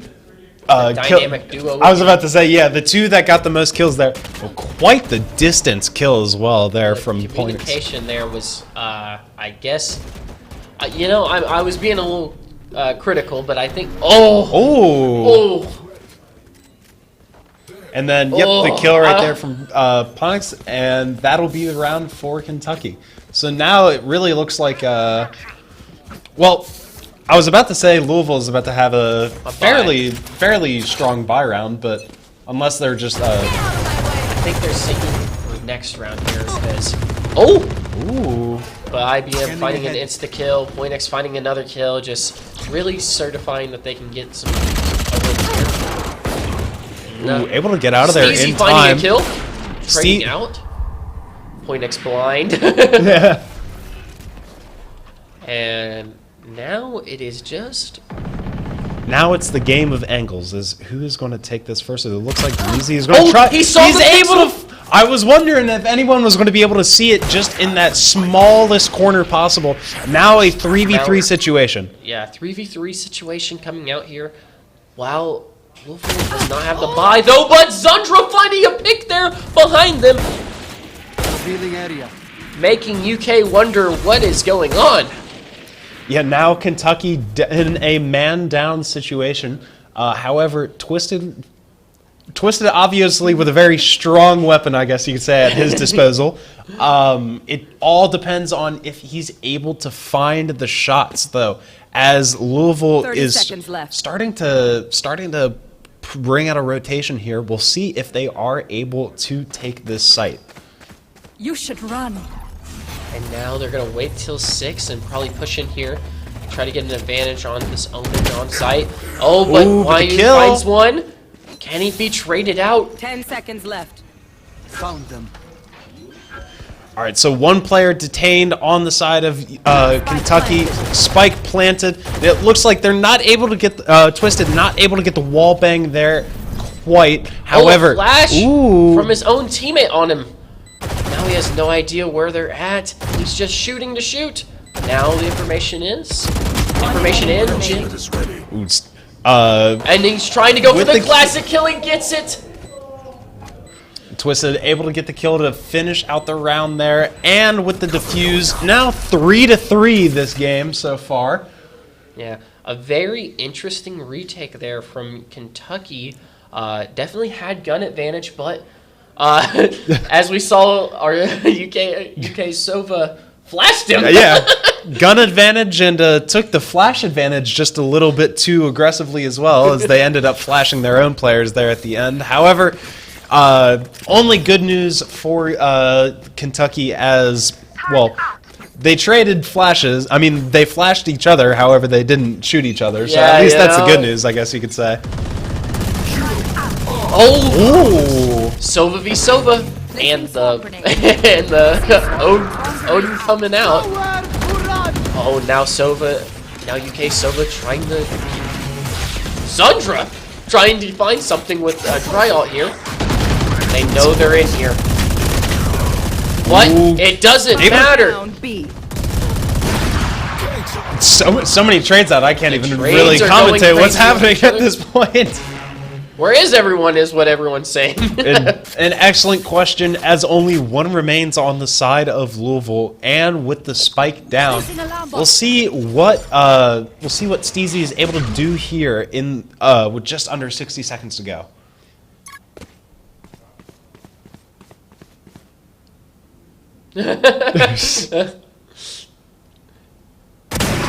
Oh, and the operator. Just really to shut it down.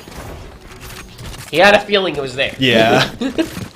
Kind of hard to peek an operator when they're holding that corner so tightly. Yeah. So Not much he could do there. He tried to take a fight, and it just happens.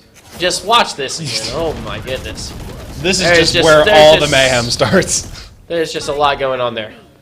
3 kills in the span of roughly a second, and I think right after that there were 3 more that followed. So Just chaos. And the operator's still holding. now Early Punix- ult from Sova, from UK Sova here. Got some information. Can they use it? looking to spray, not able to see anything there. IBM looking at, Landmark able to get 1, not able to get 2, then Twisted with the wall bang. Now Kentucky up 4-2. However, the spike is planted, so we'll see if Jarcili is able to get the kill here. And he just walks at him with the Odin. Oh, That is not what you want to see off of that, but Twisted taking suppressing fire to a whole new level. I believe. They did get a kill out of it. And let's see what goes on. Revealing area. Found them. Oh yeah, that's an unfortunate reveal right there. I guess you could say not a whole lot to be able to be done. UK as they take this round. Yep. A very difficult attack round so far for Louisville. They got 3, and they haven't got since, I'm pretty sure. Maybe not. Maybe I thought Latmark was about to just Just get get all off the the- kills here. I was about to go crazy, but This one right here, though, watch this. Just waited, and then the rundown. Just something to see there. I think Twisted had reminded themselves. They were like, "Oh wait, I'm the one that has the big gun here. Well, I can just press W." Ooh, now we're gonna see if we can get an early op kill. We'll see what happens here. As this is not able to happen, however, a really strong tag. Ooh. 80, 40. Not enough, though, for Louisville, but they find 2 anyway. Twisted once again trying to see if they can just keep on firing. Now, however, in a 3v4 situation, Louisville going to be pushing onto this site. They're going to see if they can try and take an early advantage on A. Now with the spike going down, Twisted in a really good spot to just start spraying and praying. Hasn't done it just yet, though, as the spike is planted. Yeah. Oh, we're not going to talk about that. There is... Yeah, the Killjoy ult is going to come out. And now Louisville has to try to find a way to get Right this, here. I cannot use that. Scanning defend ahead. this spike while also having to get off-site. A very intriguing. Throws a molly to hold off. Able to get the kill on a easy. Just keep it holding it. Yeah. Last player standing. Oh, but the trades are going Louisville's way here. Ooh, Oh, not it just keeps able. walking.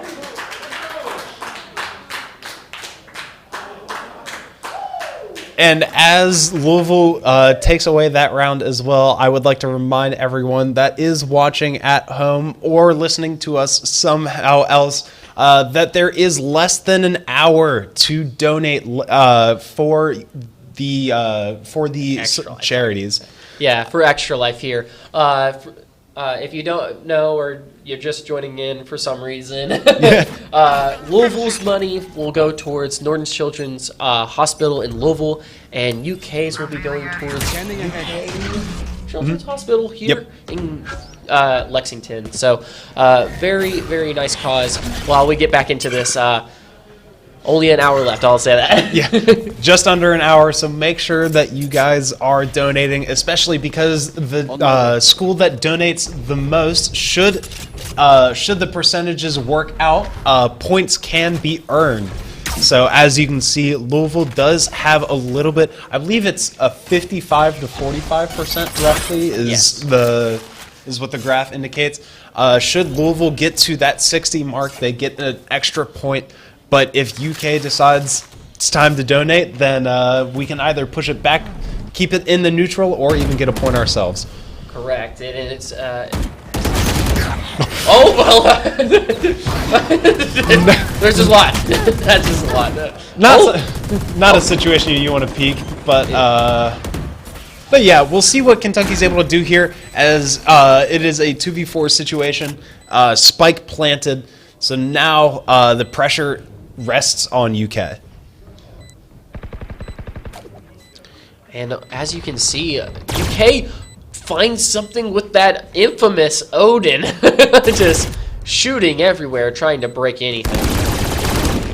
They know where they're at, but Reezy gets him anyway, and Rapey following up to finish off the round for Louisville, getting them another round win on this offense that had been so sided towards defense for UK here. It is getting intense out there for both teams, I'm sure. As you can see, there's a lot of focus going on over here. Yeah, And the replay showing us how focused they are. What was smiles on the side of UK is now nothing but highly intense, focused looks as the series is, well, the game is tied 5-5 here. Still absolutely anyone's game. We'll see if UK can make it their game by an aggressive peek early. Not able to work out though. Yeah, Rapey finding that kill right there is really a hurtful start for UK's defense here. Now we're gonna see if Louisville Sova can find anything, and he does not. That is very that is not what you want out of some intel gathering. But Louisville has decided to clear every corner, Yeah. making sure the Odin's not there.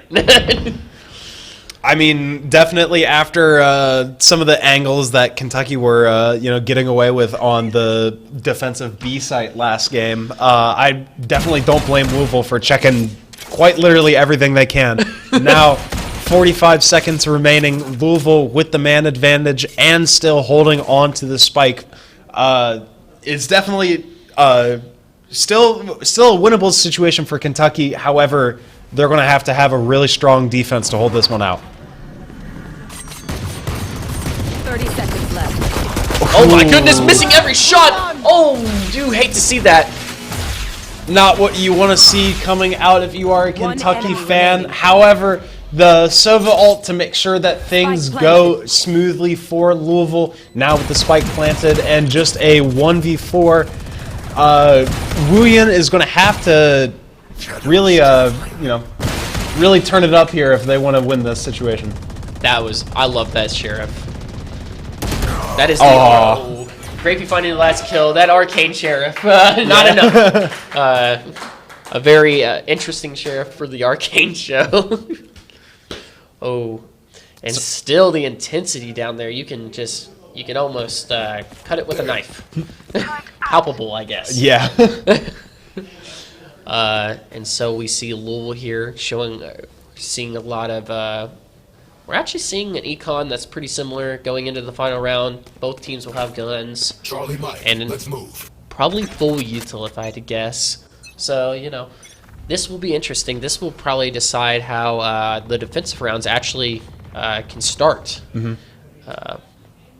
So let's see here. Pointix doing the typical Pointix thing of trying to You take should some run. space. And we have a Killjoy ult coming out early onto the B site from Louisville. And Pointix getting caught Powerless. in a web. They knew he was taking space and they found him. And now Jarsili with another kill as they push on to this A site. The spike Zundra planted, finding Zundra finding another as well. Now 2v5. Kentucky at a very dire strait if they want to retake this, but the infamous Odin is out. So now we'll see if Twisted is able to get anything A going dart. here. Oh, and No! CZ sneaks behind for two! Cleaning up a flawless round to end it off. You do not want to be a Kentucky fan and see that. That was a rough round, I guess you could say, out of Kentucky. However, as it was the last in before the switch, a lot of util and a lot of ults came out from the side of Louisville. So it may have been a rough round, but Louisville just making sure that they used everything they could before they lost it. Yeah, of course. I think, with all of that, that is to be expected, I guess. Use everything the last time you can. So now we're going to see a typical setup for this map. We didn't really see much before, but UK was also following this sort of plan for a KJ, B side. It's just a typical thing for this map, basically anchoring it so that the opposing team can't get all that B site space for free in the easy plant. Oh, Louisville now knows that at least one of UK's players is in mid, and they are trying to deny this mid push. Now with the shock dart shot out, not a whole lot found from it. Louisville is going to be trying to see if they can pressure this area, as they know that Kentucky is pushing there, and Steezy able to take advantage of that intel and gain an early advantage. Yeah. with one down, they're UK is trying to hold out this mid space and make sure that they can't get anything. But the trade from Grapey, the bait on the top of Cat, Spike knowing planted. exactly where he is at. That is not good. UK with down 2 members here on this round. Now making it one more even, I guess. But back down to 2. Yeah. Last player standing. And now 1 left, and we were reloading and got caught. But Sundra finishing it off. A big winning round for Louisville to start off again. Definitely a great sign for Louisville as they want to keep that momentum going. All smiles over there now. Yeah. And Freddy Flakes on the other side. Now they're smiles. Okay, they heard us time. But yeah, as we get into this next round, definitely going to be a little bit disadvantageous for Kentucky. We'll see if Louisville is able to keep the momentum strong and carry it out on this defensive An round. interesting slant for Louisville. I haven't seen this one before, I'll be honest. So I'm very intrigued by what they're going to do here. This is about to be one of those rounds where everyone just dies, I think. So Yeah. we'll see how that goes. Door is broken early. UK, as we can see here, KO not knowing what to do. Just getting lambasted by utility and not finds his way dead. Now Grapey able to find the kill.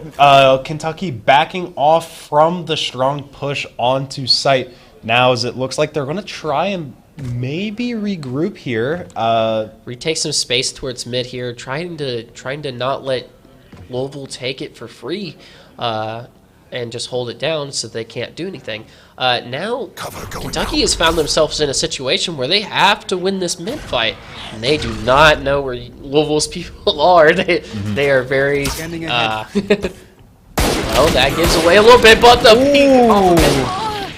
but the trade from Twisted on Steezy in mid causes some concerns. Down A. But Grapey is Last just going to player shut down a standing. few of those, and now it is down to a 1v4 30 again. seconds left. We've seen this situation last round. Yeah. And if memory serves me correct, I think that is the... I was about to say, I thought that Twisted had gotten the op. However, I think that they had swapped it out now with the Bulldog. 10 seconds left. Possibly. I was going to say they're going for the save, but I think at this point when the entire Louisville team knows where you're at, I don't think you're going to be getting a whole lot of saving going on there. Louisville taking another round with a 9-5 lead. Yeah, a big lead there, especially with that defense going their way. Now let's see what they can do to continue it is the real question, Now that both teams have guns, you want to see how they continue. Interesting going on here. I find something very interesting on the side of Louisville coming out. I'm waiting to see what both teams are working with here, because this is definitely going to be an interesting round. And just a bunch of information from UK here, trying to make some space on to B site, and of course Pointex jumping up and just getting a shotgun kill to start it off. Able to pass judgment with the judge, looking to do it twice in one round, not able to. Oh, just jumping around trying. Able to dodge on the low health. Now still holding on. Louisville down to 3 members for the rest of this round.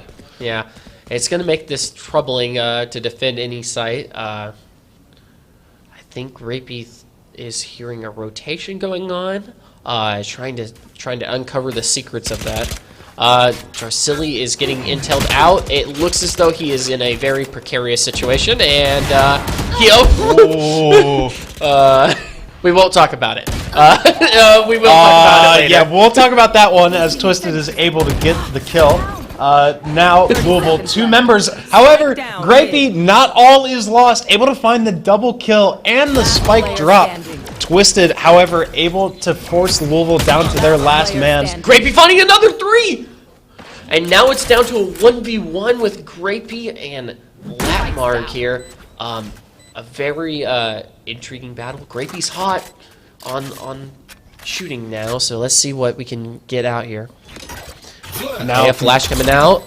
Kentucky with such a strong defensive hold as well. Ooh, now the flash. Doesn't seem that anything was able to come of it. Louisville going to have to push. Not able to convert. Latmarg able to break the streak and take a round for Kentucky. And they got one out of that. It's been close. Grapey just couldn't get all four, I guess. It was good. I wonder who that could be. And as you can see, the celebratory Chaz cam as UK is looking strong and only stronger with our president now as we're getting ready for this next round. Walking away now. Let's see here. I didn't know that our president was such a big Louisville fan, but it's okay. Yeah, you know. You know. Sometimes it happens like that. True. Wait, you're not a Louisville fan?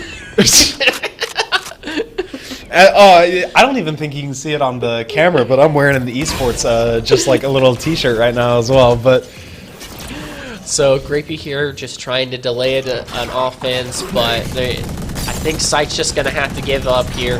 Now a brawl, if you will, is gonna have to be taken for a Sight here, and unfortunately, this is giving some advantage to UK here for. Still nobody down just yet. But Grapey finding one, but not two. But Quite the they find caster's two trades off of it in 3-4. Now down to a 3v1. And Louisville, oh my goodness! Oh, it's Steezy saves it! Oh my goodness, Twisted almost got three there to end it out. Oh. But Steezy saving the day. I think I'm a Louisville fan after that round, that's for sure. So, Team Ace. Incredible play from Louisville there. Yeah, that's just watch this, just back and forth, and oh my goodness, and Steezy saves. just a lot of things going on in about 5 seconds. Yeah. Placing swamp grenade. Well, now Kentucky once again in a similar situation, down 6-10. They're going to have to. You're going to have to obviously try something new because Louisville's just been all over them this game so far. Yeah, just very dominant on this defensive side specifically. Revealing area. I mean, yeah, they had us in the first half. Not gonna lie. Gets traded. The peak trades. There's a lot going on there. He was just baiting. It's fine. He was just baiting. It's a bait. Now, Louisville and Kentucky, both four-man situations. I thought he dropped his own Odin there for a second. I don't. They did, but they threw the gun away. I guess because eco round, so they wanted the gun. Eco mid-round, I guess, is a better. Yeah, they just, it's a situation where there's just. Reezy surrounded. That's the situation. There's a lot going on. An unfortunate time to start reloading, that's for sure. Now Louisville in a two-man situation, and we'll see if Kentucky's able to get a spike plant going on. Looking for any intel possible. Take flight. And the jump. 30 with the seconds drone left. here, trying to clear some areas up top. They want to make sure. Oh, but UK getting another one, but the trades are just going UK's way. Looks like they are going to get that plant off as well, just for that extra economy this round. UK definitely starting to look a lot better. Yeah, for sure. It looks like this might have to just. We're not talking about it. Something. He was baiting it out. He was baiting it out, guys. Don't worry. It was a bait for sure. Maybe Icarus was flying a little too close to the sun. You know? You know, we've all wanted those knife-only rounds, you know? He might have just, I think he only communicated with himself it was a knife-only round, unfortunately. Yeah. But an eco round here for Louisville to try to save for some money to fight next round, so we'll have to see what they do here. They are just pushing They're just pushing them off of A space here. Now the attacker killed They want the fight. They want the fight. They got the fight. And they got two. Holy. Two classics for kills. But UK says we got better guns. Oh, now the They- triple coming out from Kentucky. Shadows traveling. And now fortunes are favored towards Kentucky with the 3v2, putting a lot of pressure on Louisville to break some space. And someone's a little low. Someone is just Player A standing. hair, in fact. And there's one for Reezy to clean it up. I think that they were so low that I don't even think the op needed to land a hit. As long as the wind passing with the bullet, was enough to tag him, that's how low. But now Louisville in a situation that is unwinnable, as all of them have gone down. Attackers will win this round. Now Louisville looking to buy as much as they can and keep their take back the driver's seat. Yep.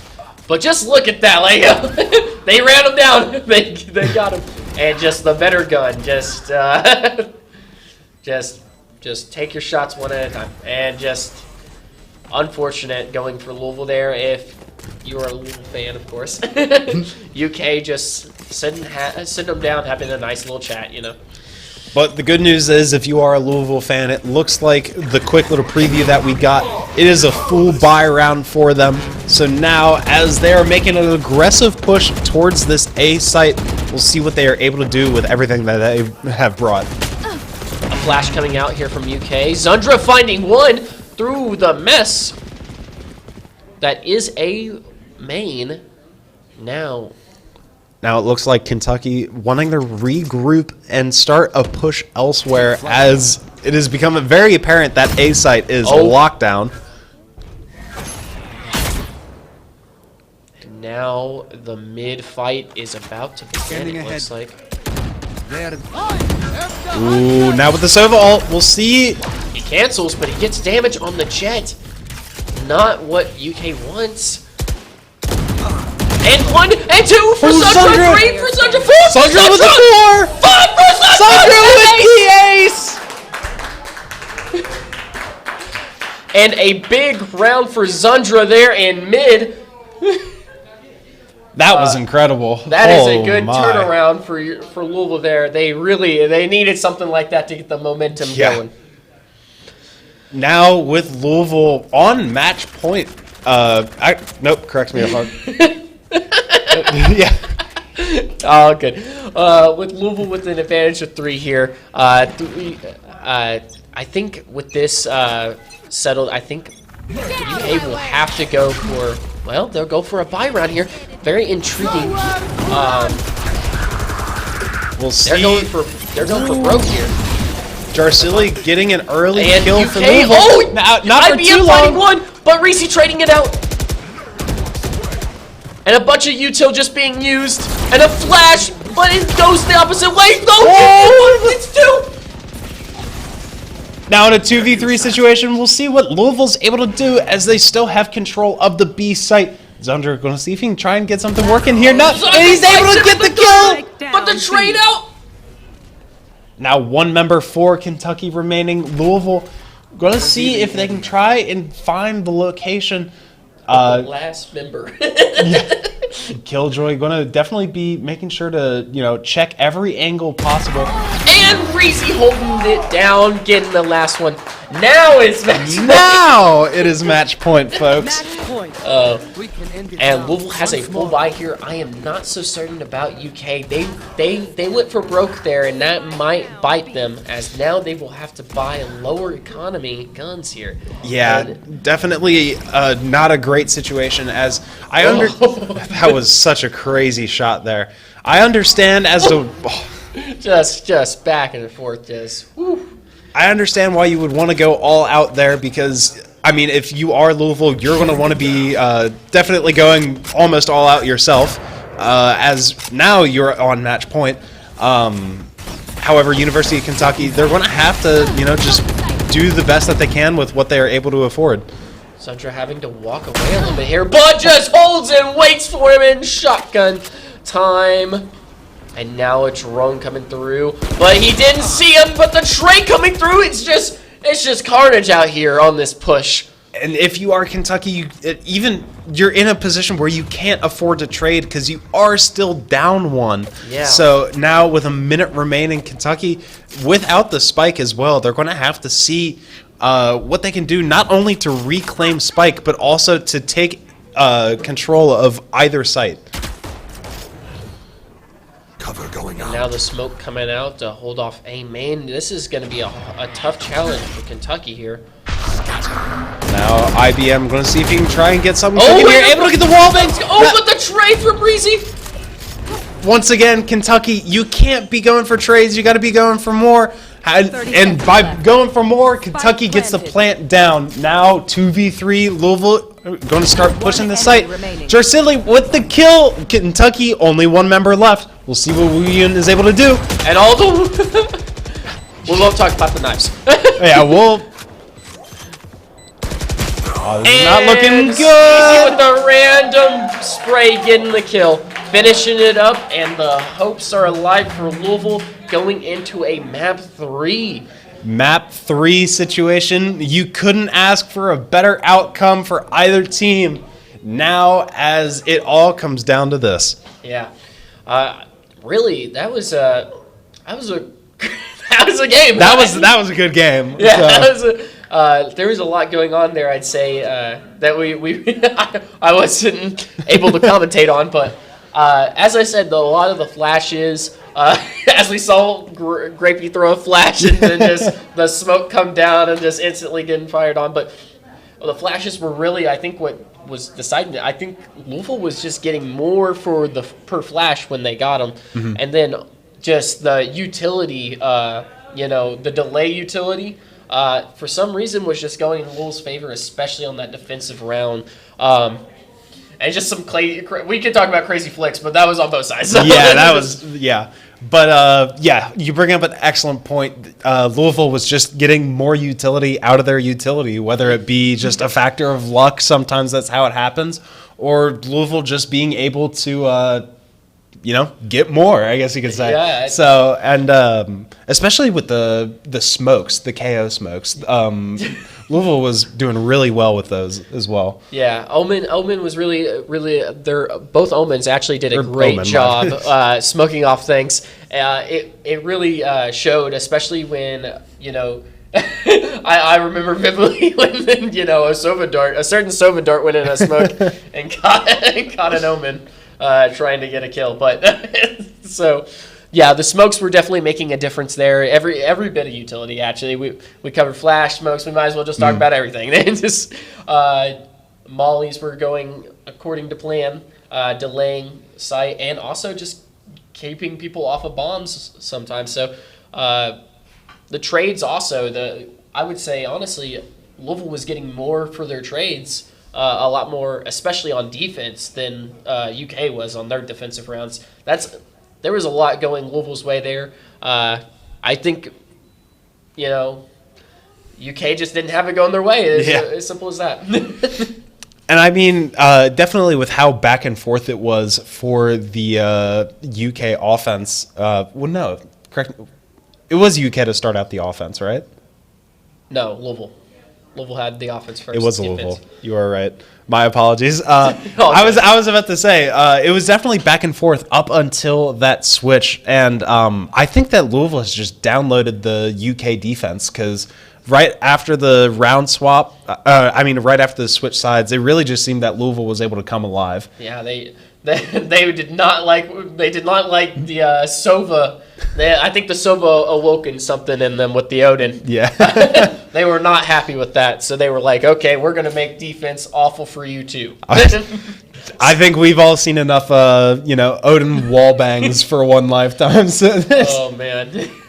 I wish we had all those replays right now. they were just blind firing at each other at some points, I think. So, but whenever we will get to this next map, hopefully it is not another wall bang simulator. So, Oh, now we're what we would call coping. Yeah.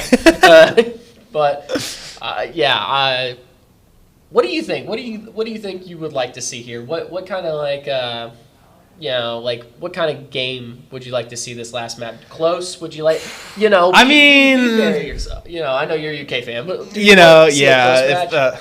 If I were to go with my personal biases, it's always nice to see just a clean UK victory. But I think everyone's here to watch some really good Valorant. So if we could get another 10-13 or something like that, That would be a fun match. The first game was what? It was 11-13, right? Yep. Yeah, that was crazy. It was an 8-round sweep. So. Oh yeah. Well, I mean, maybe not another 8-round sweep, but just as long as it's a close game, yeah. Yeah. Whatever happened on that first map, man, UK just had that downloaded. So I think that's where that 8-round sweep came from. But Louisville able to download UK in return to bring back the victory to tie up the series 1-1. Go ahead. And you can correct me. I was gonna talk about the charity thing, but I think there's only about probably 30 minutes left until donations are done. Correct? Anybody? From Production? Maybe. Maybe I'll get that answer in a second. We'll let you know as soon as we can. As soon as we get it. I just want to make sure. But yeah, don't forget to make sure to donate if you can. Obviously, both charities are incredible, and we've raised how much? It's almost $2,500, I believe.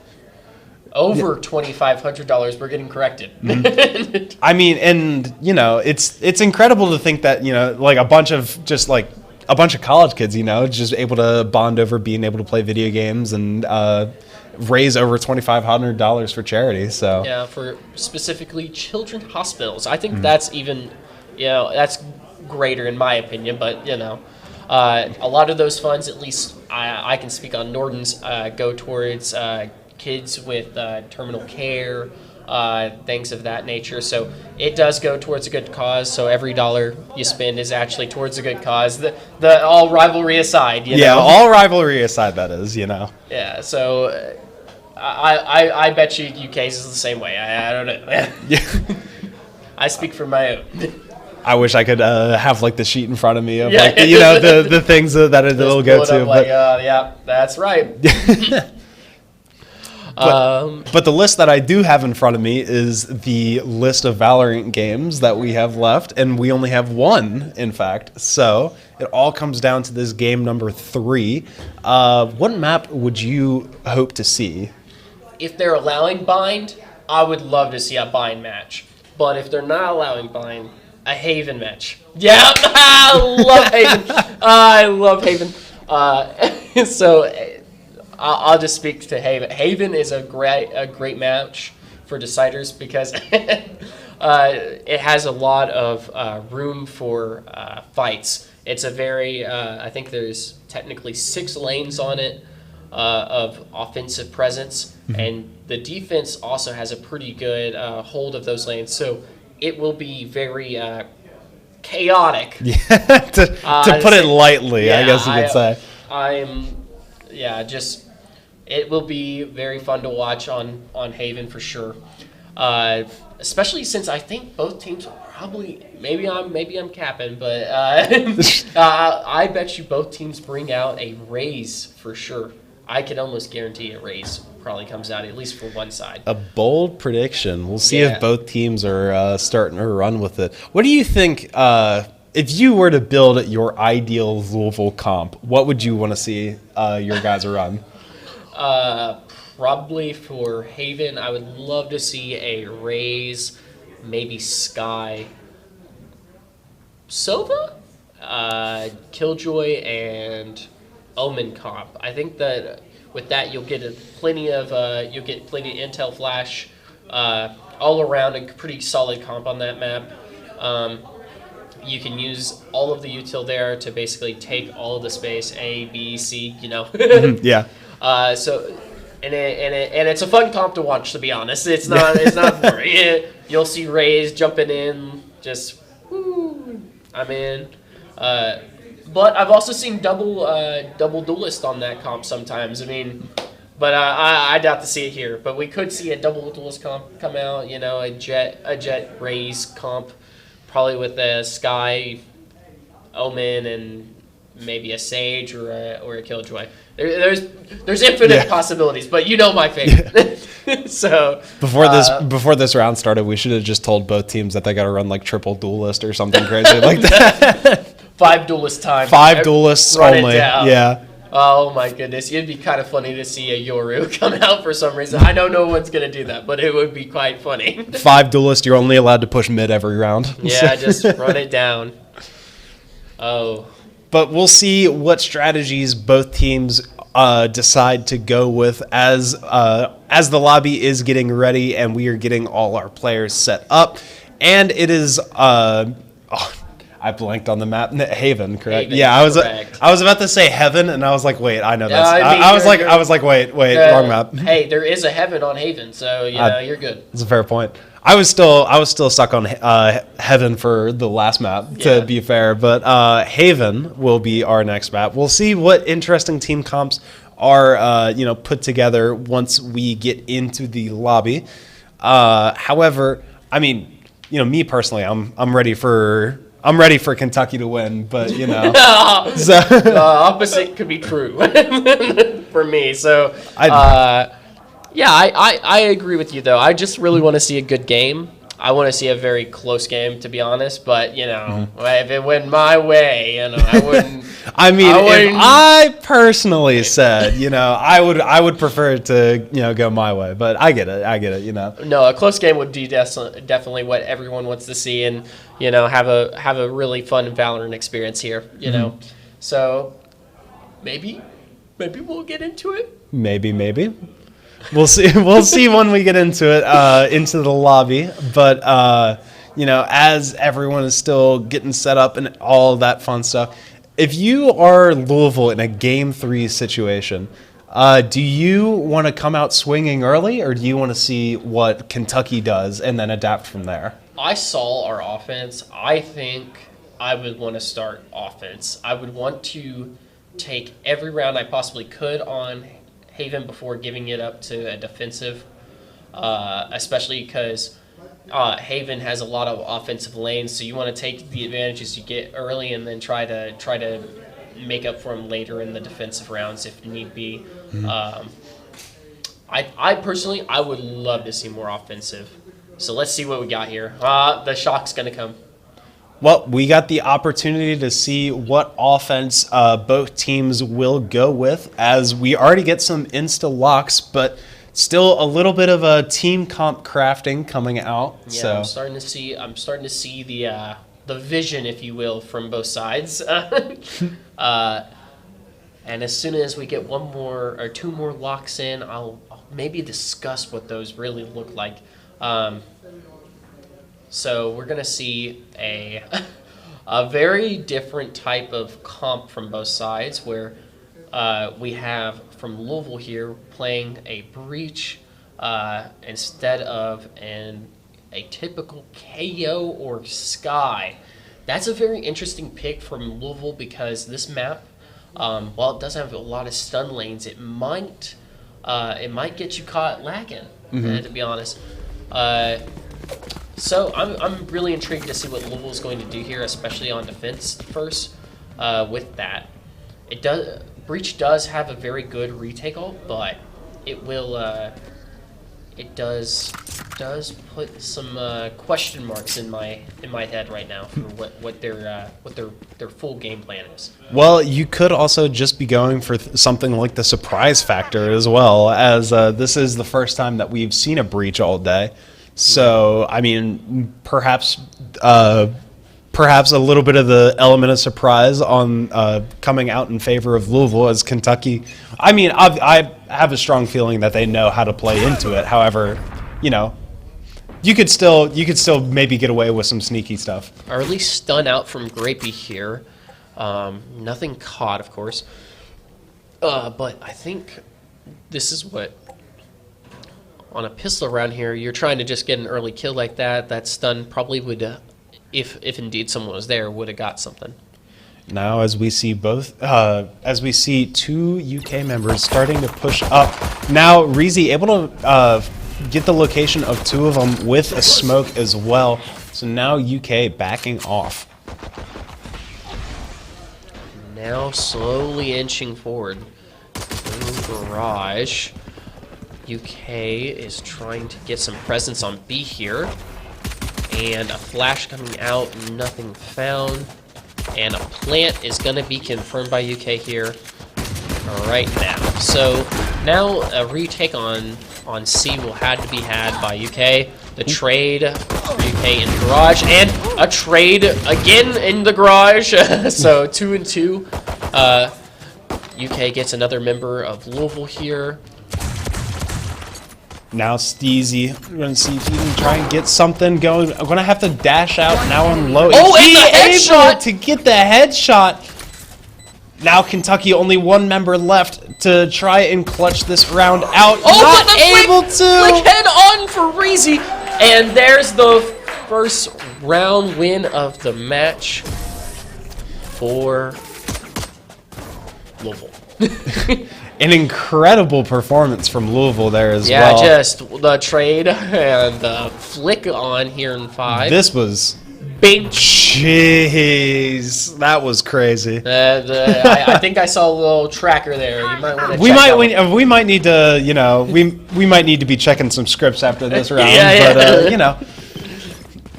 but But what we can worry about it after this round as we get things ready. Now Louisville with a little bit of an advantage going into this round. We'll see what they are able to do with it. Stun comes out.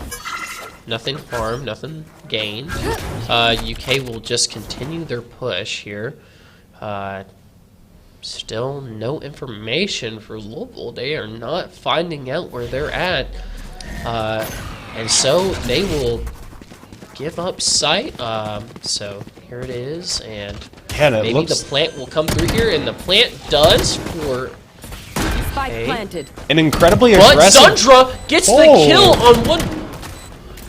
On Omen, after that, that is going to be very bad for UK. There's no way that they can hold all these angles without a smoke there. This is going to be very bad Now for UK. Breach pushing. Oh He's my able to get goodness, the it breaks two. walks into him. So there's two And now. there's Able to get the- another one. Oh, not able to get the third. However, it does mean a flawless round for Louisville. Now, once again, Another one higher from the second. correct me if I'm wrong, but I think Louisville has gone up 2-0 every single game so They far. have. Yeah. They have. It's been a starter for every game so far. And they've, I think, I can't promise because I don't have a photographic memory, but I think they've won almost every every pistol round to start every round so far. Nah, if you're Kentucky, you got to get on that. Just start going pistol only for the rest of the game. But that is a time that is something that we can worry about at a later time. As if you are Kentucky, you got to worry about winning this game first. So we will see what Kentucky does with their offense this time. Oh, gun advantage, but a little bit of poke from Steezy there is going to delay this A walk, pushing through. So what will Louisville do here? Kentucky is looking like Blind drone. they're going to try to take some space in garage here and clear some angles. They catch the person at the top of garage and take 80 damage. Ooh. Now with But that, UK finds somebody, IBM. that Latmark finding another. incredible information gained for UK, and they are able to take advantage of it. However, Jersey able to just outperform, not for too long, as they are knocked out. Now Louisville, only one member remaining. See here, you just want to get a gun here. And there it is. You just want to get, yeah, that's fine. You just want to get, you just want to get a few guns out for Louisville there. It's a hard fight to try to win an eco. Well, I guess, an eco in terms of that. So now they're going to be in the bye, so UK and Louisville will both be having Vandals this next round. Well, Vandals or Phantoms. For this defense for Louisville, it is integral that they keep their Vandals as long as possible here. especially since on defense here, these longer angles are really hard to cover without them, without some sort of high-powered gun. Are you a Phantom or a Vandal user? I know that Phantom's the better gun, but the one tap is just so much more satisfying for the Vandal. I personally have I personally am like very much a fan when it comes to like gun like smoothness. Yeah. So I mean, Maybe hunting two. One enemy remaining. Oh, well, I'll get traded out, and now one left for UK, and just a pretty good retake from Louisville there. Just Grapey finding two and working their way in. But back to the Phantom. back to the question at hand. Yeah. I mean, I personally am a fan of the Vandal, but it's more so just because I'm not a big fan of like weapon spread. You know what I mean? Not so much that I'm a spray and pray, I guess you could say, but like the 4 bullets before spray versus the 3, I can see it. It can be difficult. I like Vandal as it is a very satisfying one tap. Once again, that's the only reason I like it over here. That's fair. Well, we're gonna see UK here try to break the garage doors so that they can shoot through them. They're clearing some space here. Nothing being contested, and Steezy finding a pick on the up. And now back to hiding, holding the short corners. You know, just enhancing the image, if you will. I was thinking that we were about to see another kill in the favor of Louisville there. However, Kentucky starting to cover all their bases as they are pushing forward. Now, as Ponix is finding people in the garage area, we'll see what Kentucky wants to do with this information. It's just a very split push going on here. And now Kentucky finding its ground on A. This might be the start of an actual take on the site here. Cover going out. And it will. They're going for a plant here. It's going to be pretty good. 30 Oh, seconds left. they're going to take some damage. But not before they get out. So Spike now, planted, however, a little bit of damage. Wait. Poinix here. This is concerning for Louisville. If Poinix can get back here and just continue to roam for free, it is very concerning for Louisville. Being able to flank here, Poinix can just kind of win out a fight. But luckily, they shut that down before it's way too late. But now at 3v5 on site, or 3v2 on site, I think Louisville is just going to save here and try to settle for next round. Yeah. Not a lot you can do. That double kill was definitely round losing for Louisville, as it was a very strong flank, but you know, nothing you can do aside from just save for next round. Yeah, you keep the op, you give it to Steezy again, try to hope for another first round kill. You know, I think it's a no brainer. Just save and take your next fight. So good patience on Louisville's side there, but unfortunately they found the kills. Yeah. For Louisville fans out there.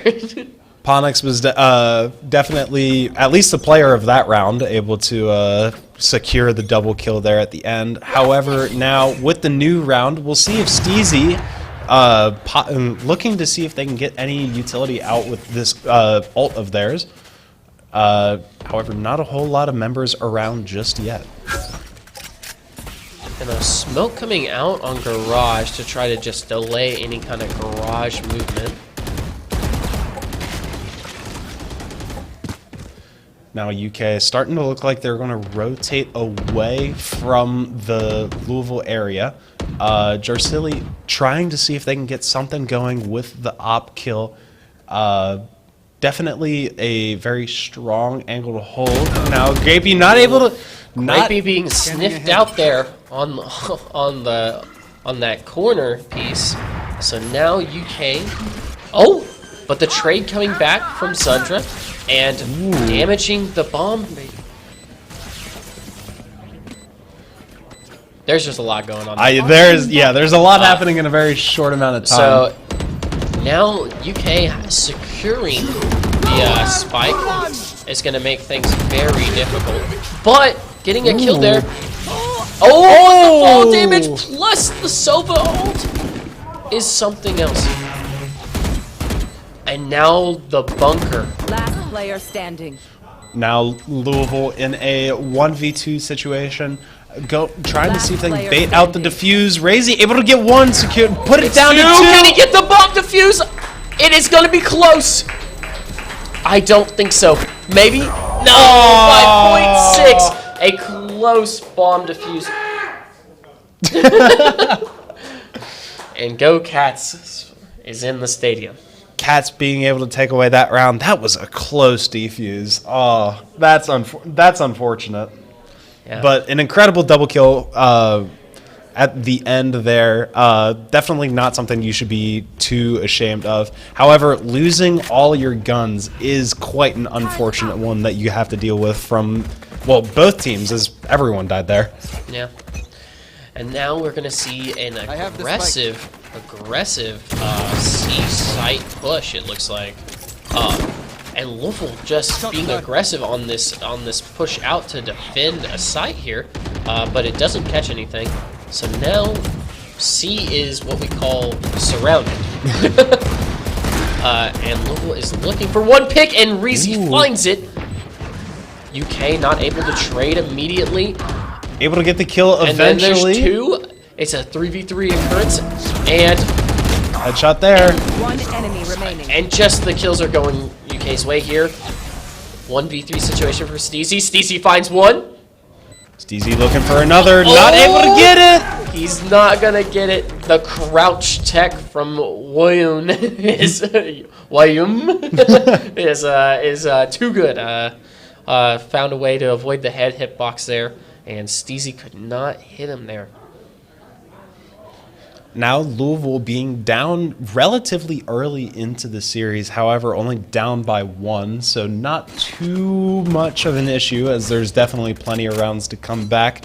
We'll see what UK wants to do with their offense here, and Louisville, we'll see what they're able to do in terms of their defense.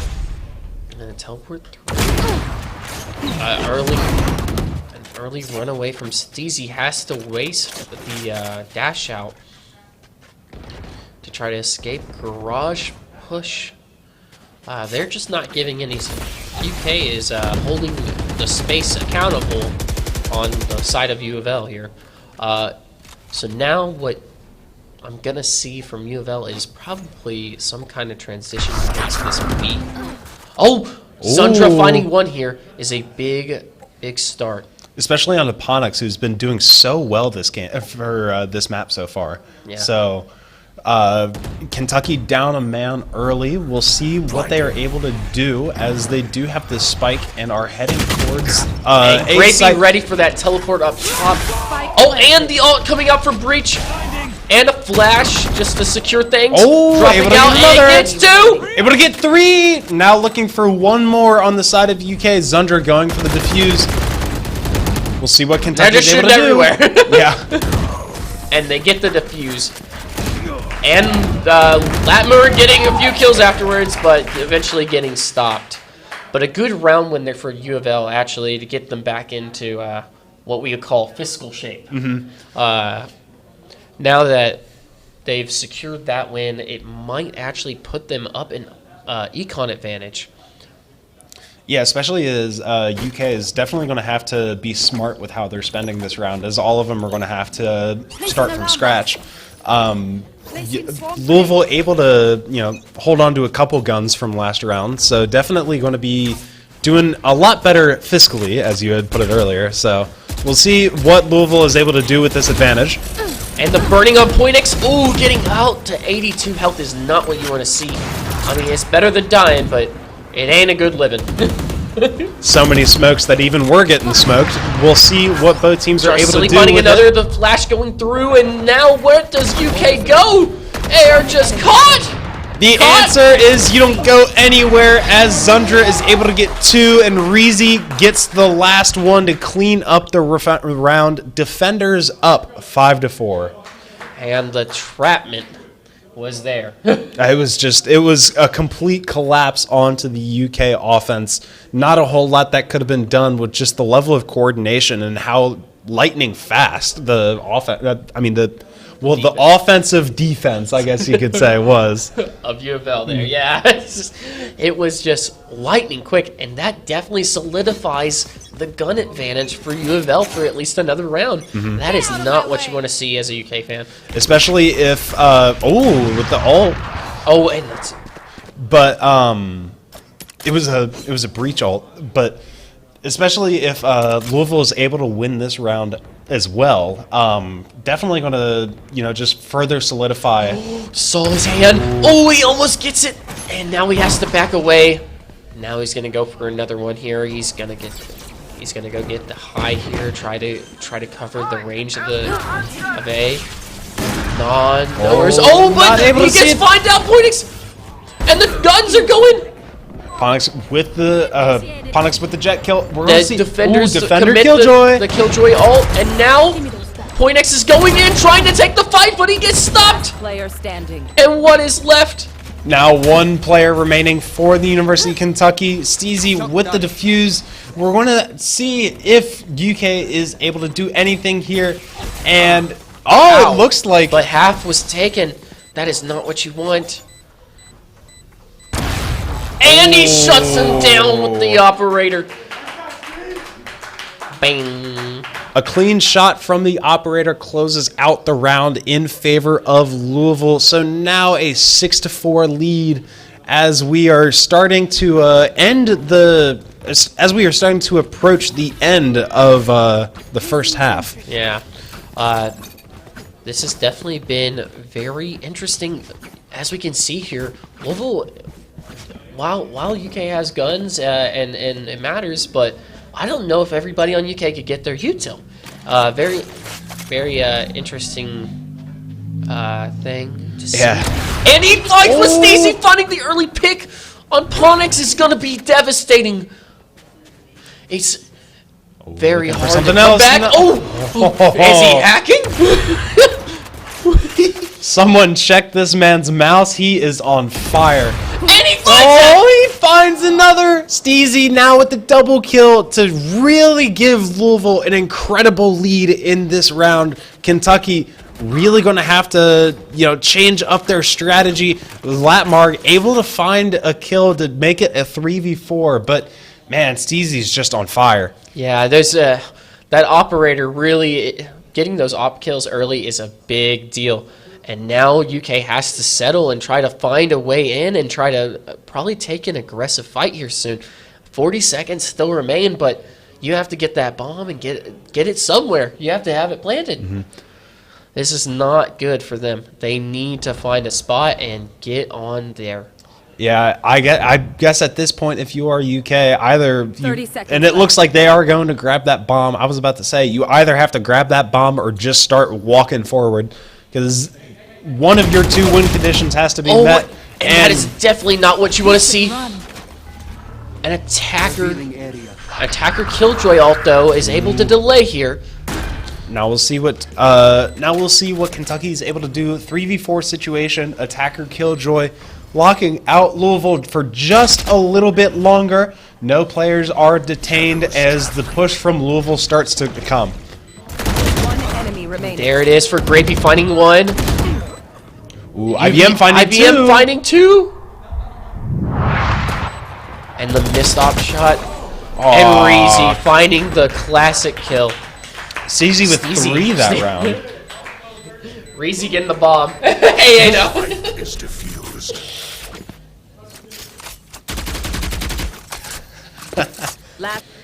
With the last round. Oh, you just frame perfect. Is he hacking kind of moment, Like,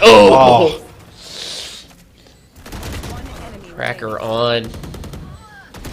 Oh, IBM just that was a round again. Yeah, that was a round. But Kentucky is going to have themselves around if they want to make sure that the fight stays close, as this is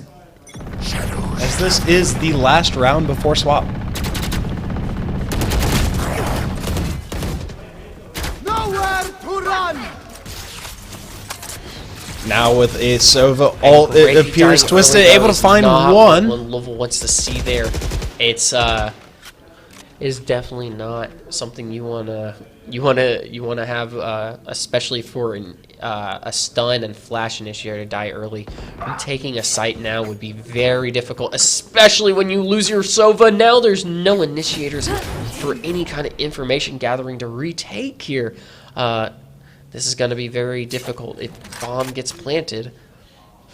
So now Kentucky with a 5-man, 5-3 advantage, and it looks like they're going to start making their way towards their designated site, laying all of their eyes onto site number A, and it looks like they're going to get it for relatively free.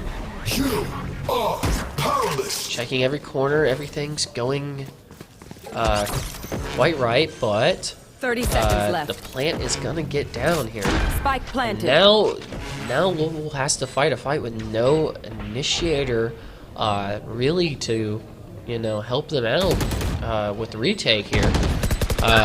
That's gonna be difficult, as I said. Now Steezy's down. Now you got 2, but you have to fight for it, So let's see what what Louisville will do with this. Now Ponix looking to see. Reezy if- finds Ooh. one in Last entry, player standing. and there's 2, a 3v1. Reezy able to but get the- 1, not 2 though, as Kentucky able to get 1 for the road before the swap. Switching sides. And now a change of pace for both teams here. And it looks like a setup difference between the 2 of them. So now we'll see what Louisville wants to do with their turn on offense, as they do still have the lead in this game, 7-5. What do you think Louisville needs to do in terms of offense to make sure that they bring this home? They just need to take these fights and be aggressive as possible. They got a breach here, meaning that if they catch someone on site and they just rush them down, the breach stun, the breach flash can just make UK really have a rough time on a defensive side if someone's just sitting there. UK though is going to go for the opposite approach and try to push out and try to never give us space, never give U of L space. That's and it did get them caught lacking. But I'll get to Latimer finding 1 as Zundra jumps up, and now the plant coming out for Louisville. Spike A planted. retake here is going to be relatively difficult, I would say, with 1 flash for UK. But we will have to see here. Now Latmarg starting to push into sight, trying to see if they can get anything through the walls. And a flash comes out from Louisville. It gets 1. And the trade for UK. One. Last player. And they know, but Steezy behind finds 1 and just finishes off with Jar Silly. What a wrap. I wish I got to see that. I know. What was going on there? Okay, they saw him, but they couldn't change anything about it. The wrap really did do a lot there, but yeah, like I said, if Louisville catches you on site with that breach util, it is going to be hard for you to escape. So UK is kind of forced into this fight where they're going to have to take some early fights and definitely make the space harder to get, Yeah, and it looks like we've got an aggressive C push coming out. Oh, not able to find And that kill. Reezy punishes for it. Now Kentucky down a member with Louisville planting on site. And back to this C plant. Now what do? You have to really, yeah, you have your intel gatherers, but now you're down gun advantage, and you have to push on to C site where, 5 of Louisville's members are around. You're just in a troubled situation right there with Steezy. Yeah, Steezy definitely not making things any easier for Kentucky, as we see the double kill as well.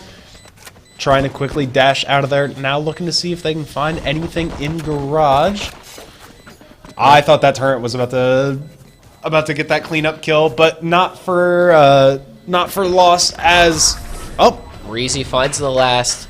Dying there is actually pretty beneficial for UK as they get a better round money for that player. So now UK will in fact have a Vandal or a Phantom this round, whereas U of L will not. This is going to be difficult, especially on this map, for U of L to take with all that, with all the range advantage you can use on both sides.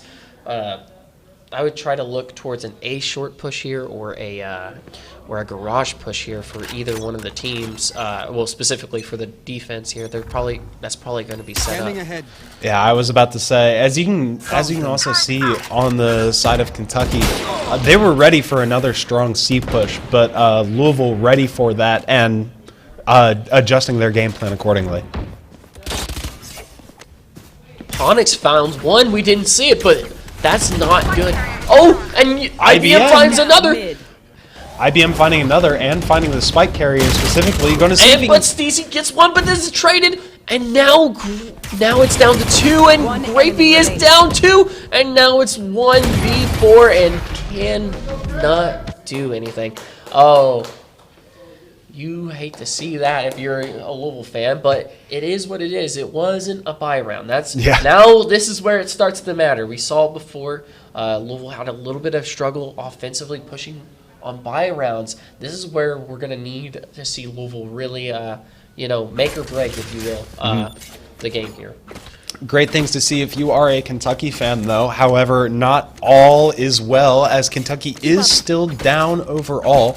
So we'll see what Kentucky is able to do here on defense as Louisville seeks to continue their fairly dominating offensive stretch so far.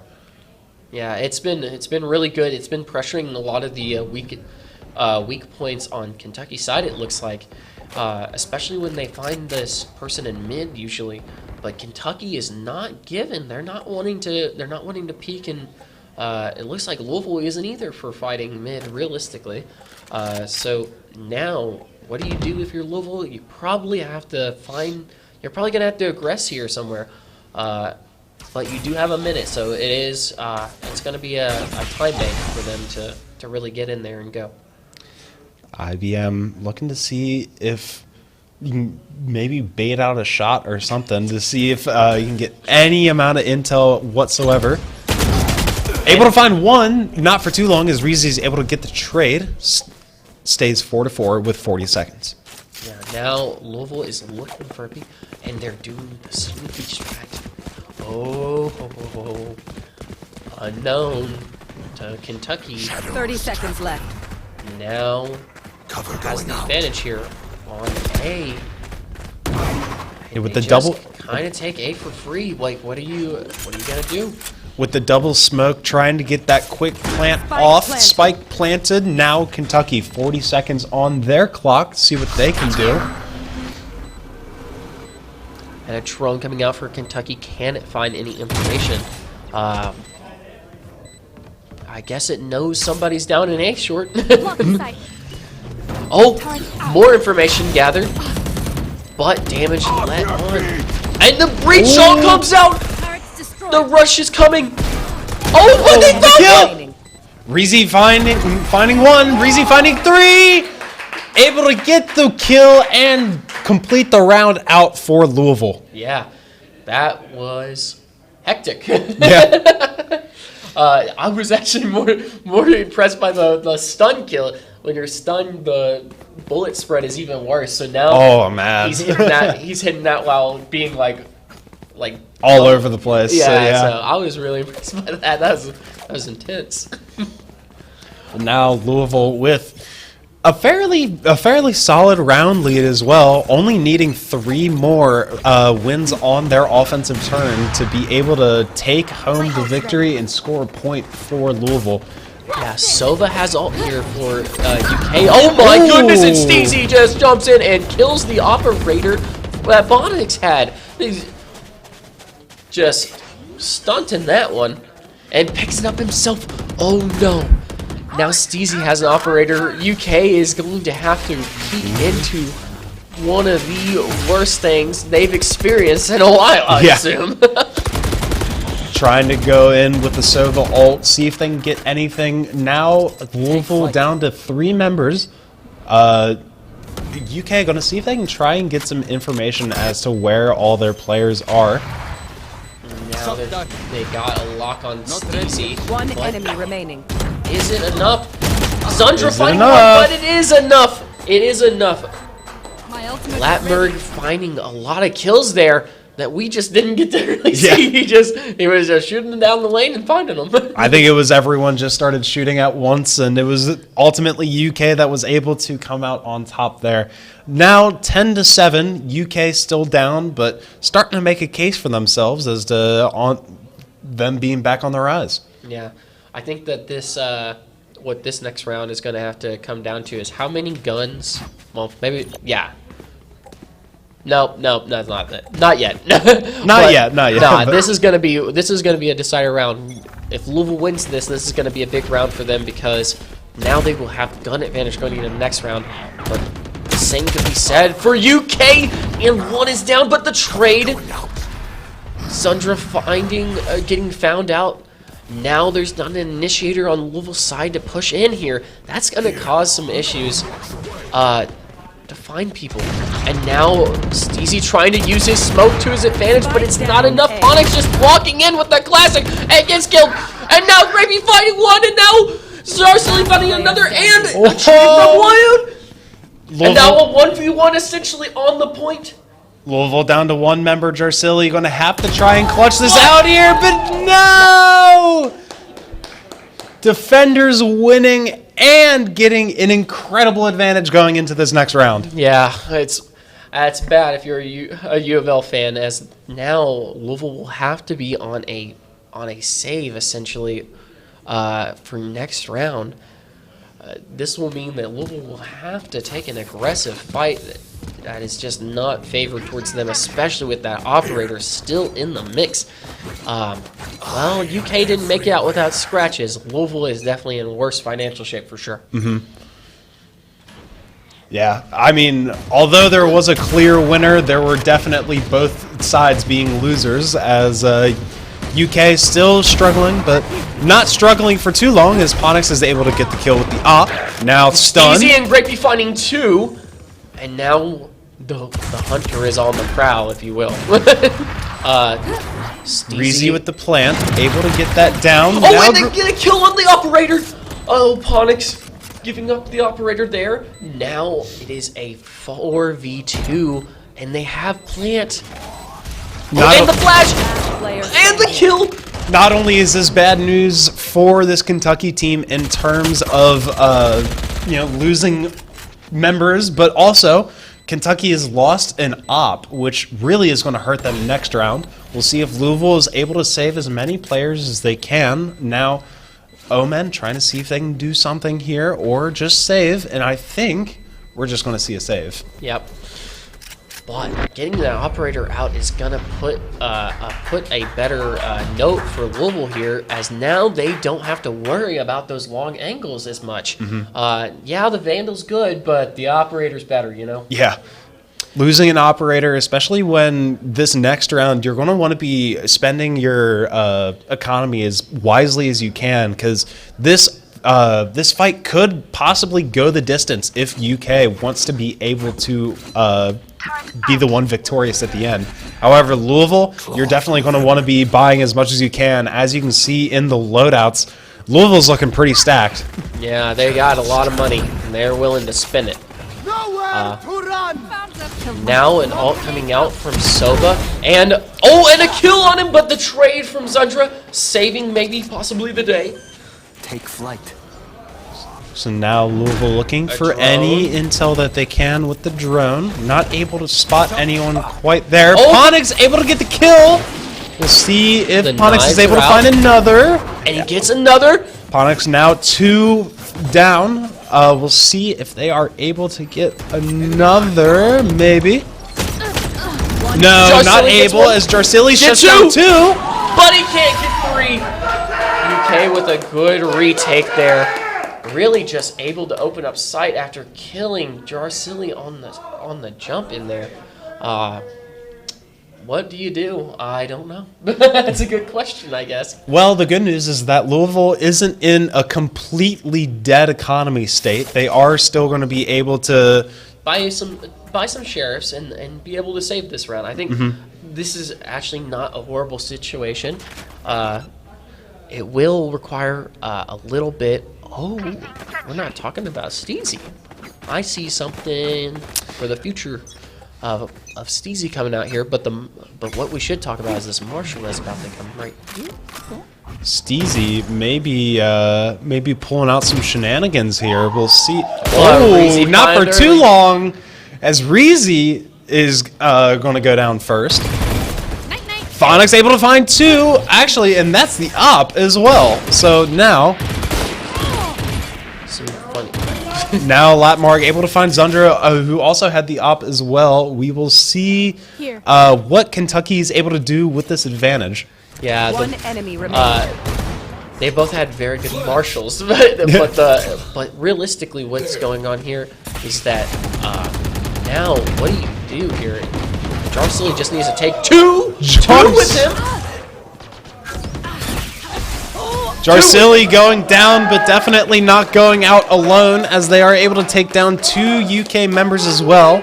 However, the good news for Louisville is that this is going to look like a strong economy round. Yes, it is. And it's even more dangerous when you look at what I think I saw last round with a possible bye. So let's see how it goes here. I think they'll have full util here, which is really good for you, Vel. And no, okay, an interesting play, but not going to come out. What had you thought you had seen? I saw 44K, which means an operator definitely could have been bought by U of L. Let's see what they do here. UK is making it difficult, aren't they? With the Sova ult trying to just dry fire. And now a drone coming out. Oh, and the ping. Oh, and the... Oh, but IBM gets a little too cocky and gets caught for it. But Twisted is able to make it work. Now And now double Killjoy ults are out. Both Killjoys making sure that nobody is in the area. We'll see as Reezy is able to plant. Able to get that off. Now the defender Killjoy not able to get anyone either. Both Killjoy ults out of the way. Now Kentucky looking flash? to retake.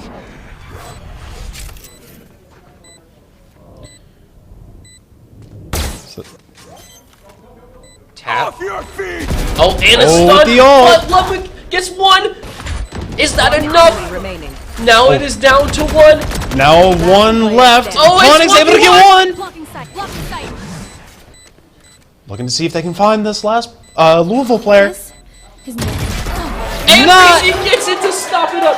Now it is 12-10 on match point here for U of L, and they have a bye. That is Dangerous. This is looking really dangerous if you are UK, especially with Louisville being smart with their purchases last time. Now, as they are going into this round, they're ready. And now Steezy buying for another and getting the the lucrative knives for this round.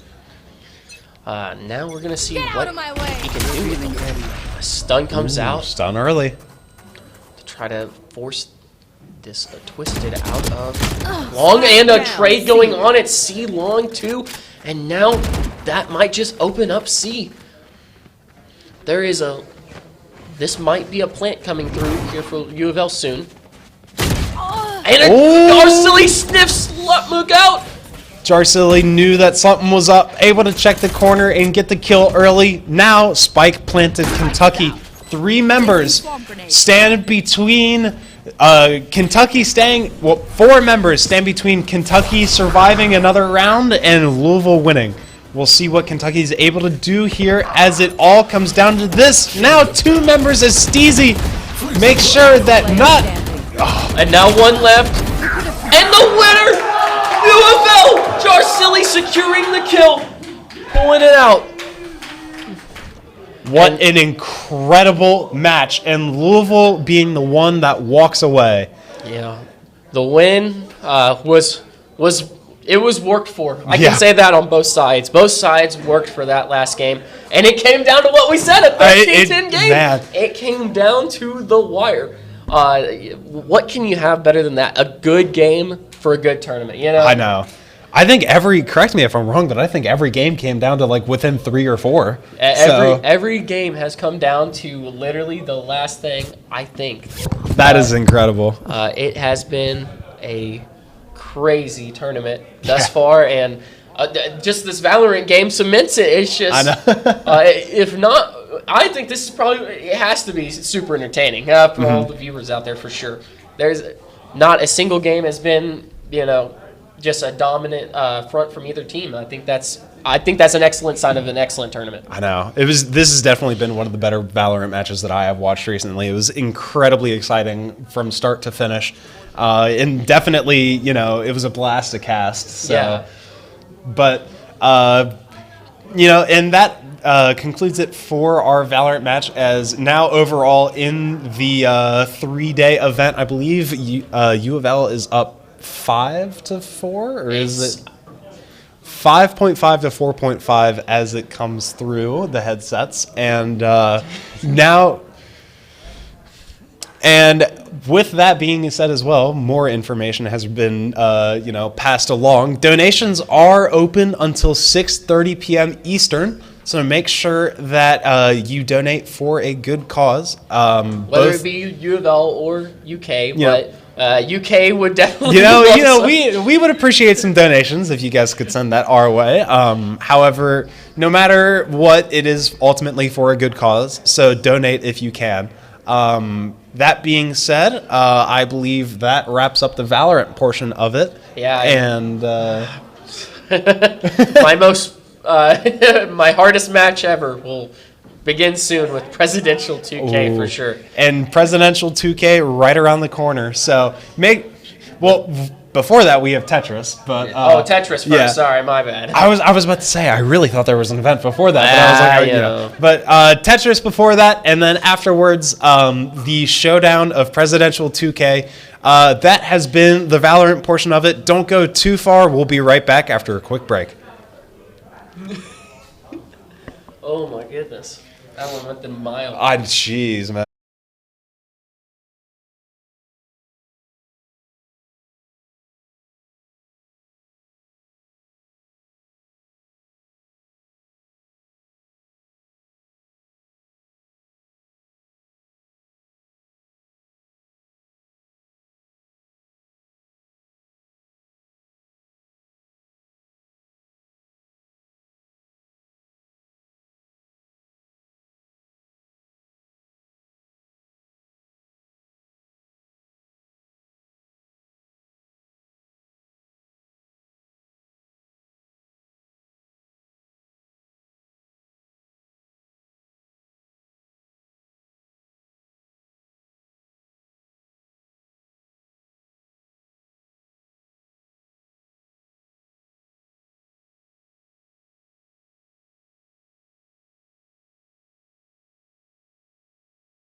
Back to UK v U of L Governor's Cup. We just saw a great set between UK Valorant and U of L Valorant. That was, I think it was a 2-1. U of L taking 2 maps and UK taking 1, but all those maps were very, very close. Very close game indeed. The Louisville side of the arena was rocking. Congrats to those guys, but Kentucky needs to bounce back, come up on the Valorant side. But hey, proud of those guys as well. It's been a good weekend for UK versus U of L. Absolutely. We've got next coming up, we got Tetris. We got Tetris and I guess Puyo Puyo. I don't know if they're going to be playing Puyo Puyo, but it's Tetris Puyo Puyo on the Switch. So we'll be seeing that just shortly. To remind you, this is a side event, so this will only count for half a point. But after this, we have the presidential 2K match between U of L club president and UK club president, and that will be worth 1 whole point. So even though UK is down by 1 whole point, we can still take it back if we take this this side event and presidential 2K. So I'm excited to see what's going to happen here. But I think the total points are U of L has 5.5 and UK has 4.5. So it's been a really close weekend. Oh, yeah. I've been Very keeping up close. with it all weekend. I mean, every game seems to come down to the wire, but excited to see what's going on here now. All right. Well, looks like we're going in. You got Fong playing Tetris, and we have the U of L president, Curtis, playing Puyo Puyo. I'm not too sure about Puyo Puyo. I'm not very confident in its mechanics, but I do know Tetris, and Fong is going very fast, crazy fast. Man, But Fong already out the gate rolling. absolutely, this is so if you don't know about this versus game, like if one side I think gets a Tetris or whatever is the equivalent in Puyo Puyo, you give trash to the other side. Oh my God, Fong! I think we're gonna see some trash coming out onto U of L's side. Very good Tetris by UK, but also Fong getting another Tetris. Fong on a roll to get this game started. Looks like Louisville's president kind of taking kind of slow. Third Tetris. Oh my gosh, Fong killing it. Knowing, another Tetris. Fong already going hard. Absolutely. Look at all that trash on U of L side. Can't really do much about that. I mean, this game's all about taking the lead and just keep sticking with it. So Fong is steamrolling. He's just going insane right now. Absolutely. Look at this. What is Fong, my man? What are you doing? Not much Curtis can do. I mean, all these quick plays by Fong is just racking up in trash and just points. So it's gonna be very. I think U of L's president is in trouble right now. Yeah. That's gonna be game 1. Wow. Game 1. Round 1 taken by Fong. Congratulations, buddy. Yeah, and As then we we're start getting this right next into the round. next one. Right into it, Fong already starting off. I don't even see the block moving down one space. It just instantly locks it in. Crazy plays by Fong. This was a great substitute. Oh my gosh, Fong already just on a roll.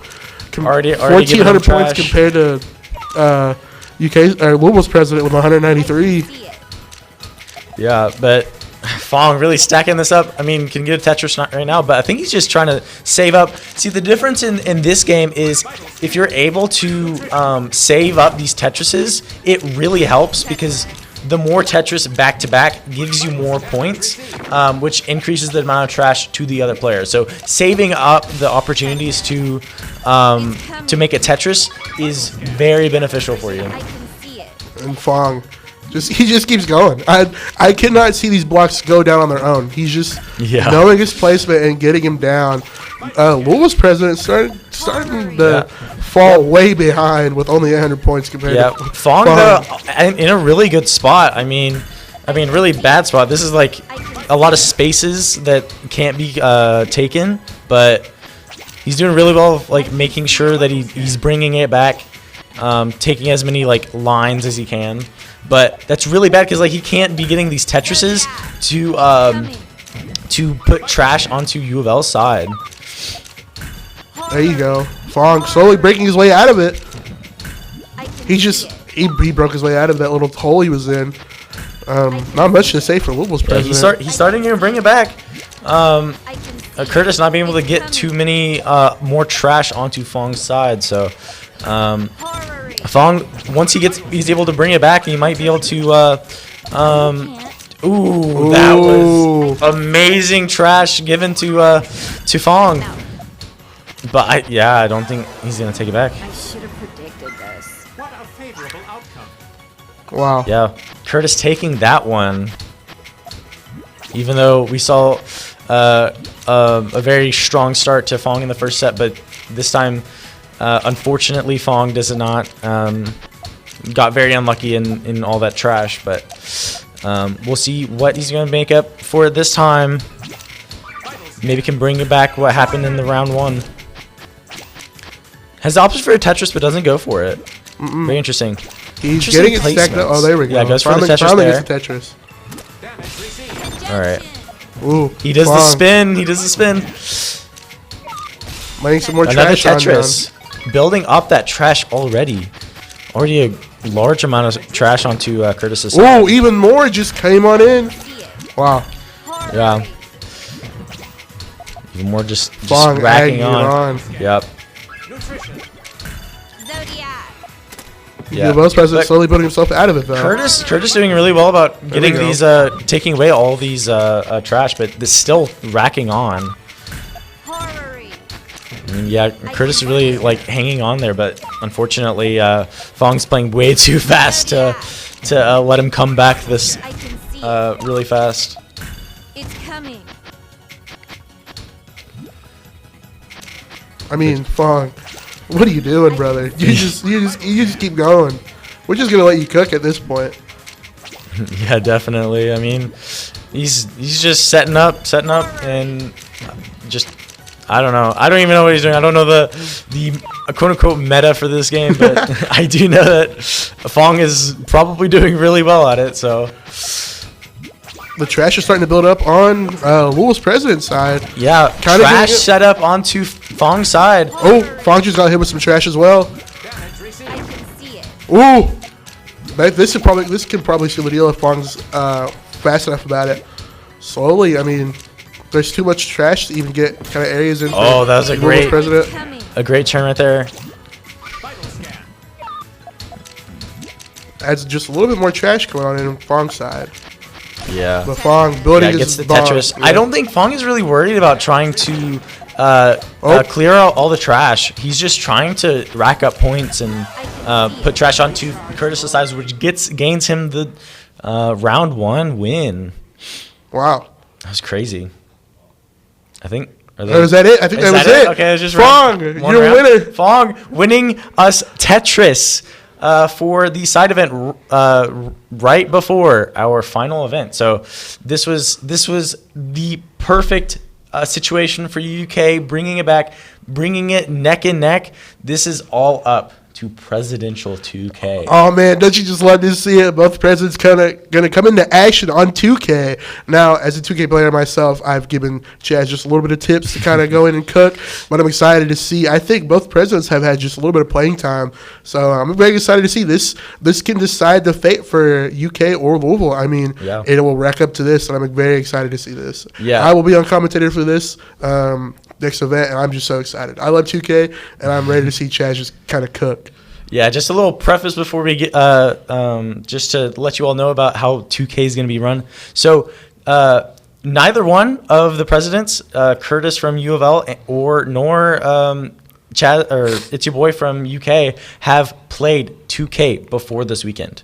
So we're going to see some probably very embarrassing plays from both sides, but it's definitely going to come to how they're able to adapt to this game, which is very interesting because we see all these players knowing their game, but and performing on those conditions. But we're going to a game where they don't know. They don't know the game. They're adapting purely during the game, and they're trying to learn the game. They're trying to play the game, not the player, to be honest. They're just trying to figure things out. 2K is more of a game where you can kind of just let the AI do it all for you, but you still have to stick and play defense. Your AI can't do it all for you. So I'm excited to see how both presidents will kind of take that into toll and learn their game. Just like Alex said, I mean, both presidents have zero knowledge, zero experience playing 2K. I'm hoping that UK, with such a big 2K influence, Chaz can work up some powers and just keep going on this. Absolutely. I would like to also mention that we at the UKFCU Esports Lounge, we are the host of the Gen G Tigers, which is Gen G's NBA 2K team that is the first team that is a non-NBA team to be in the 2K league. So very exciting. Should have just had Chaz sit down with one of those players and let him cook. Yeah. I mean, man, I think having a little background, Chaz, I think he can pull it off. I'm excited to see with both players not having zero experience. I'm excited to see. I think I was speaking to our president out there. I think they're just going to pick teams and play. I don't know if that'll change, but that's right now. I think Chaz might be coming out with the Miami Heat to play. Yeah. I'm not really sure either. I've never played 2K. Well, I played, I think, 2K18 or something like that for like 2 seconds, but I have not played the game too much, and I'm not too confident on how teams play and how the mechanics work, but it's definitely going to be really interesting considering they have never touched the game whatsoever. Yeah, I've never really seen too much 2K. I mean, I've watched the Gen G Tigers play a little bit, but I mean, not enough to really understand the game. I mean, I have definitely been involved in the 2K community. Never played competitively, but definitely have seen and played in UK Hoops at Home events, which actually just happened this past weekend. So I'm excited to see what we can do. I mean, my knowledge of 2K is just mainly just let the AI kind of do all the work for you, but I bet you both players are smart enough to kind of let that happen. So at this point, it's probably just going to be corner threes or drive through the paint to get a little layup in. I'm hoping that we can see a little defense. I want to see this game go into a buzzer beater. Fourth quarter buzzer beater. Yeah, I'm excited that to see. would definitely sum up the tournament or the event, because I mean every single game has gone to like the game 3 or game 5 of its event. Like for example, we had this earlier this morning we had League of Legends going to game 3. We had Valorant going to game 3. We had, I believe, Rocket League going to game 5. From yesterday, we had Overwatch going to game 3. So it's insane that all these games are going to the max that it can, and just very close, and anything can happen. Anything has happened. So be excited to see how this one ends up. It's about the fight of the player. I mean, you can walk in on any LAN event just like this, and you can either play at your best or you play at your worst. We definitely see that from both sides. So to kind of culminate in all of this, to end it here on 2K for both presidents is definitely going to be a fun game to watch. Yeah. They're busting out the PlayStation 5 for this. Oh man, let's see how they get started on this. I think they're just picking teams. Oh yeah. Saw Celtics, no. But do they have college? Do they have college teams? I think they do have college. Can we do UK versus? Oh no, not in 2K. No, okay. It's like the same way with Madden. Unfortunate. If we could have a UK v U of L in NBA 2K, that would be insane. But unfortunately, they do not. Oh, there is ways to like download those rosters, but I think that would be too much work for this last event. So, but there are Kentucky and Louisville players on NBA teams. So, if we go by Chaz picking the Heat, he'll have Tyler Harrell, Bam Adebayo, who played for Kentucky. I mean, I'm just excited to see. Looks like our players are getting kind of walked in the lobby and ready to load, but Yeah, absolutely. Definitely have to try to figure out what team you're playing, as really depends on how, like, I honestly don't really know the difference between what teams, what they're good at and what they're bad at. So, I mean, honestly, it's just choosing the best team. As a little bit, the meta for right now for 2K23, as the season goes on in NBA, all teams will kind of get their overalls, and players will get their overalls either raised or lowered. So for I guess the meta of 2K right now on Play Now will probably have to be the Miami Heat, just based on shooters, or probably the Golden State Warriors, both in the Western Conference. Yeah, Alex, like I said, Chaz looking at the Team USA from 2012. No, there's no way we cannot do one regular NBA team, and there's no way. Yeah, that would be unfair. I think that's the rule. I don't think they wanted to do like all-star, like all-time teams. I think they just What if they did like all-star from different eras? I mean, that could go hard, but I mean, that would go hard. That'd be. I think Chaz is picking the Heat, so I'm guessing. Player 2 will definitely going be for the Heat. I used to be a pretty big Heat fan back when I actually watched basketball, but their whole roster change.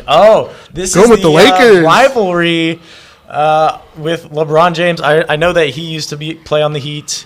I mean, but let's see. As we get started here, as we have UK current esports president Chaz with the Miami Heat and US president picking the Lakers with LeBron, being led by LeBron, as we see their starting lineups kind of get introduced here. I think Miami can take this. Lakers definitely in the playoffs, but I don't think they can make a finals run. Yeah. I hope this goes to the final game. Man. Here we go. Okay, we're getting right into it. Bam Adebayo for the Heat. Bam wins the tip-off. As we see Chaz giving it to, looks like Martin, trying to pass it up. Tyler Hero open in the middle. Oh, right there. Layup. Chaz! Yes! Chaz! Right it up with a little Tyler Hero layup. Chaz gets the point right out of the gate. Crazy. Now, the problem is here for UK is that LeBron James can take over at 2K. Davis Martin getting the rebound. I feel like all they really know is how to shoot pass, and that's about it. Kyle Lowry with the mid-range jumper. Doesn't go in. Anthony Davis gets the rebound. Mid-range shots out of nowhere. Yeah, Bam, interesting choice going for all these mid-range shots. Fouling at the half-court line.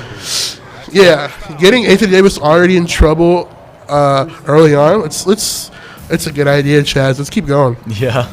All right, but Chaz Art sticking with that 1-0 lead. Bam, open for a little layup. Gets the layup. By Bam. 4-0 for Chaz. That's a former Kentucky player, Bam Adebayo. Already cooking it for our side. Let's go. LeBron James. As well. Tyler Hero, I think, has already scored once or twice. All right. Jimmy Butler getting that rebound. Can't get anything on the board right now. Just getting snuffed out by Chaz. Jared Vanderbilt with that steal.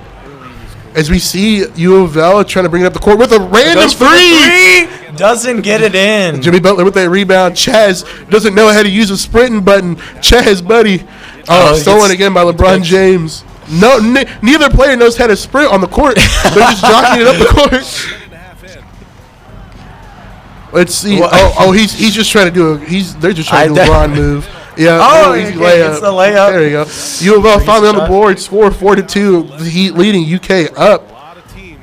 Jimmy Butler with the ball. I told Chaz before this, just run out the middle, but not shoot a three. Oh, doesn't go in. Yeah, he's definitely covered there, so I didn't really think that he'd have a great chance, but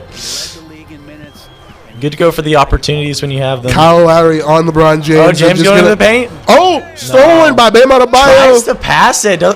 Doesn't go for the layup or dunk. Shooting a mid-range contested. Does not go in. Rebound by Anthony Davis. I mean, they're just putting up bricks out of the gate.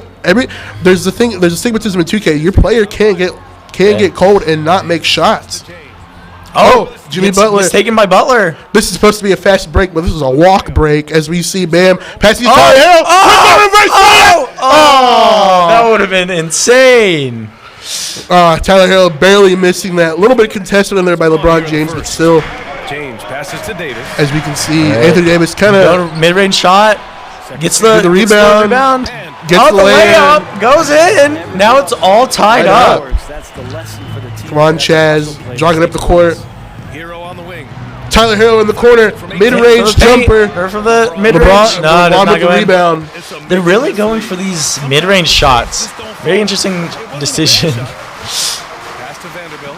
Might go for another mid-range shot. With the mid-range, still misses it. Goes in. He Kyle was really Lowry. covered, but- Kyle Lowry, the shortest player on the team with the rebound. Bam Adebayo in there with the easy layup. UK up 6-4. Wow. This is Chaz is awesome. definitely getting it going. Because he's so athletic. Looks like D'Angelo Russell, who played for UCLA, All right, goes for the three. wide open three, but still Doesn't misses go it in. wide right. Tyler Hill with the rebound from Kentucky. James with a Stolen gets- by LeBron James. That's like his third and fourth steal now. Ooh, Fakes the shot. They don't know that if you already, you have to Goes for force the that shot. Does not go in. miss. Looks like we see Tyler Hill with another Goes for the mid-range shot. shot. Does not go in. Yeah, all these mid-range shots not going in. Oh, Stolen okay. by Bam Adebayo. They're just chalking it up the court. Is he going to go for a half-court shot? Foul on LeBron James, a blocking foul. That'll send the Heat to the with tip. 1.3 seconds left. Chaz See able to if he make can make quarter free these. throws.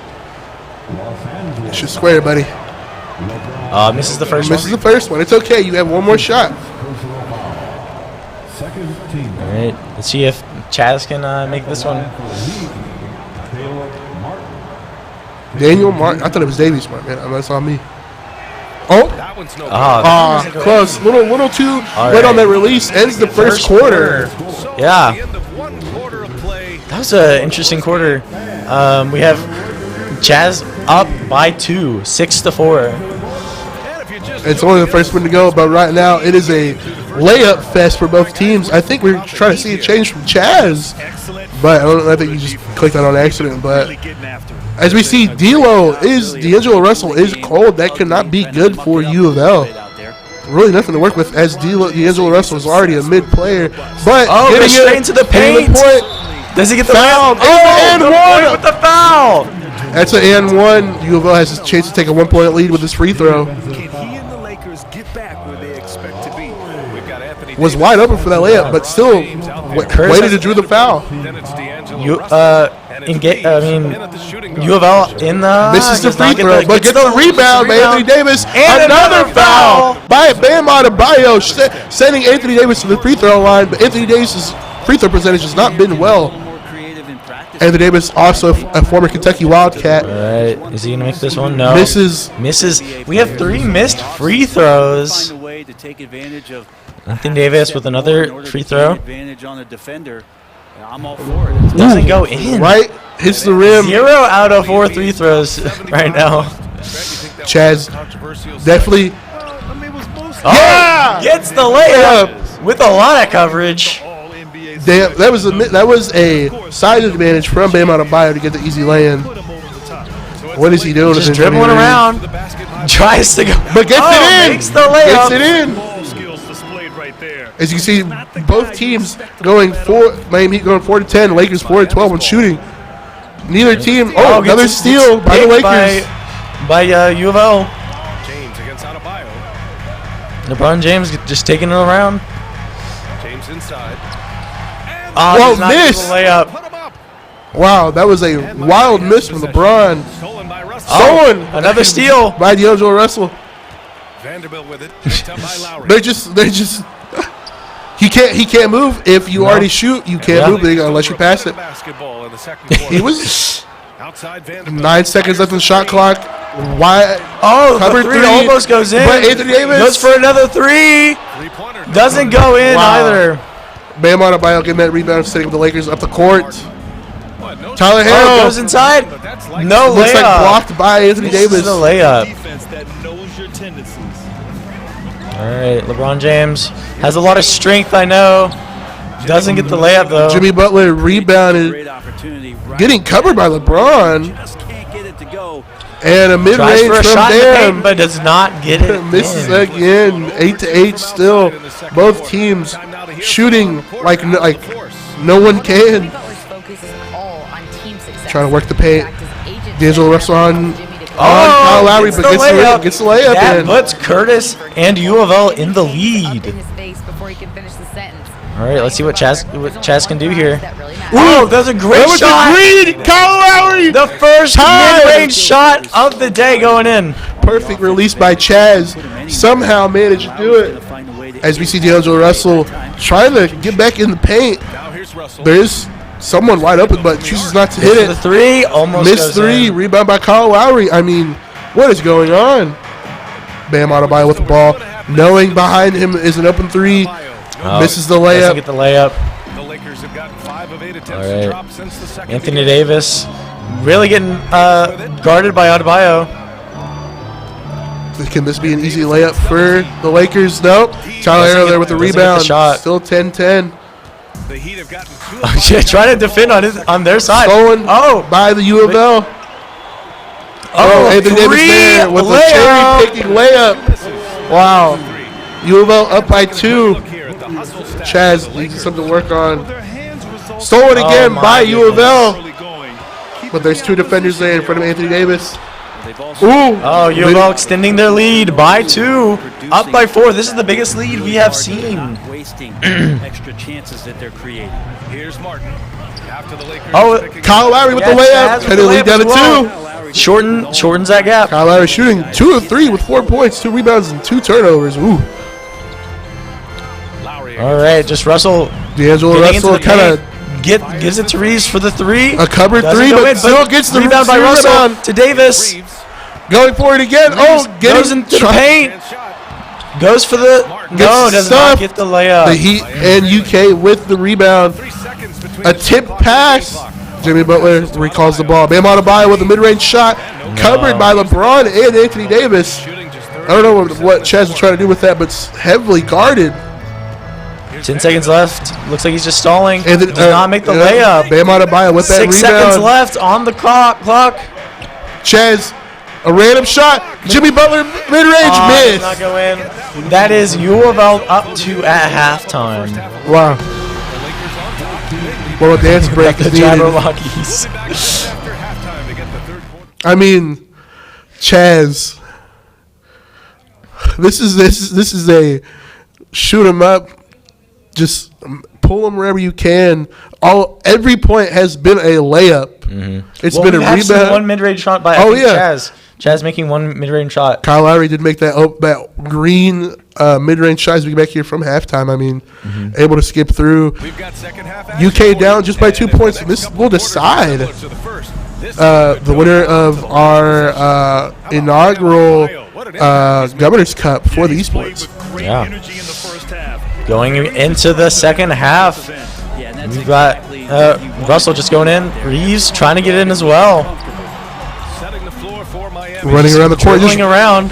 Maybe stalling for time. Oh, a good shot. Ooh, But doesn't go in. Lakers are starting to get cold. Lakers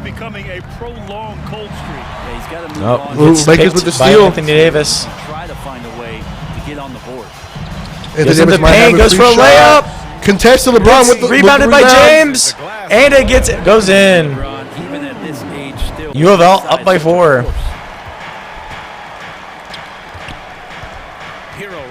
Looks like Chaz trying to see what he can do here. Goes for a mid-range shot and a almost went in. Almost going in though. All right. In the corner, D'Angelo Russell 3 missed. Rebound by LeBron James. Rebounded by James. Fouled by the Heat. On James. Setting U of L to the free throw line.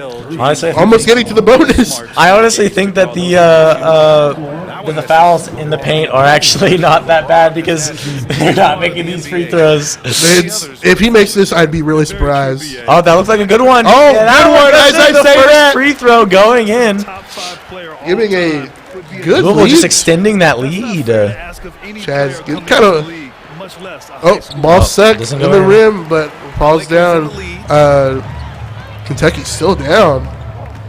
Here's Vanderbilt. All right. Who's letting Chaz cook? LeBron James corner three, low go, rebounded by Kenyon Martin. Jimmy Butler bringing up the court. Stuck, All right, mid-range, great shot. wasn't green, but rebounded by Adebayo. Getting stuck, contested, Gets fouled. sending Okay. Kentucky to the foul line. That's LeBron James' second foul. He's shown incredible. Okay, let's see if Chaz can make at least one of these free throws. Chaz needs to get back on the board by. Ooh. Oh, that looks like a good shot. Good. Goes in. Yes. The second free throw made this game. Can you get back here with two? Chaz! Yeah! Green free throw by Chaz, our UK president. Only 3 deficit for Chaz. When it comes to reloading, LeBron James.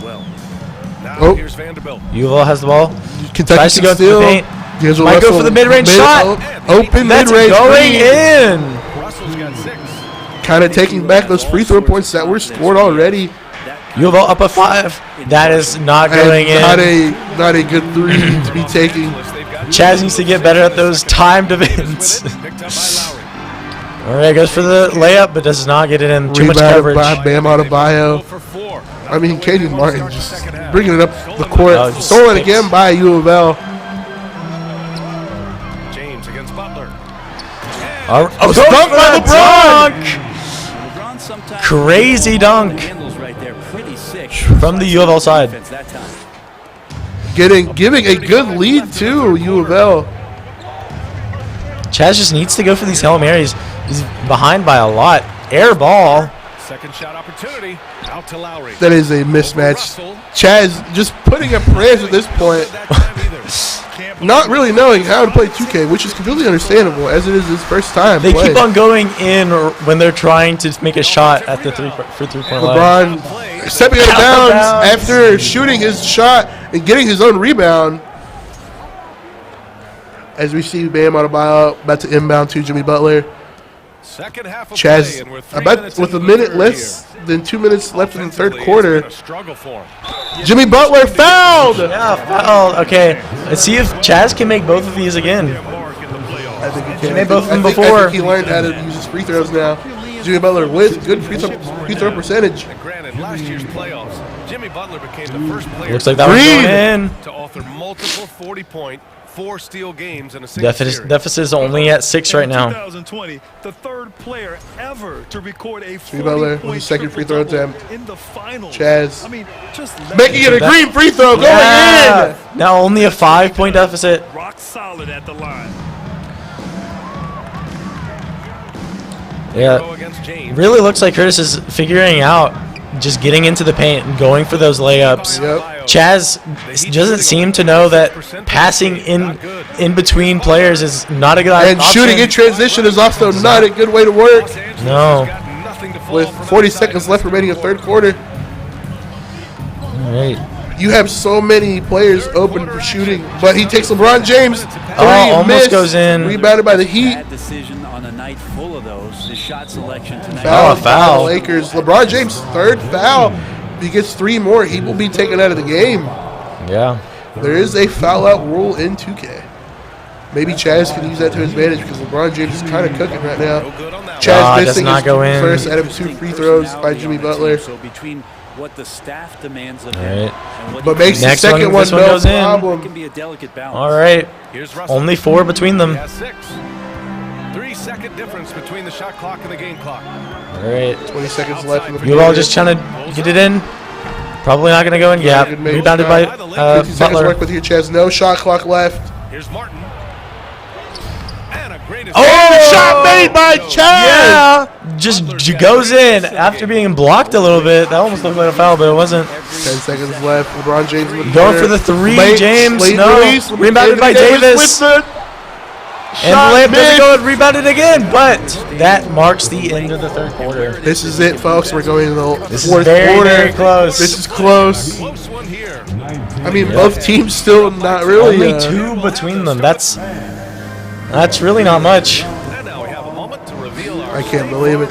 As we see our auto-generated 2K dance team. And our State Farm assistant of the game, D'Angelo Russell, with a good mid-range shot.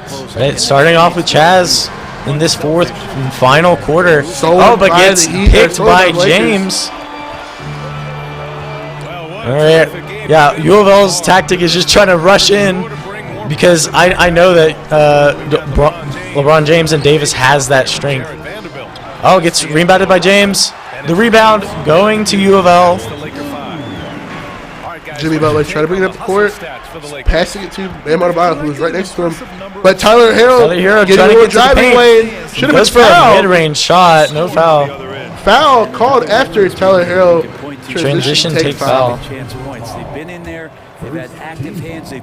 Giving the Lakers in who are giving bonus shots to the free throw line. Makes the first one. Free throw. You hear a lot of talk about their ability to giving U of L still the lead as we see LeBron James taking the ball. All right. Chaz needs to play some defense. It looks like he is. James. They're just with the layup. Doesn't go in. Rebounded by Adebayo. Mid-range shot. Missed. Doesn't go in, but recovered by Martin. Ooh.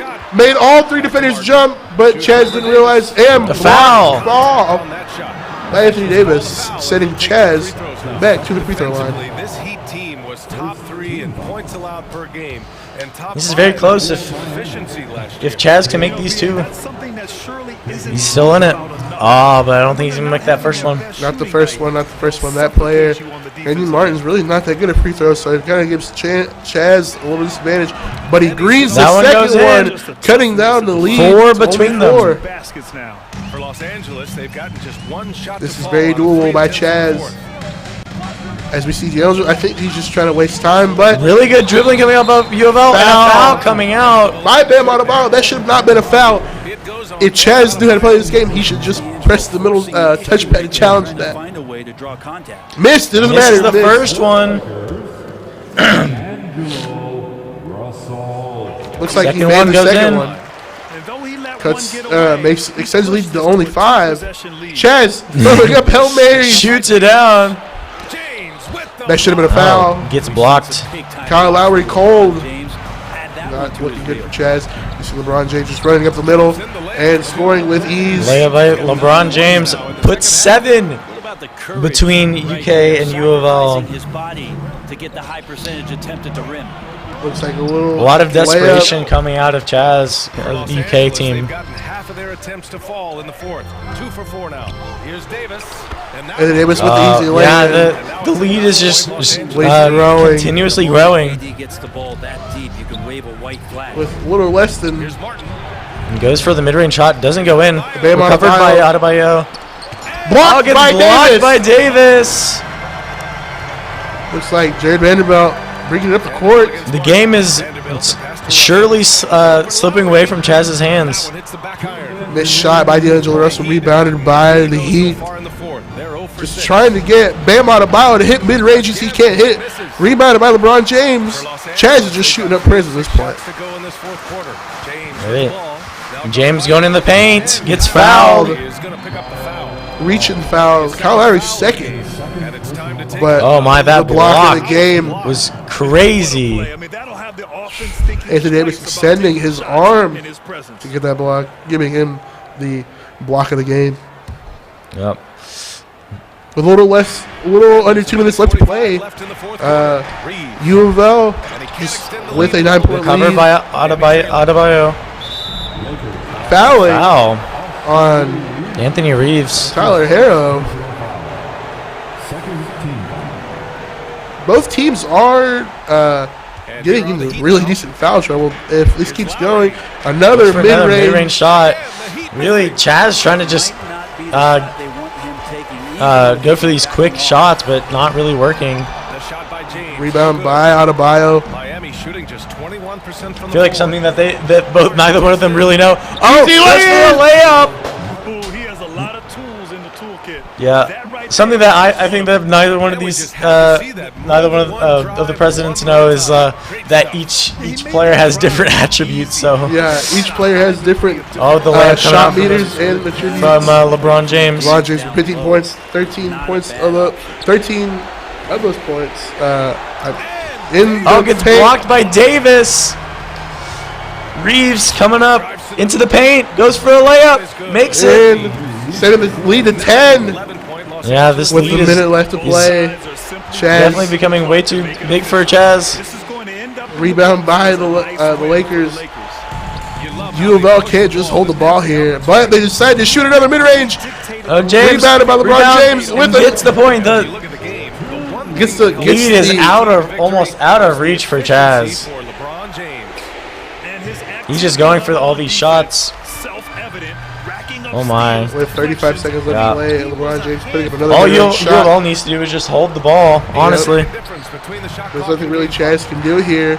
Can't shoot, but missed the layup by Kyle Lowry. All of the Heat, 2 of the Heat starting 5 are cold. Steal by Jimmy Butler. Yeah, 12-point deficit. Don't think Chaz can make this one back. Rebounded by the Lakers again. With 10 seconds left, it's fair to say. Unnecessary foul. Some more free throws. On LeBron James. Looks like he missed the first one. 15 points and 4 steals. LeBron having himself a 2K game. There's a quality of leadership that becomes misses the second one. And gives teams confidence. But 4-point shots out of bounds. With 5 seconds left to play, I think this is fair to say that U of L is wrapping up the game. Left. Surely it's over. 5 ticks left to play in the fourth. Shoot it from half court. Shoot it from half court. Shot it after the buzzer. Shot doesn't go in. All right.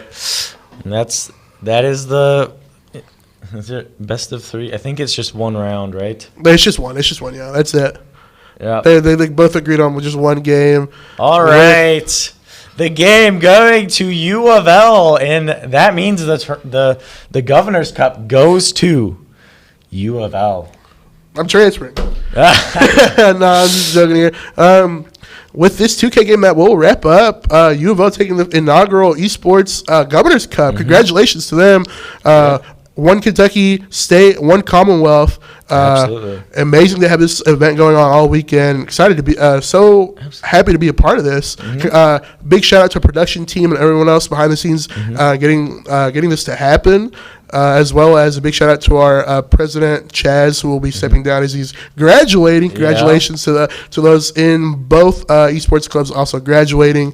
Yeah, and also big shout out to our sponsors. We have Coca-Cola providing us with some nice drinks and refreshments, and also sponsored by Spectrum with their upcoming gaming tournament. Wow. Yeah. Wow. Mm-hmm. And then we also got a huge donation Friday night from Gen G, $250. Wow. Yeah. And speaking of donations, I would like to sum up at least what counts for the tournament, sum up what we got. So I believe that we got a total of $2,600. Wow. For the 2 children's hospitals combined. Wow. Yeah. Wow. Mm-hmm. Let's give it a round. Yeah. A round of applause for everybody tuning in and donating. That donated. I greatly appreciate it. Again, this was all for the children hospitals. It's for the kids, man. If it weren't for you all, couldn't be possible. No. I'd like to thank everyone who had donated, everyone who came, participated. Everyone who tuned in on stream. Really well. So, yeah. I think I'll wrap it up. Yeah, time to wrap it up. Thank you so much for watching. My name is Ricardo Camacho for this last casting event. Yeah. Peace. I'm Alex Arenatius Valdivia. I'll see you later.